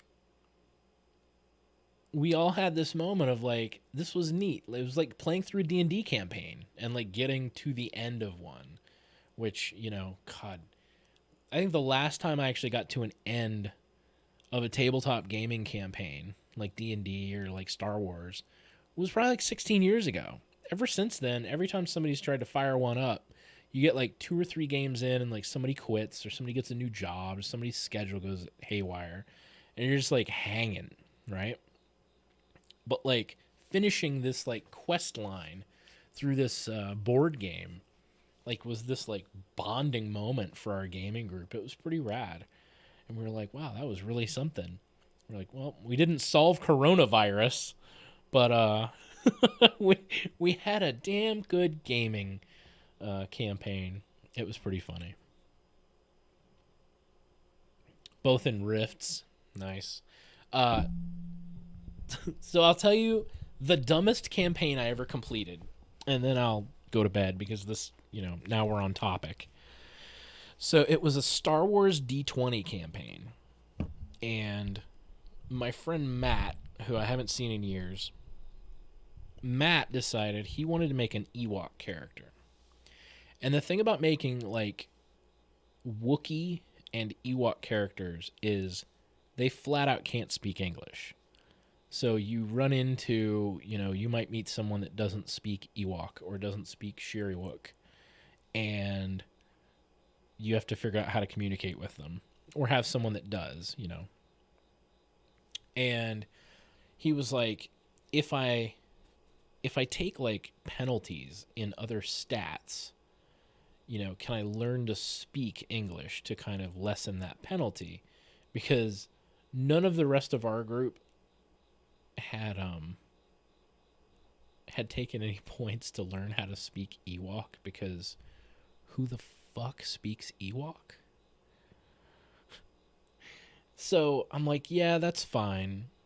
I'll allow it, because that's going to be disruptive otherwise, this little furball. And I'd given him permission to do the Ewok, and that was probably the first problem. But then he's like, okay, cool, well, I'm going to roll a Force Adept.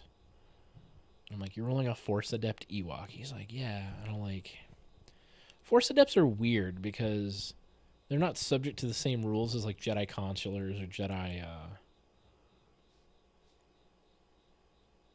something. It was Jedi Consular and Jedi Protector or something, were your first 2 starting Jedi classes back then. I forget what it is now. But he's like, yeah, I'm going to do a Force Adept and kind of see where it takes me. Jedi Guardians, yeah, that's it. He's like, I'm going to do Force Adept, kind of see where it takes me. And I'm like, all right, that's fine. Well, this fucker just through the campaign, and me just not being a very good GM at the time, every time he'd come up with an idea, I'd be like, yeah, we could do that. That's fine. I'll allow it. Yeah, we could do that. That's fine. I'll allow it. And I was allowing other people to get away with some stuff too. Like at the end of it, like everybody was force sensitive to some point. Like on some level, everybody was force sensitive. Like even the like the barbarian Wookiee was like around level 13. He's like, I'm gonna take the feat for force sensitivity, and I'm gonna take a level in force adept. Oh, okay, yeah, that's fine. Like there's like you're like, oh man, I woke up today, I feel a little stronger, a little more knowledgeable. I think I'll just activate these midichlorians and learn how to move shit with my mind. Like, oh, it was a mess. Should have never allowed it to happen.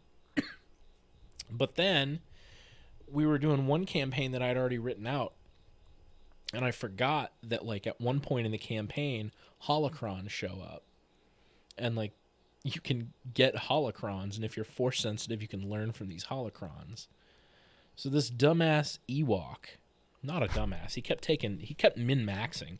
Like he's like, well, I'm not strong, so I'll just take a -2 penalty in strength, and I'll put it in wisdom over here, so I can Jedi mind trick like a Hutt. Like, long story short, at the end of this, I'm like, the only way I'm going to finish these assholes off is to throw Vader at them.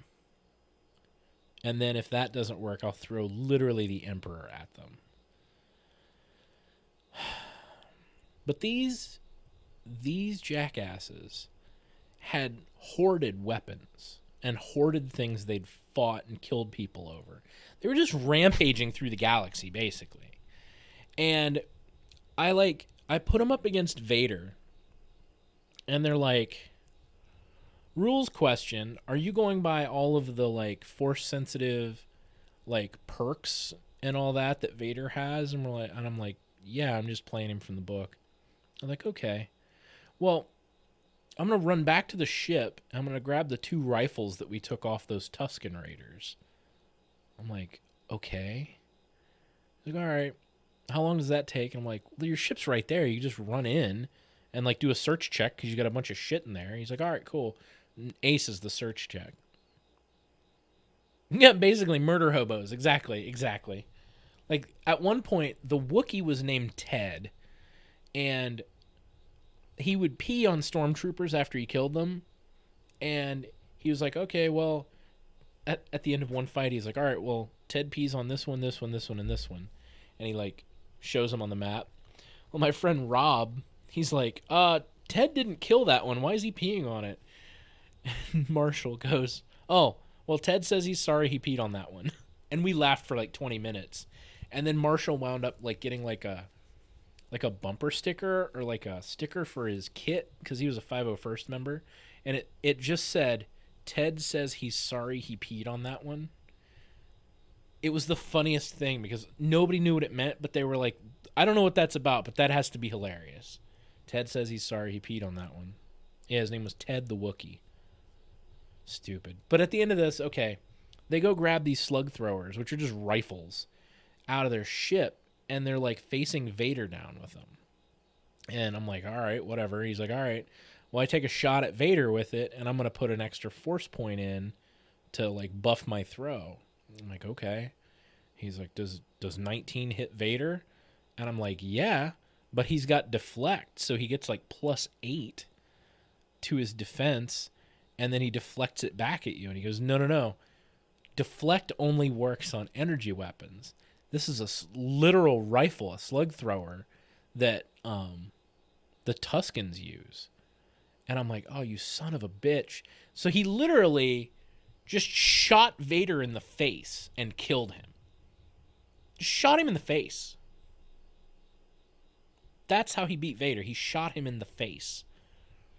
And it like, because the mask was damaged, it like had all these penalties, and then he was able to like cut Vader down with a frigging lightsaber because he was shot in the face. And then he shot the Emperor in the face. The other guy shot the Emperor in the face too because there was 2 rifles.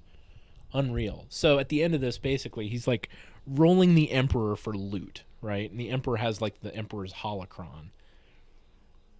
And like Weejoss was the name of this Ewok, by the way. Yes, Weejoss, named after like the god of mischief in D&D. I should have seen this coming.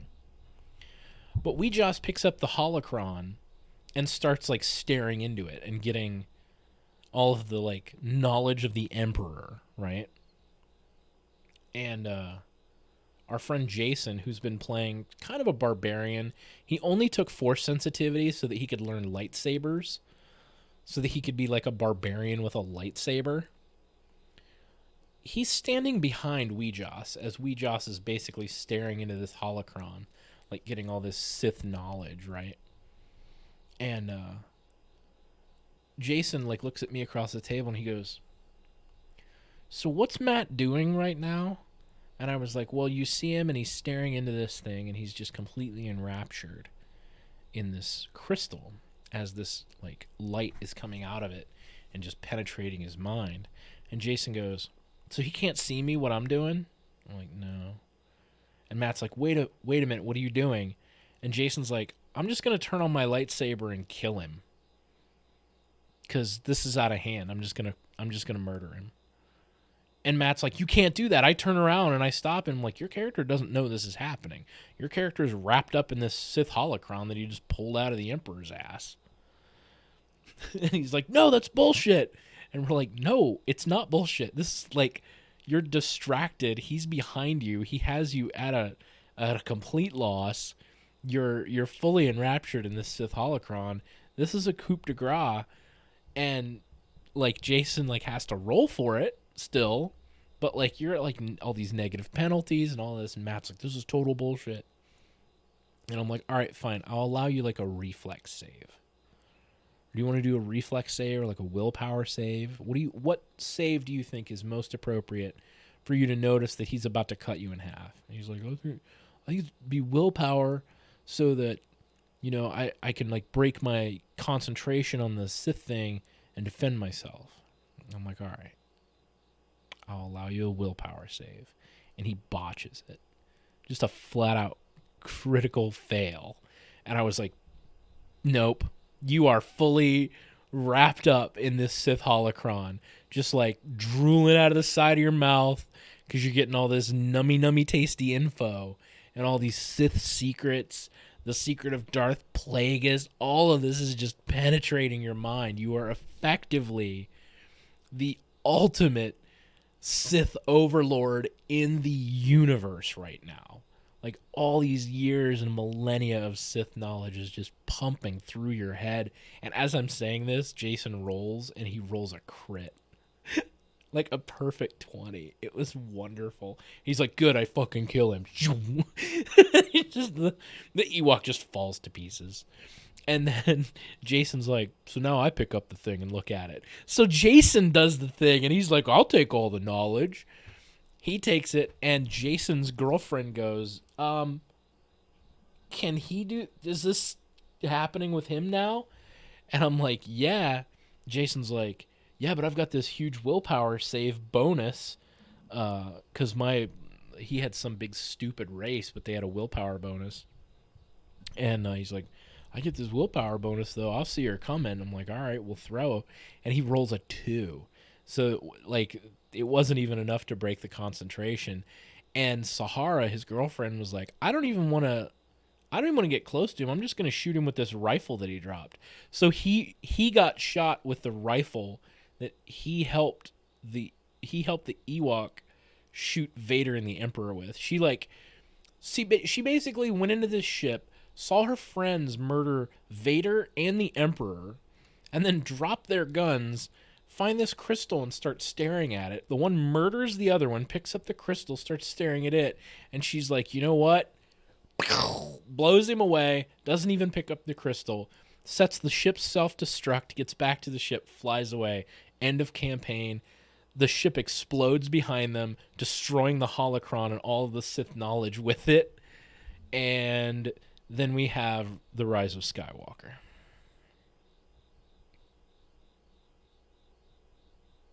And there's a fucking cricket down here. Do you hear that?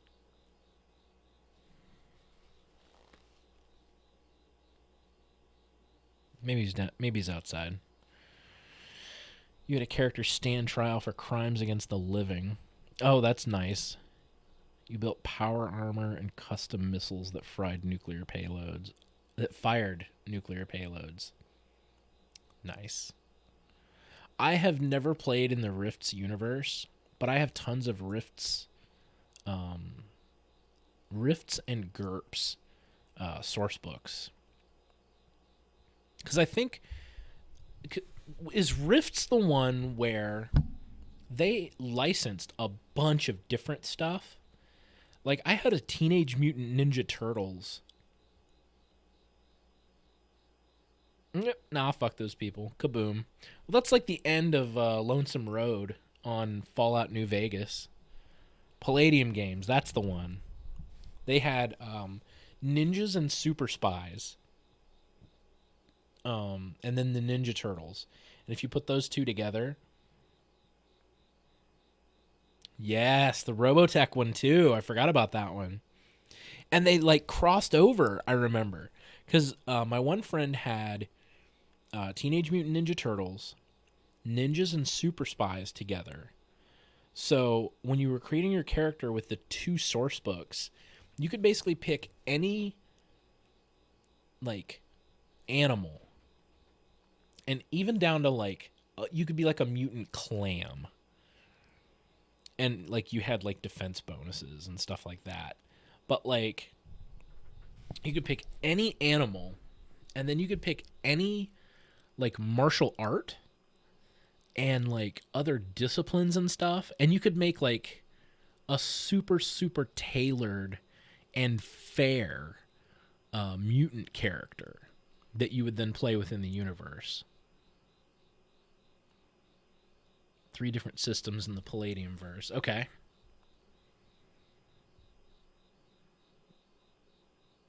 NSS. Ninjas and Super Spies. Okay. Teenage Mutant Ninja Turtle martial arts. Okay, so you're already familiar with this. Okay, so it was a pretty common thing then.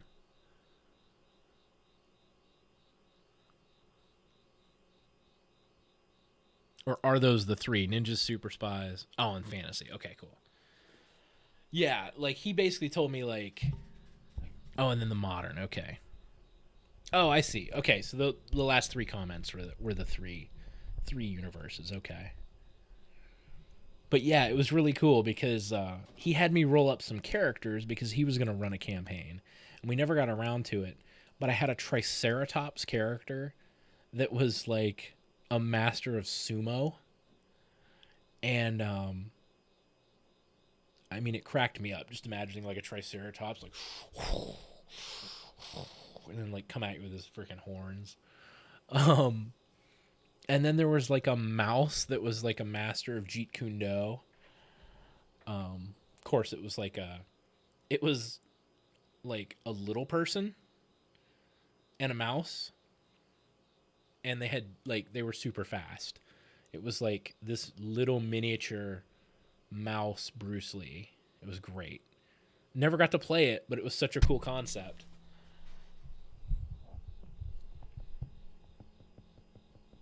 I've got to find those.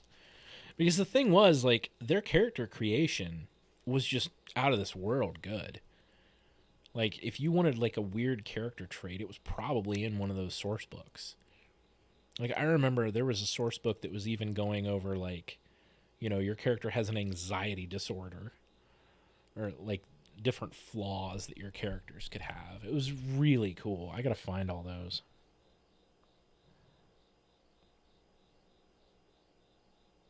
He became a ninja deity.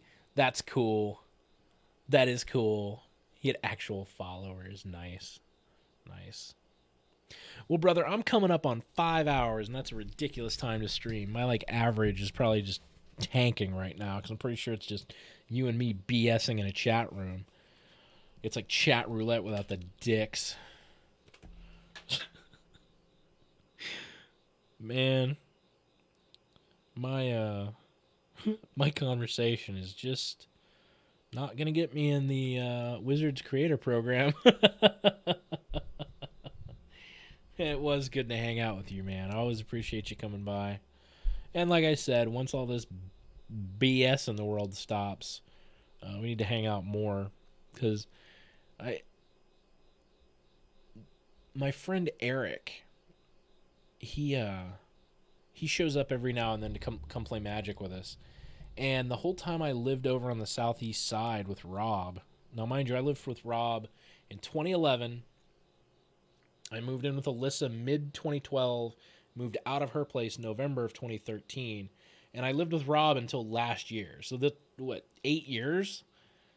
Eric literally lived like 2 minutes away from me. And we could have hung out all that time, and I only found out that he lived there like the month before I moved away from Rob's, and I was like devastated. I'm like, geez, you never know where people are, and how easy it would be to hang out. And like this year, man, I don't know if you paid attention to my Facebook. Like, I've had old friends die this year, like it's a fucking like a hobby that the universe is just picking off friends. Guys that I used to co-write movies with, guys that I did charity stuff with.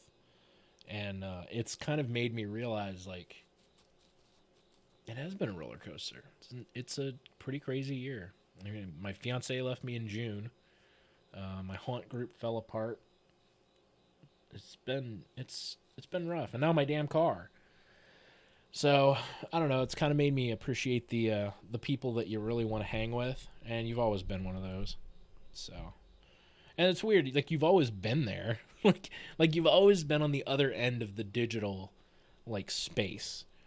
Like, you've been commenting on my stuff regularly on Facebook for like a decade. Like, I can always count on John Oldfield and Barry Evans to pop in and usually chat about something. So, need to master the art of real life interactions, so that it, like, if something shitty does happen, it's not one of those like, man, we knew each other in real life and we just been liking each other's statuses and talking on shit on Facebook for the last 10 years. Sure wish I hung out with him. That's how life goes. Needs to get better. So, but appreciate you hanging out, brother. So, if you need anything, you obviously know where to find me. I'm not hard to get a hold of.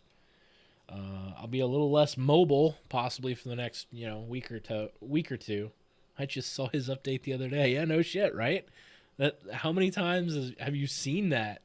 Where it's like, man, we were supposed to hang out last week, or I just saw them. I was commenting on their stuff last week. My buddy Troy just died, like a week ago, and he was one of those that, like, I met him on Facebook, literally a decade ago.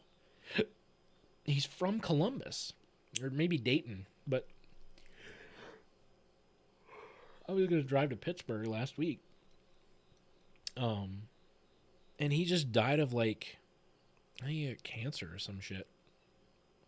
And it was just weird that, like, I've got memories that pop up in Facebook where this guy has commented, and I'm like, oh, wow, I remember when we had that conversation. And that conversation was literally, like, a decade ago. I'm like, damn, how hard is it to, grab a beer with somebody? Set aside, one day and go hang with somebody. So it's been a weird, like, take the time you've got while you got it kind of year. So once all this shit, subsides, hold me to that promise. Even if it's just, go grab a sandwich or shit. I don't know if you play Pokemon on your phone, but, go to Park of Roses and walk around and play Pokemon. Something. But there's got to be some real life out there, which is ironic that I'm saying this on Twitch. But hold me to it, brother. And until then, take care of yourself. Need you alive on the other side. So I will catch you later, brother. Have a good night. Peace.